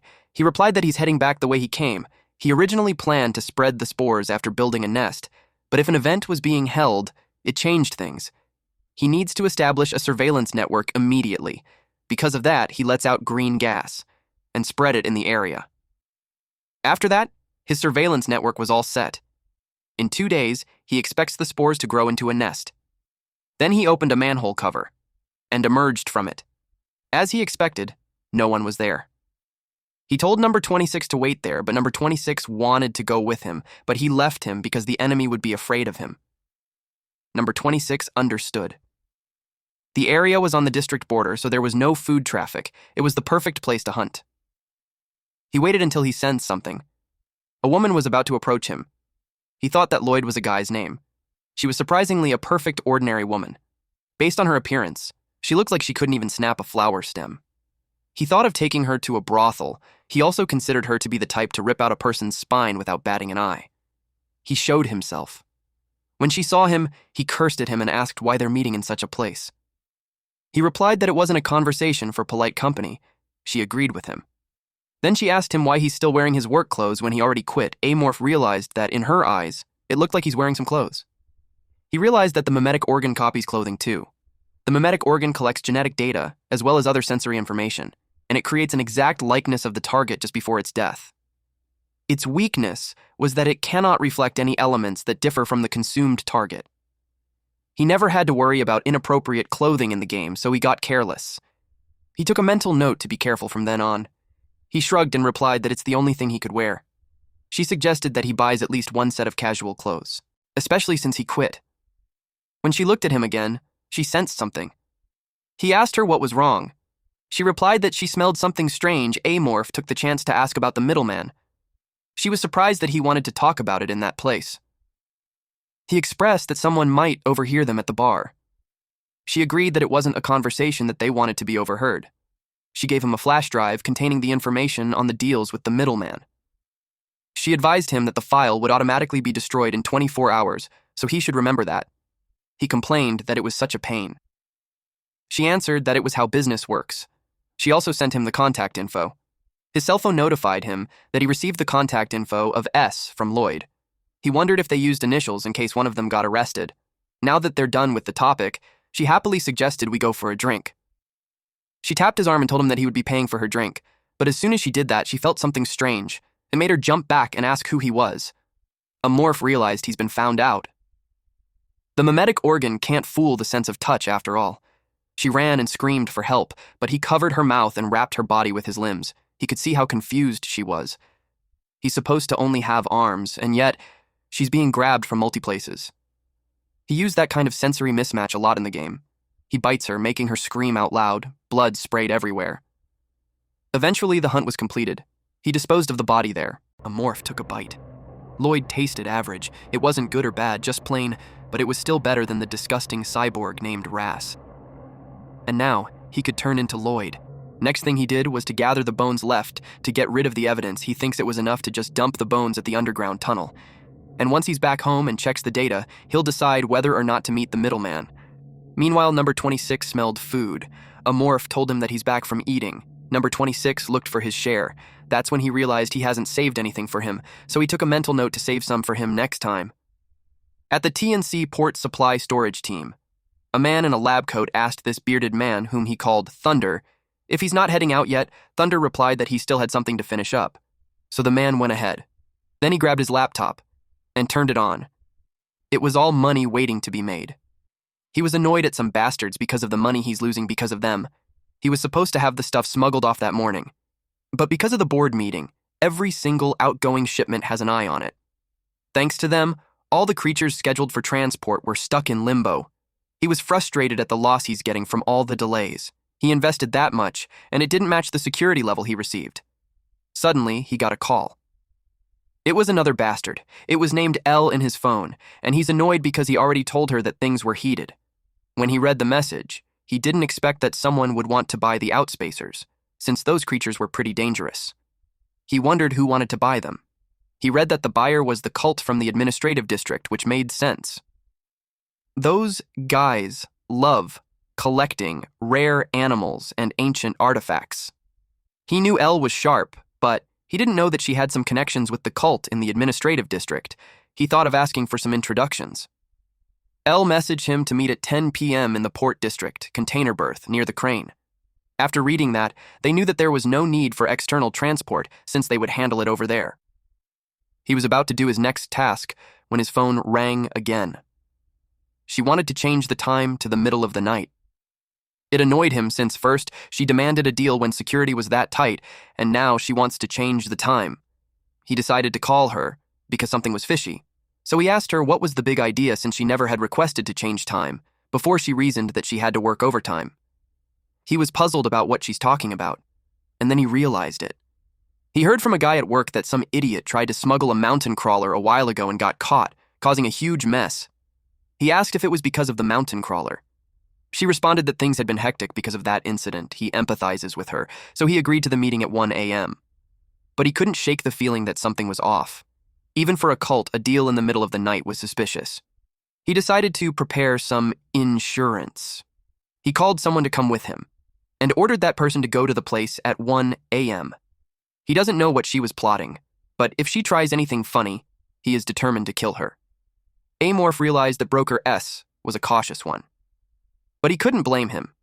He had a guess that the guy was a goods manager for the supply storage team, or a security guard on the port security team, in other words, a middle manager. So if he eats him, the cleanup would be a nightmare. There were too many people involved, and they would be on his tail in no time, so he needed to find a way to use the guy for the long term. But it's not like there wasn't a way. The Outspacers have a trait that can solve the problem. But the issue was that whether he could get that trait through predation was up to luck. A few moments later, our MC got out of the tunnel and arrived at the Port District Container Terminal. He was just on time. He sensed 3 security cameras, and they were everywhere. Just as he expected, S had some connections with the security guards too, but he was not one to be caught by something like that. Then he sensed movement by the crane. There were 10 of them, all armed except for one. He expected S to be cautious, but he didn't expect him to bring back up. He wanted to handle this as peacefully as possible. He showed himself as Lloyd. Then she asked S on who they were. S told her not to mind them, since he was their insurance amorph realized how it was. He didn't really mind, but there was a troublesome race among them. It was a wolf. His mimicry organ could fool the wolf, but they would feel a stronger sense of unease compared to other races, so he had to finish it as quickly as possible. She asked for the item. S replied that it was in the refrigerated container over there. As usual, once the transfer was complete, the password would be displayed on the screen. The password was confirmed. And that took care of one of the problems. The deal was done. Then S inquired if it was the chief who connected him with the cult. S knew the guy was pretty sharp, so he asked if she could introduce him. If she would, he would give her an extra cut every time a deal goes through them, but she refused. He simply replied to let him know when she changes her mind. But then, the wolf called out to her. She could tell it was trouble. She was called Kate, and S asked what was wrong. She approached Lloyd and told everyone that she was suspicious. S wouldn't believe Kate since he had done several deals with Lloyd already. Kate couldn't exactly tell, but she knew she was hiding something. So S asked Lloyd, what was that? He revealed that Kate's sense of smell was superior to that of other wolves. He heard things were strange with the security team, but now he wondered if she was working for someone. So he ordered the man with a gun to seize her. Amorph wanted to handle things peacefully, but since it had led to that, he had no choice. He decided to kill everyone. First, he immediately pierced Kate's thigh using one of his limbs and poisoned her. Immediately, she fell. So the men fired at Lloyd. They continued to do so. But they're starting to wonder what she was since she won't die. Instead, she just stood there. And then she ran towards them. Lloyd's arm transformed into Amorph's arm. She did that to the others as well. She continued to charge at the others. The others kept firing at her. They thought she was using some kind of manipulation technique, and they realized that they couldn't handle her. Then, one of the men opened a box. He told his team that he will hold her off while the others escort the VIP. Then, he activated the machine gun and directly hit her. He kept firing, but she just stood there. It seemed like the bullets just bounced off her barrier. So the man took out a sword and warned her that he will not let her pass, even if he dies. Then, Amorph released some of his limbs.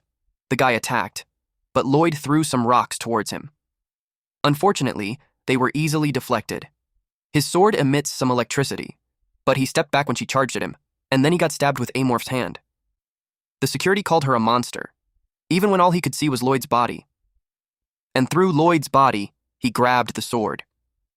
He inspected it and realized that it was a sonic blade, just like the Pines the pirates who infiltrated the research vessel were using.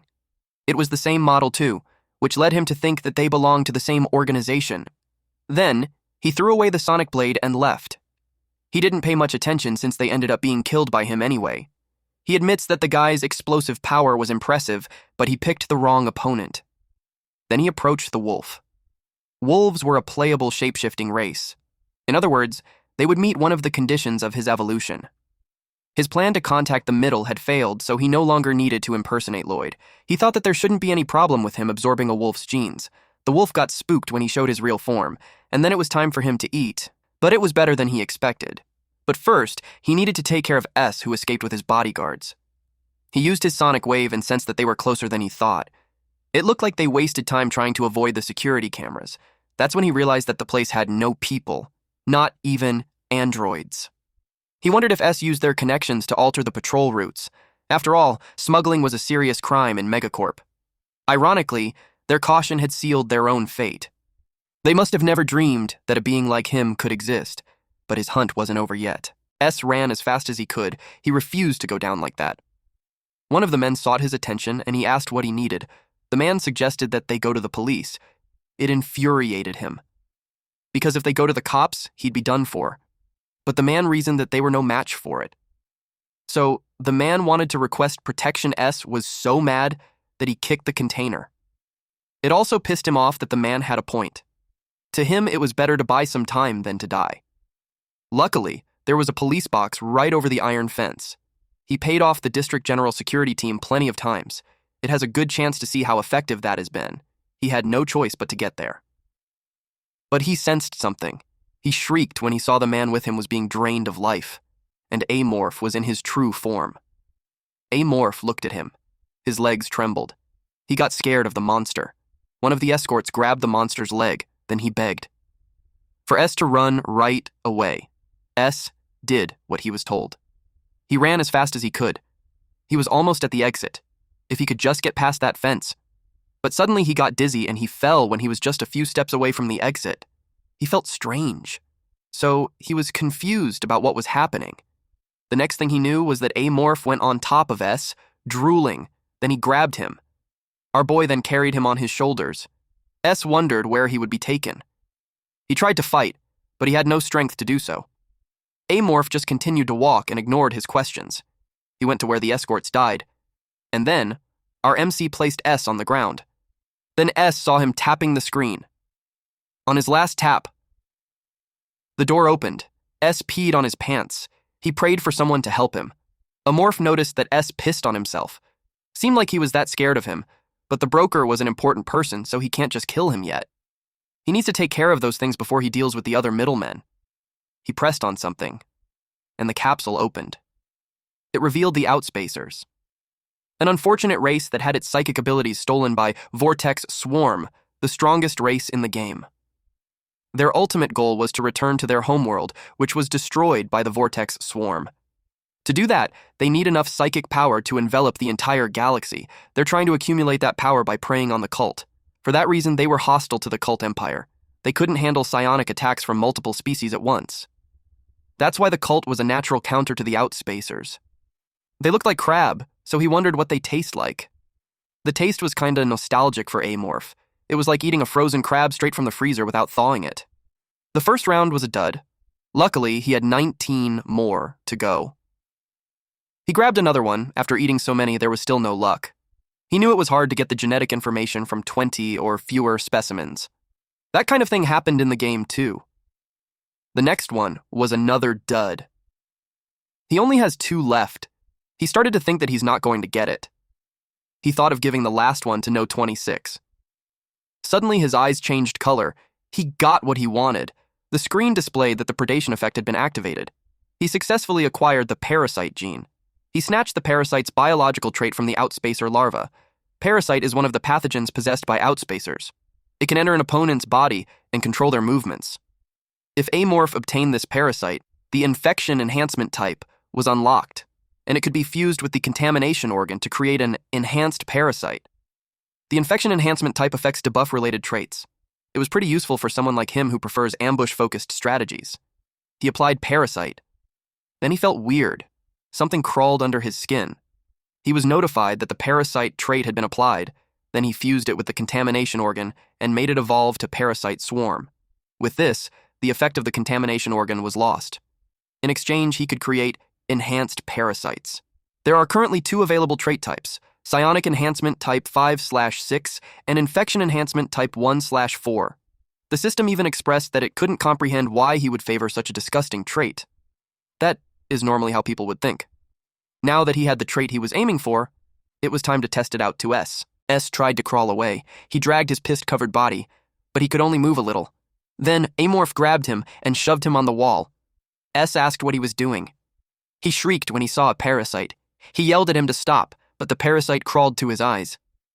And he screamed loudly. After a while, he expressed that he would be heading out.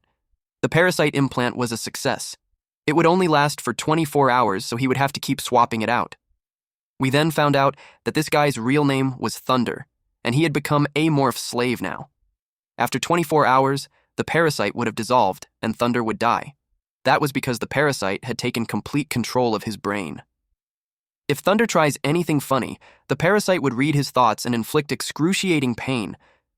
Thunder was very familiar with that pain, so Amorph was confident that he won't resist him unless something truly drastic happens. On top of that, he had already shown him the disposal method for the bodies, and since he was a smart guy, he would know what exactly that means. It was time for him to go home.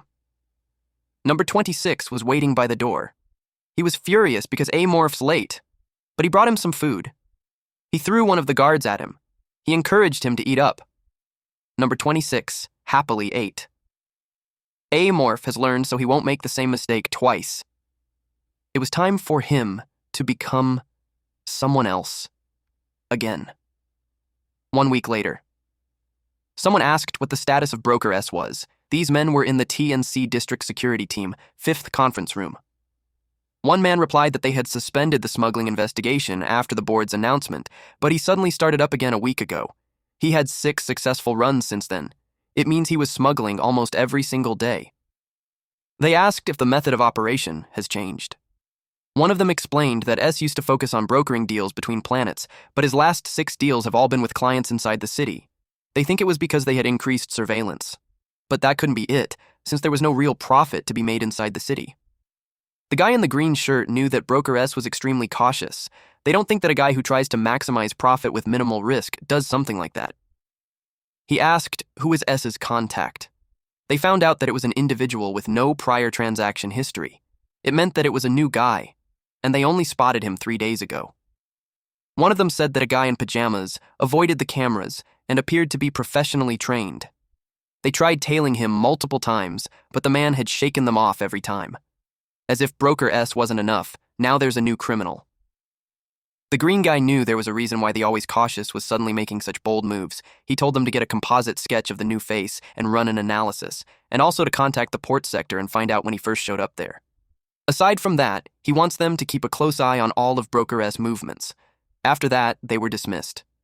The guy in the green shirt failed to arrest S every time, because of the bribe that he had been paying the higher-ups. But this time, not even the execs could get in his way.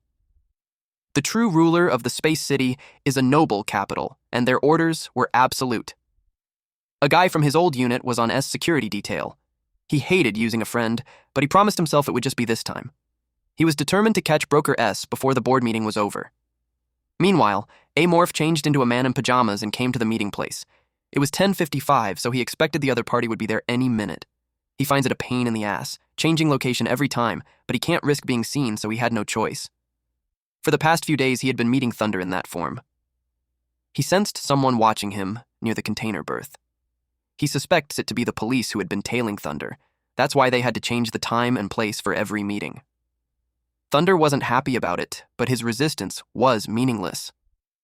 All he could do was obey him. Number 26 started to ask where Thunder could be, and he told him to just wait for a bit. Then he noticed something. He saw an incoming truck. It stopped in front of him. Thunder stepped out. Amorph noticed that Thunder's face had changed so much that he was like a different person. He lost a third of his body weight and his skin sagged. It was the result when a parasite was squeezing out of his brain 24/7. Thunder brought him the goods just as he said, and then he begged him. Amorph knew that Thunder wasn't afraid of him, but on the parasite in his head. If he doesn't swap it at once, he could die. A new parasite entered the eye, and the old one left through the nose. He screamed loudly. He held his nose to stop the bleeding. Then, Amorph asked about the goods. He immediately clicked on the screen, and the door opened. Number 26 felt cold. Amorph asked if he wanted to wait outside. Number 26 refused because it reminded him of his home. Thunder waits outside. The creatures they had for that day were 5 plant lizards and 1 mutant fairy wing. And that caught his attention. He had never seen a mutant fairy wing in the game. He wondered what it was like. It was a bird type, so he expected it to taste like chicken. The container opened. He felt that something was strange. Number 26 asked him what was wrong. When he saw what was inside, he knew it wasn't a fairy wing.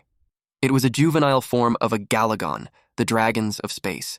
It was called Blue Dragon. In lore, creatures based on this dragon had different habits compared to common creatures in the game. They live in pride similar to lions, and their packmates would protect the blue galagons. In the game, this habit was manifested as an inherent trait, giving blue galagons the ability to summon their kin. If the game lore holds true, they were in a dangerous situation. If that thing summons its kin, it's going to be hell. But Amorph wondered how they were able to capture it. He could tell that it's not something that a common criminal can just smuggle. He knew that there's definitely something else going on down there. But one thing is for sure, our MC knew that someone was planning to destroy this trade center. All Amorph needs to do now is start digging for more details. Immediately he called for Thunder, and this guy hurriedly went to his aid. Our MC tried to confirm if this fatso knew what creature it really is. Thunder went closer and asked if it was not a fairy wing like he had always known. Seeing Thunder's reaction made Amorph think that he had really no clue on what's happening. After all, galagons are rare creatures, so our MC guessed it's not surprising that Thunder wouldn't be able to recognize it. Then, he asked Thunder who smuggled it. Thunder replied that it was Jade. Jade Russell was caught and put in the holding cells, but he escaped soon after. Amorph had heard that name before. He remembered Arnold Russell who fought him. He was Eugen's subordinate. He was also the guy who managed the space city in the meteor swarm. Shion Eugen had the Galagon claw trait, which led Amorph to think that he must know where their habitats and nest were. It would be easy for him to get a Galagon into the space city. He deduced that the subordinate of the Eugen family plans to attack a city belonging to the T and C family, who were on the same tier. Everything felt so familiar to him. He asked if the city hosts any festivals. Thunder asked if he's talking about the board meeting. He got curious about it. It was the board meeting to decide the next CEO of Megacorp. The directors from the Prime Capital were all scheduled to gather. It's scheduled to be held in 23 days. Now it all made sense to Amorph situations, just like this happened all the time in the game. The event that Megacorp players looked forward to the most was the Civil War. In the game's lore, Megacorp was controlled by 7 great families. The supreme leader, the CEO, was chosen via election. Players who belong to the family that win the CEO position gain massive benefits. To secure their position, they'll stop at nothing. Crushing rival candidates was just business as usual. Amorph suspects that they plan to unleash the Galagon alongside the board meeting. Shion Eugen made Jog smuggle it in, and then he must have hidden somewhere in the city. The plan died with Jade, but Amorph had no way of knowing its current status. He wanted that Galagon trait so bad, but the timing sucks. If it weren't for the board meeting, he could have just eaten it and bailed. But with the security that tight, it's pretty much impossible. It was such a pain. Number 26 noticed the blue Galagon moved. Amorph saw it too. He quickly puts it in the cryotube before it wakes up, but he froze because it was already staring right at him. It was about to cry. Because it got scared, it released its powers, which knocked Amorph out of his feet. It's young, but it had a telepathic attack worthy of a Galagon. If he didn't have a psionic resistance trait, that would have actually hurt him. The blue Galagon uttered words like black, fear, death. Amorph told it to calm down. He assured it that he won't hurt it. So it stopped. Then it stated 4 words. You, adult, trust, calm. Amorph wonders if it sees him as one of its kind. He wondered if it was because of the tentacles on the back of his head. It looked like tentacles of white Galagon, so it might have confused the baby. He decided to use the situation to its advantage. He asked why it was there. It replied that it suddenly mutated and was cast out of its home. Amorph learned that it was cast out because it was a young mutant. He's aware that Galagon variants weren't supposed to be that small. If anything, it seemed more like one of those giant monsters mutated from a psionic power overdose, but he knew Galagons don't lie, so he thinks the story was true, and if it was cast out, it probably couldn't summon its kin even if it tried to. He confirmed that Shion's subordinate really messed up. Then Amorph realized something, that he could eat it without any problems. But it started talking. It told him phrases like, I survive, you promise, and my treasure. Basically, it was saying that it would give Amorph a treasure in exchange for helping it. It remembered a dragon nest and offered to guide him there. For an Amorph, a dragon's nest was basically a treasure trove. It was the perfect place for farming Galagon genes. Either way, he had to prey on a Galagon to evolve past the sub-adult stage. Aside from rare traits, it was a condition for evolving to the adult stage. There is no guarantee he'll get predation if he eats it now. On the other hand, if he kept it alive, he could get info on the dragon's nest. Besides, it sees him as an adult, so it wasn't showing any signs of resistance or deceit. It was leaving the choice solely up to him. Amorph made up his mind. Meanwhile, in another setting, a woman sat on a chair under the tree. There were birds chirping too. Someone came. This person snapped his finger. The image of the forest was gone. They were just in a room. The butler apologized for the interruption. He told her it was time for her meal. The lady was pale, and she's skin and bones. The servants brought the dishes in, and the cutlery was placed down on the table. They brought her favorite dishes. The main course was roast duck with maple sauce. She was about to grab the utensils, but she stopped, and the butler noticed her behavior. He asked if there was something wrong. The dish served to her was her favorite. She grits her teeth and replied that it was Sihyun Yujin's favorite. Her butler approached her again and expressed that she once told them about the side effects of cloning technology. She instructed them to make everything exactly the same. Her meals, her clothes, habits, and everything was just how she liked it. So the butler asked if they made a mistake. He knew the soul transfer to the clone worked. The proof of that was that she remembers every memory until her death. But she sees those memories as belonging to Sihyun Yujin and not me. He wondered what was causing all those. Sihyun had a memory of talking to a guy with antlers. It was her master, Beomho, who taught her not just combat, but also how to protect and transfer soul memories through psychic power. He said it was simple enough for anyone to do, but she was certain that even her master didn't know about the side effects. That's why she took every precaution to prevent it. But even if she couldn't predict that kind of level of dissonance, and it made her annoyed, she remembered that the council meeting would be coming up soon. The butler informed her that intelligence reports indicate that Kisaragi Yujin would be visiting under the guise of sightseeing. She was displeased to hear that. It was like that old geezer was trying to be funny now. Kisaragi is pathologically obsessed with clinging to his own life, but that doesn't make him a coward. He always takes at least 2 shadows with him wherever he goes, and she knew every weakness those shadows have. The original plan for her was to take them out first, then disappear. The rest would be handled by the furious Galagon. She asked about the transportation of the Galagon disguised as a fairy wing. The butler told her that in Jade's report, it was still in the city. Kisaragi doesn't know she's still alive. No matter how capable that old monster was, he'd never imagine a clone of a dead human coming for him. She thought about the best condition for an assassin. It was when the target didn't realize they're being hunted. And to her, it was the golden chance to wipe out a bunch of capital's nobles. She couldn't just let it slip away. She ordered the butler to proceed with the original plan and tell Jade that there were no changes. She was so annoyed with that monster. She vowed that once her job was done, she would find him and grind him into mincemeat. Meanwhile, Amorph carried some monster for food. He told them they could eat now. Number 26 got excited. Number 26 told him that he should eat too. The Blue Galagon asked if he could join. Amorph told him to eat with them, but he was hesitant because it was his food. So number 26 gave the food to him, and he thanked the little one. 2 days had passed since Thunder was offered the mutated Galagon. Instead of killing it, he made it swear to serve him, the adult. It said it was an Adhai belonging to Odo, but since he doesn't do packs, he decided to just call it Adhai. Finding the nest was a real pain in the game, so he needs to protect it until they get there. Number 26 showed him something. He got another tentacle, and that made him so happy. Amorph had no idea what his growth conditions were, but he felt good being able to gauge strength just by looking. Number 26 promised to protect him too. Amorph pats his head while thinking that their world was totally different from the game. Amorphs are solitary creatures that live and evolve alone, but he's carrying around 2 creatures like that. He told them that they would be leaving. When Amorph first came to that world, he had 3 goals: to survive, hunt, and evolve. Then rise to the top. Those goals haven't changed, but the journey was way too different from what he thought.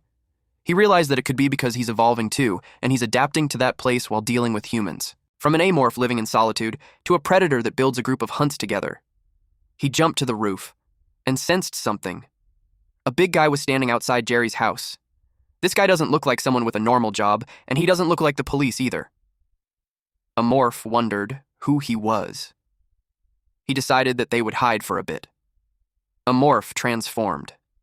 The guy wondered when the bastard would come back. Someone approached him and asked if he needed someone from his neighbor. The guy asks Jerry if he knows who lives there.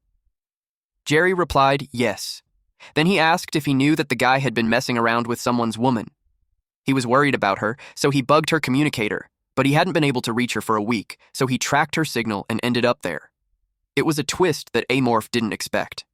He never expected Lloyd to have a man, but he also saw an opportunity since whatever the guy was doing was illegal. That's why he came alone, instead of reporting Lloyd's disappearance to the cops. Jerry replied that the neighbor probably went out to run some errands. The guy told him to stop being ridiculous since he had been waiting there the whole time. Then, he invited him to wait inside since the neighbor would probably be back soon. The guy entered his home and told him to clean up his place. That guy wondered why it smelled like sewage. And then, he saw something. He got scared of number 26 and Oddhigh. Then, Amorph placed his hand on the guy's shoulder while asking if he wasn't taught when he was a kid that he should never go with strangers. The guy shrieked loudly. Meanwhile, number 26 slowly closed the door, and inside the apartment, the guy screamed loudly. A few moments later, the guy wearing a green jacket knocked on a door, and then he waited. The guy he visited was someone who always checked in no matter how busy he gets. But for him to have no word for a week, it led him to think that something must have happened. He forced his way in by breaking the pad on the door. Then he entered. The place was dusty, which led him to think that his friend hasn't been home in quite a while. He saw half-finished coffee on the table. It had dried up, leaving the powder stuck on the surface. It looked like it had been left out in the dry room forever. That made him certain that something had definitely happened. He checked the drawers, then the boxes. He was surprised, because a bunch of his friend's favorite weapons and gear were missing. It led him to think that his friend vanished while still armed. Or it could be that he's already dead. Before coming to that place, he checked reports of violent incidents near the port, but nothing showed up involving weapons bigger than laser rifles, which meant that his friend was quietly taken out by someone. He suspects that the pajama guy's crew was involved. He called someone to give him the investigation results on the new face. He was told that after checking the cameras all over the Special Trade Center, they narrowed it down to 20 suspicious people. He wants them to send the details to his communicator. He checked his phone, and the profiles appeared. Something caught his attention. It was the pajama guy. He called someone again to ask for info about a worker in the industrial zone named Jerry. He was informed that the guy had no criminal record. He stated that the face looked like a montage. They called his workplace, but were informed that Jerry hasn't shown up in ages. He was just a day laborer, so nobody noticed. After learning that, he simply told them to check on other 19 individuals. He could see that down there, low-capital folks weren't considered people. They're simply parts. No one bats an eye when one disappears. More people die in the entertainment district than on the battlefield. In that rotten city, human life was treated way too cheaply. He stopped himself from spiraling on those thoughts. Before he left, he bid goodbye to the cup as if it was his friend. Then he got determined. He works for the Megacorp, and his job was to catch the criminals ruining the world, and he vowed to take revenge for his friend. A few hours later, he arrived at a certain place. He surveyed the area. It was the Building C of the apartment complex where the pajama man lives. He ascended the staircase. He could tell that the building was thrown together with cheap materials to save money. His friend's place was like that, but that building was worse. The soundproofing was particularly nasty, too. Then he realized something, that it was too quiet. It was like nobody lives on the third floor at all. His hand went to his gun. He took his gun out. Even during the daytime, the level of silence was suspicious. He carefully walked the hallway. Then he knocked on the door. There was no answer. Normally, he would need a search warrant. But he knew that if he waited for it, the culprit could get away. He forced his way in. The door opened, and as soon as he entered, the foul odor hit his nose. It was the smell of blood. On the surface, it looks tidy and clean. But his instincts as a veteran detective couldn't be fooled. He knew that it was the killer's attempt to cover up the scene. He opened the fridge. His eyes widened. There were bloodstains inside it. He found what he needed. He immediately went to the Doro while calling someone. He reported that he found someone working with Broker S. He gave the location and demanded reinforcements at once. Meanwhile, Amorph was eating. A sudden notification appeared before him. His predation effect kicked in for the first time in ages. The system informed him that one of the subadult to quasi-adult evolution conditions have been met. Transformable intelligent entities 2 out of 20 not achieved. Human-type intelligent entities 12 out of 20 also not achieved, and psychic power-using intelligent entities 10 out of 20 not achieved. The predatory effect successfully acquired the Ferocious Beast's Claws gene. He was asked if he wanted to apply. The fourth-floor resident should have been the last of those wolves, and now he has that trait. Just when he thought he was short on physical traits. He applied it, and his hands transformed into claws. He expected the clearing of the other floors should meet the rest of the conditions. After that, he needs to get ready to strike the cult. Hunting the cult shouldn't be too hard, but the location was the issue. As things are, taking over the administrative district would be tough enough. Evolution conditions were slow, but he's filling them in step by step. He knew he shouldn't be impatient. The system screen showed his status. It had his species, which was an unidentified hostile space organism. State was subadult, and the objective was to survive. And he had 2 successful evolutions. His physical traits were wings, continuous exoskeleton, regenerative power, neurotoxin, kaiju skeleton, acidic blood, leg strength enhancement, mimetic organ, saw tentacle, contamination organ, spine launching organ, and beast-like claws. His psychic traits were predator's sense, monster's tentacle, human traits transparency, psychic resistance. He also had infection-related, which was the parasitic colony, which has the flesh enhancement type. He strategized to attack the administrative district only after he got the psychic enhancement type. While he was planning, he sensed something that distracted him. He heard someone making a report about Building 3 in the C housing complex. The cop stated that it wasn't only connected to Broker S, but a vicious criminal was attacking armed guards, so he requested backup to come immediately. Amorph knew it meant more police. They showed up faster than he expected. Amorph carried his food when he realized that meeting criteria for a humanoid species seems tricky there. He had 2 options, either to run or fight. But the cop already called for backup, so they knew escaping won't be easy. If the secret passage gets exposed during escape, it would be a huge loss. That leaves him one option, and that was to fight. He had the upper hand in every way, but he also knew that the strong don't always win. He planned to eliminate them and throw them into chaos. That's the only way out of the mess. He placed down the food. He told number 26 and Adhai that he had brought back the prey. Number 26 was impressed, while Adhai, who calls him adult, thanked him for the food. When that was done, he went to plan on how to deal with those cops. He still had time before they showed up. He's in Building 3 Complex C. It's a 6-story building, with hallway and 6 floors on each floor. The basement's got the shared stuff, like generators and laundry. There's no elevator, so moving requires using the staircase at either end of the hallway. He expected them to bring combat androids, and had already uploaded the building's layout into their system. But their weak point was the lack of independent judgment. So they would deploy support units with the androids. Morph had seen those androids carry Gauss rifles before. The tungsten rounds they use mostly can't pierce his armor. The problem is that the gun could switch ammo based on the enemy. If they load enhanced rounds, even his outer shell would get punctured. He expected the police to be equipped the same way, so he planned to take them out before they noticed him. Then he remembered that number 26 and Adhai were classified as high-threat NPCs. They're young, but they're perfect for hunting cops. So as long as he aims right for the vital spots, they would go down easy. He planned to teach them where to hit. He called those 2. Number 26 asked him what was wrong. Adhai expressed that he's still hungry. He promised them that food would be coming soon. How the building would be transformed by Amorph was something to look forward to. Amorph was determined to make them remember the fate of anyone who dares step into his territory. Moments later, the police car arrived. Armed android deployment completed at main entry points. The perimeter has been secured. The assault team was told to check their weapons and power suits one by one, and to report any malfunctions right away. Someone rushed and scolded the person named William. He asked what this person, the captain of port security, needed. The captain was furious that they were sending armed police just to catch one of the broker's goons. He yelled at him not to make the issue bigger than it is. What made him angrier is that they searched the completely unrelated supply storage team on top of that. He claimed that it was a blatant abuse of authority. William, the guy who used to wear a green jacket, was now wearing full protective gear and asked the captain how he knew about it. The captain was caught off guard. He revealed that they haven't sent any reports to the port district, so he questioned how the captain knew about the supply storage team search. The captain didn't know how to answer. Then he added that the one working with S wasn't just a random goon. That person killed a military-trained bodyguard who was with S. The captain was shocked to hear that because he never got any report about that. But that was to be expected since the report was sent directly to the top. They saw how serious this was and approved the support request. The captain was rattled and questioned him if he even knew what he was doing. He accused him of treason. That triggered him, so he grabbed the captain on the neck.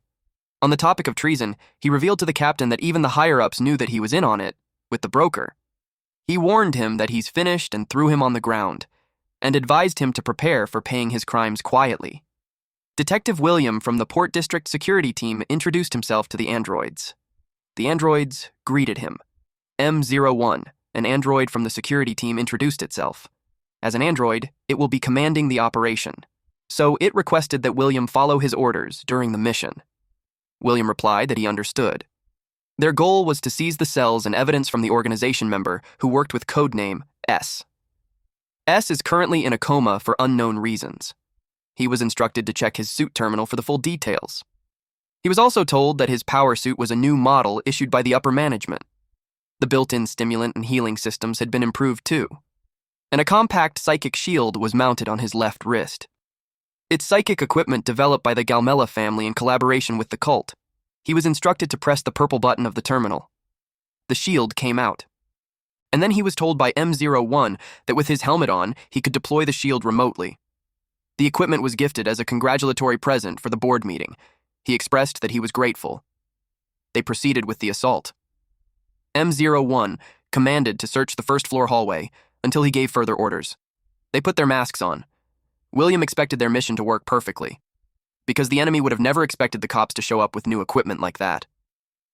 The armed police from the Earth security team were all experienced veterans, plus they have combat androids backing them up, so he thinks that it would be weird if they don't win. M01 commanded to detain all first-floor residents. Then, it ordered M05 and M06 to stay on standby on the first floor. They moved to the second floor. They commenced searching on the second floor. Then, M01 ordered that after the search was complete, 3 personnel would be left on standby. M01 was commanding when he suddenly stopped and called out to M06. William asked what was wrong, and it expressed that communication with one android in room 10 on the first floor has been lost. M05 and Unit 11 were on the first floor, and communication with M06 was lost in room 105. It requested immediate verification. William finds it weird. The first floor was searched top to bottom by 13 officers and 6 androids, so there shouldn't be any space for the enemy to hide. M04 was told to report status. They were informed that M06's power unit seems to have been destroyed by heavy impact, but detailed analysis was required. M01 told them to contact them again if an emergency occurs. William had found something strange. Meanwhile, officer number 101 trembled, and then its head was twisted 360 degrees until the blood gushed out. They immediately got alarmed after learning of the psychic attack from the enemy. All armed police had activated the psychic shields. Androids were told to monitor surroundings. They glanced behind them when they heard someone scream loudly. Officer number 112 was being dragged away. William tried to reach him, but he was taken aback at what he saw. It was Amorph. Loud screaming followed. One officer reported that number 112 was taken. They spoke to him to see if he was alive. They kept calling out to him, until the final confirmation, telling him to respond if he's alive. Amorph pulled out the communication device from the suit. Our boy mimicked 112's voice to tell them that he's on the 4th floor because he was dragged by the enemy. They confirmed the message. Little did they know, they were already being deceived. Amorph then noticed that the gears of the police were pretty sturdier than he had expected. He thought it looked like mid-tier power armor, but it got a bunch of high-tier options added on, especially the psychic shield that was placed on it. Amorph activated the psychic shield. He lifted the left arm and it showed. He inspected it and he could tell that it was weaker than top-grade ones, but strong enough to block standard laser weapons used by small-time criminals. Our MC now found out that these guys came fully prepared. If they were normal humans, this fight would have ended fast. That is, if they were normal humans. Apparently, the parasite that Amorph planted in Thunder sent him a telepathic update. Thunder tried to talk about Amorph but was immediately punished by the parasite.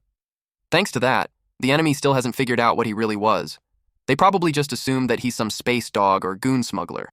Either way, Thunder had become useless to him, so he now has to find another broker.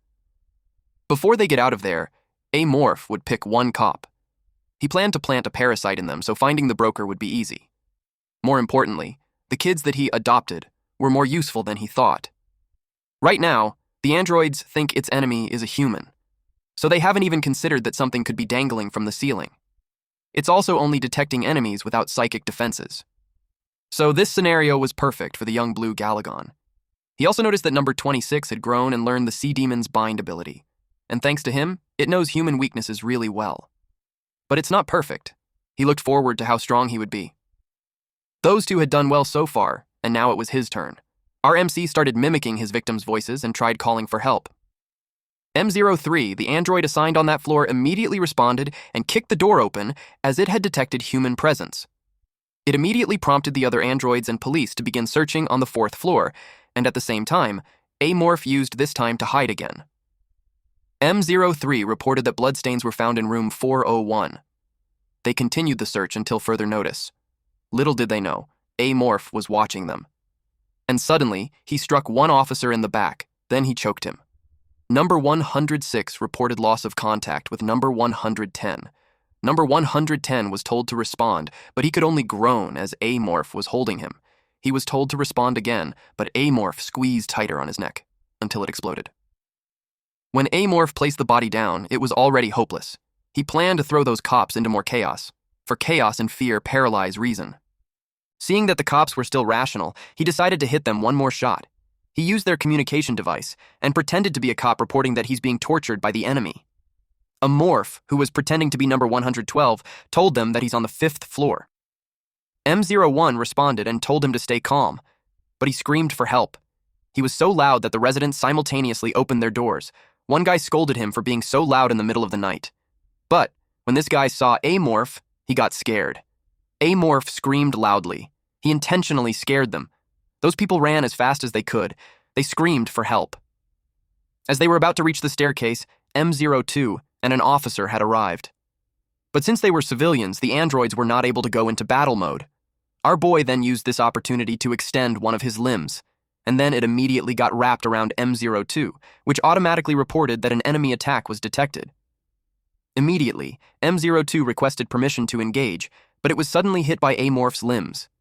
At this point, Amorph became annoyed. They fired at him, so he entered one of the apartments. It was the reason why he thinks androids were a pain. They don't feel pain and treat civilians like obstacles. Plus, they're way better at collecting intel than humans. They probably already figured out his defense stats from the last attack. Because of that, they would switch ammo to high penetration rounds next, and it was probably already logged in their internal system, which means Amorph had to wipe out every android. Our boy had no choice but to contact number 26 and Adhai. He wanted them to help him. Number 26 responded and notified Adhai about the plan. At the same time, Amorph found something that he was looking for. He knew and could sense the androids and police approaching silently and fast. It was the sign of their rigorous training. They could have taken a normal enemy down. But too bad for them, they're up against him. M04 and M03 were the closest to him. He threw a rock across the wall and hit the head of one android. The androids immediately reported the enemy attack. M03 tried to retaliate, but before it could do anything, it was struck. A morph destroyed it, and it was broken into pieces. The officers shrieked when they saw a morph. They had no idea what creature he was, but they refused to back down. They fired at him, but to their surprise, one officer got dragged by the neck. It was done by number 26. Adai helped to take down the other officer. The backup has arrived. The officers screamed loudly. Adhai broke the helmet of one officer using its many short tentacles, and then he bit into it. While number 26 chokes the other officer, a morph helped out but grabbed the head of the officer using his claw-like hands, and then he ripped it out. Then he praised those two for the job well done. It was Amorph's first time relying on someone like that during a fight. If they could sync better, it would help with their future hunts. He wanted to praise them, but there were more enemies on the lower floor, so once they clear those, there won't be any more obstacles, and they would be able to enjoy the spoils later. Officer number 102 wanted to hurry upstairs. M01 told him to calm down. They had already requested external backup standby.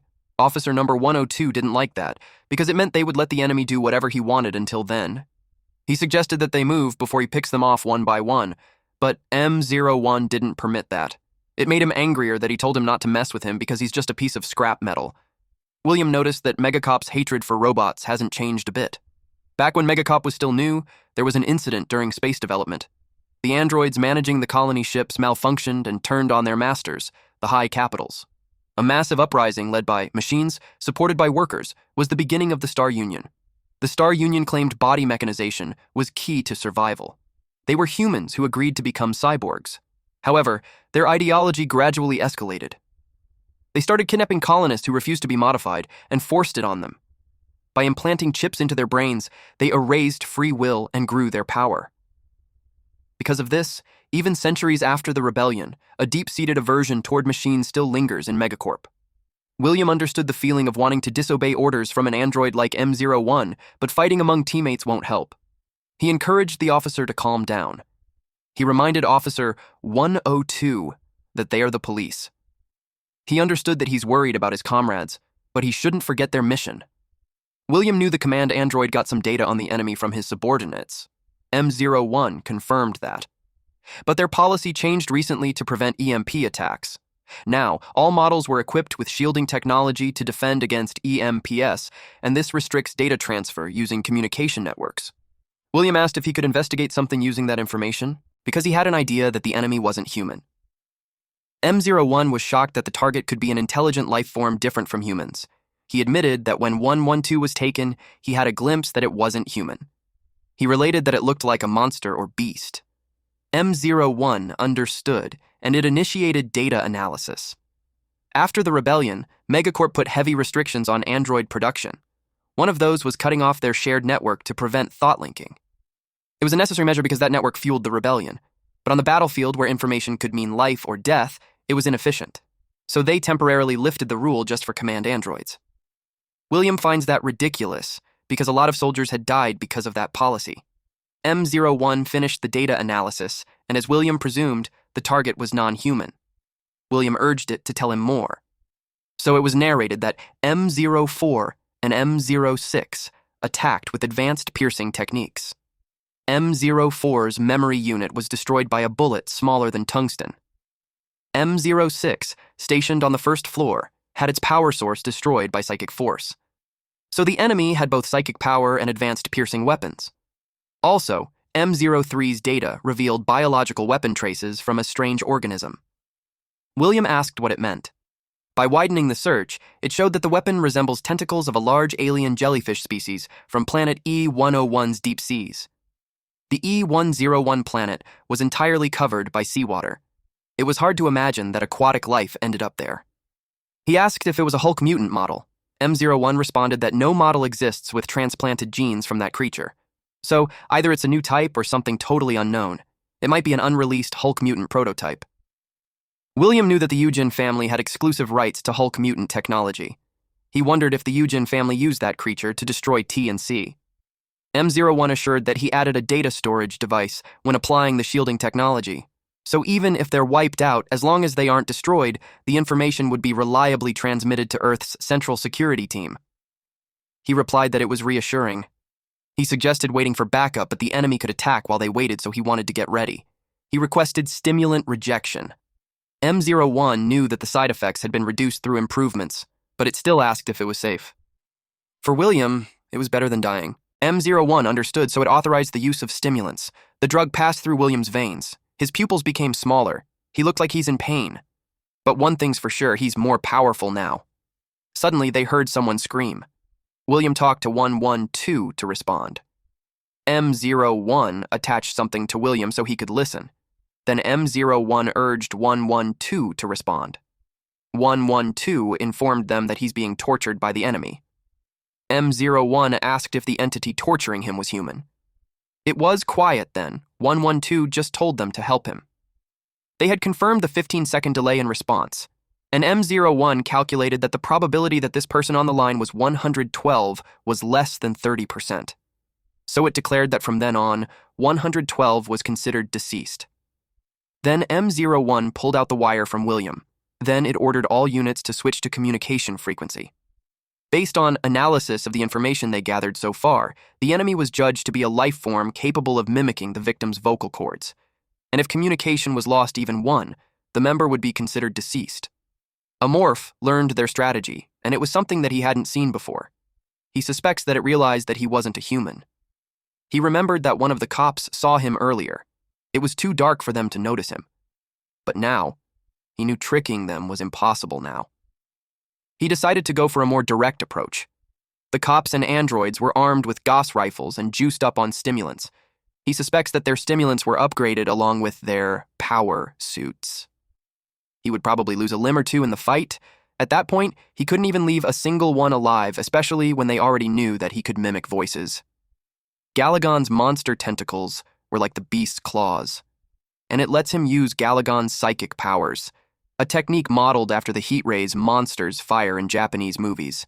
So he thought that if he used it, he could wipe out all the enemies.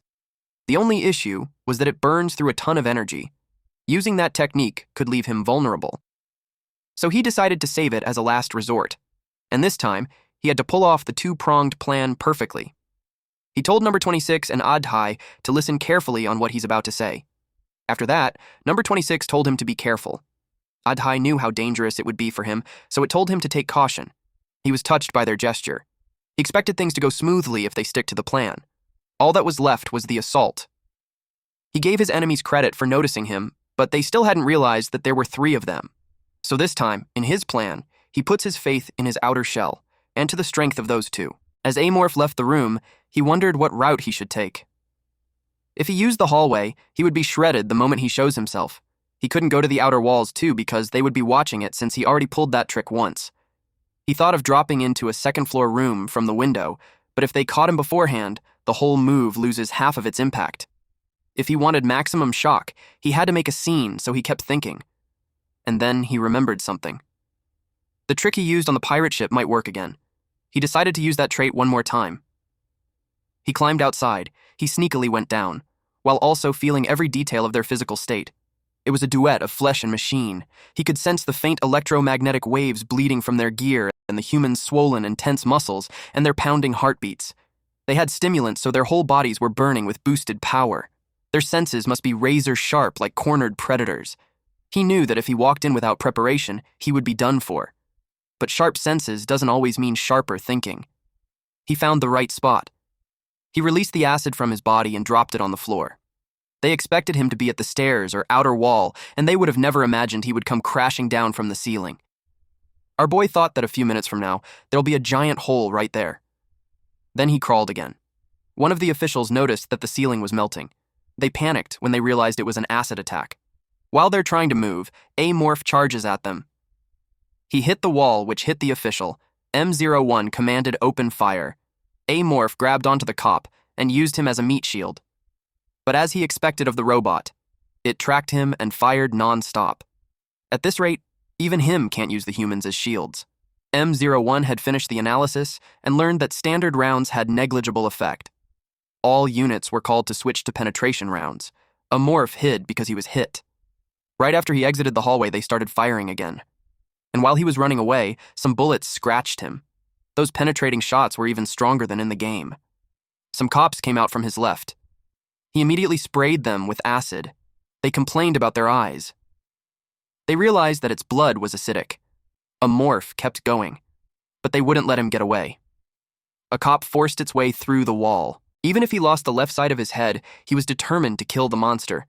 He tried to punch Amorph, but Amorph was able to evade and ran. Immediately, he closed the gap between them.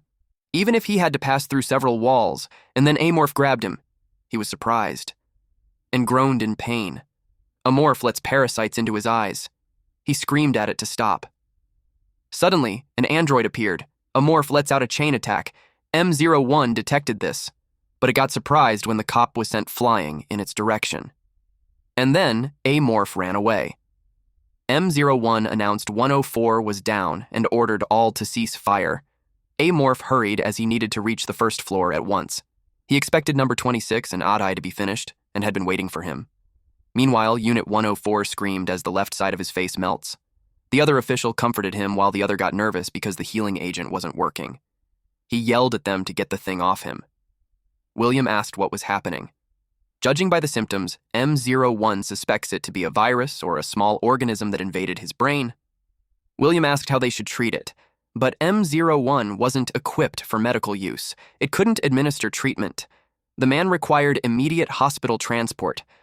William got angry that he punched the wall. He realized that they couldn't beat the target with a few people. And the target's abilities outclass even a Hulk mutant. He kept wondering who the hell Thunder had made a deal with. 104 expressed that he could no longer take it. He apologized, but his colleague told him keep hanging on. Then his colleague got confused. He suddenly fired at him. then expressed that from the start, he should have done that. Then he let out a laugh. M01 declared that 104 had shown abnormal status.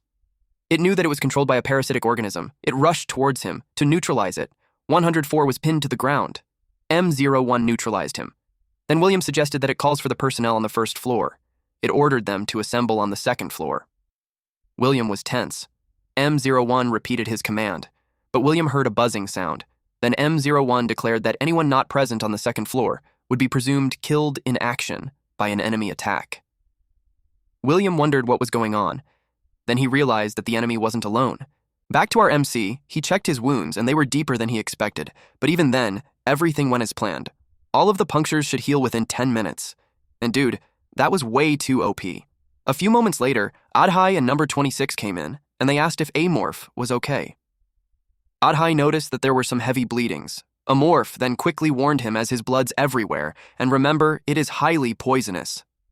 Even just a drop of the green blood was enough to penetrate the metal flooring. Adhai backed a bit and said he understood. Amorph was glad.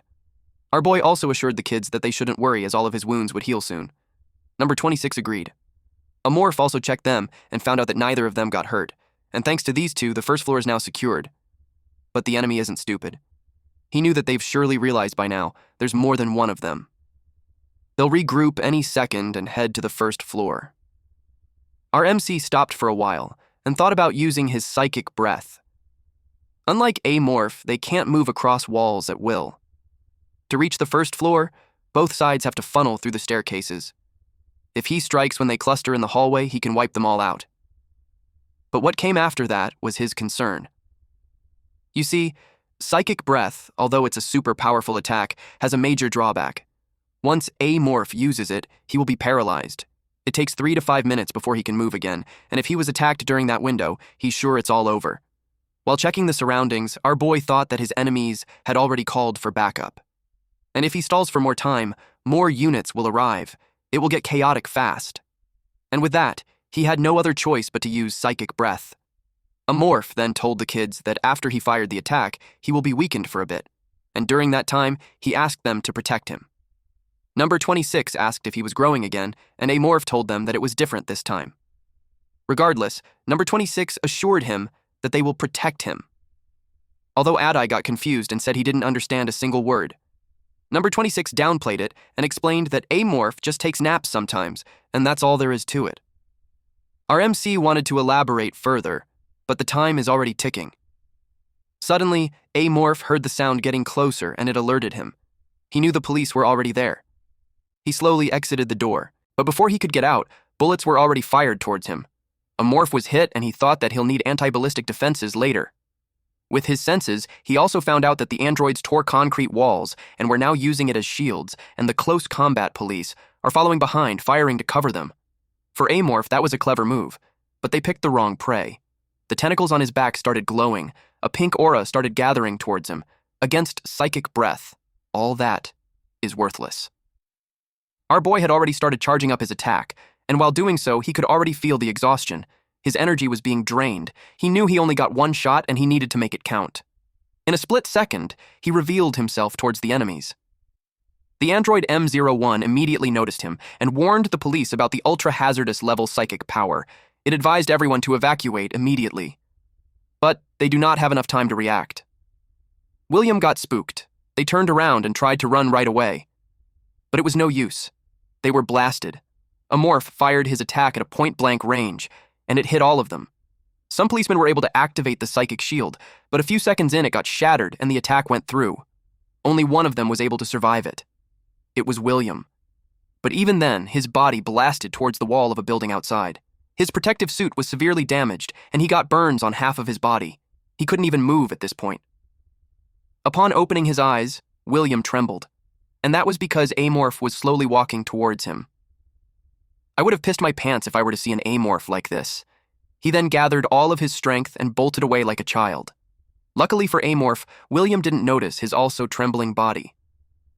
This is the drawback he was talking about. He couldn't move his body. Before falling to his knees, he told the kids to catch the fleeing officer. Adhai praised and told Amorph that he was astonished by the amount of destructive power he had. Then they went away. Back to William, he struggled to run and was cursing along the way. He still couldn't believe that all of this was real. He refused to accept his current hopeless situation. Anger got to him, as he thought that the Eugen family was the one who sent a monster like that. He thought of Amorph as a demon that will surely burn the city to ashes. He knew that they should deploy the defense force now. William screamed that he didn't care how many people they would lose, but they must kill it. Upon his desperate run, he heard something beside him. It was the backup. Lots of police cars gathered in front of him. And he shouted that they can't just stand there. 3 androids came out and immediately approached him, and they identified him as Detective Captain William. While being checked, William told the androids to not leave. M42 was still asking for his credentials when William shouted, "Don't go." Since this one is just an android, it assumed that the captain was just in a delirious state and prioritized the treatment. A serum was injected to William so they could easily transport him to the hospital. With that, he lost consciousness. The androids declared that the first aid is complete and they will just wait for backup, then move. But then, the driver of the vehicle noticed something. He trembled at what he was seeing. He wondered what the hell happened there. The psychic breath that Amorph released pierced through several buildings and messed up the surroundings. Yo, thanks for hanging out till the end. If you enjoyed the ride, make sure to smash that like button and hit subscribe. It really helps a ton. The next part of this series will be uploaded over on the other channel, so don't miss it. And if you want to keep the Giga Chad momentum going, go watch the video popping up right here. Stay cool, stay awesome, and I'll catch you in the next one.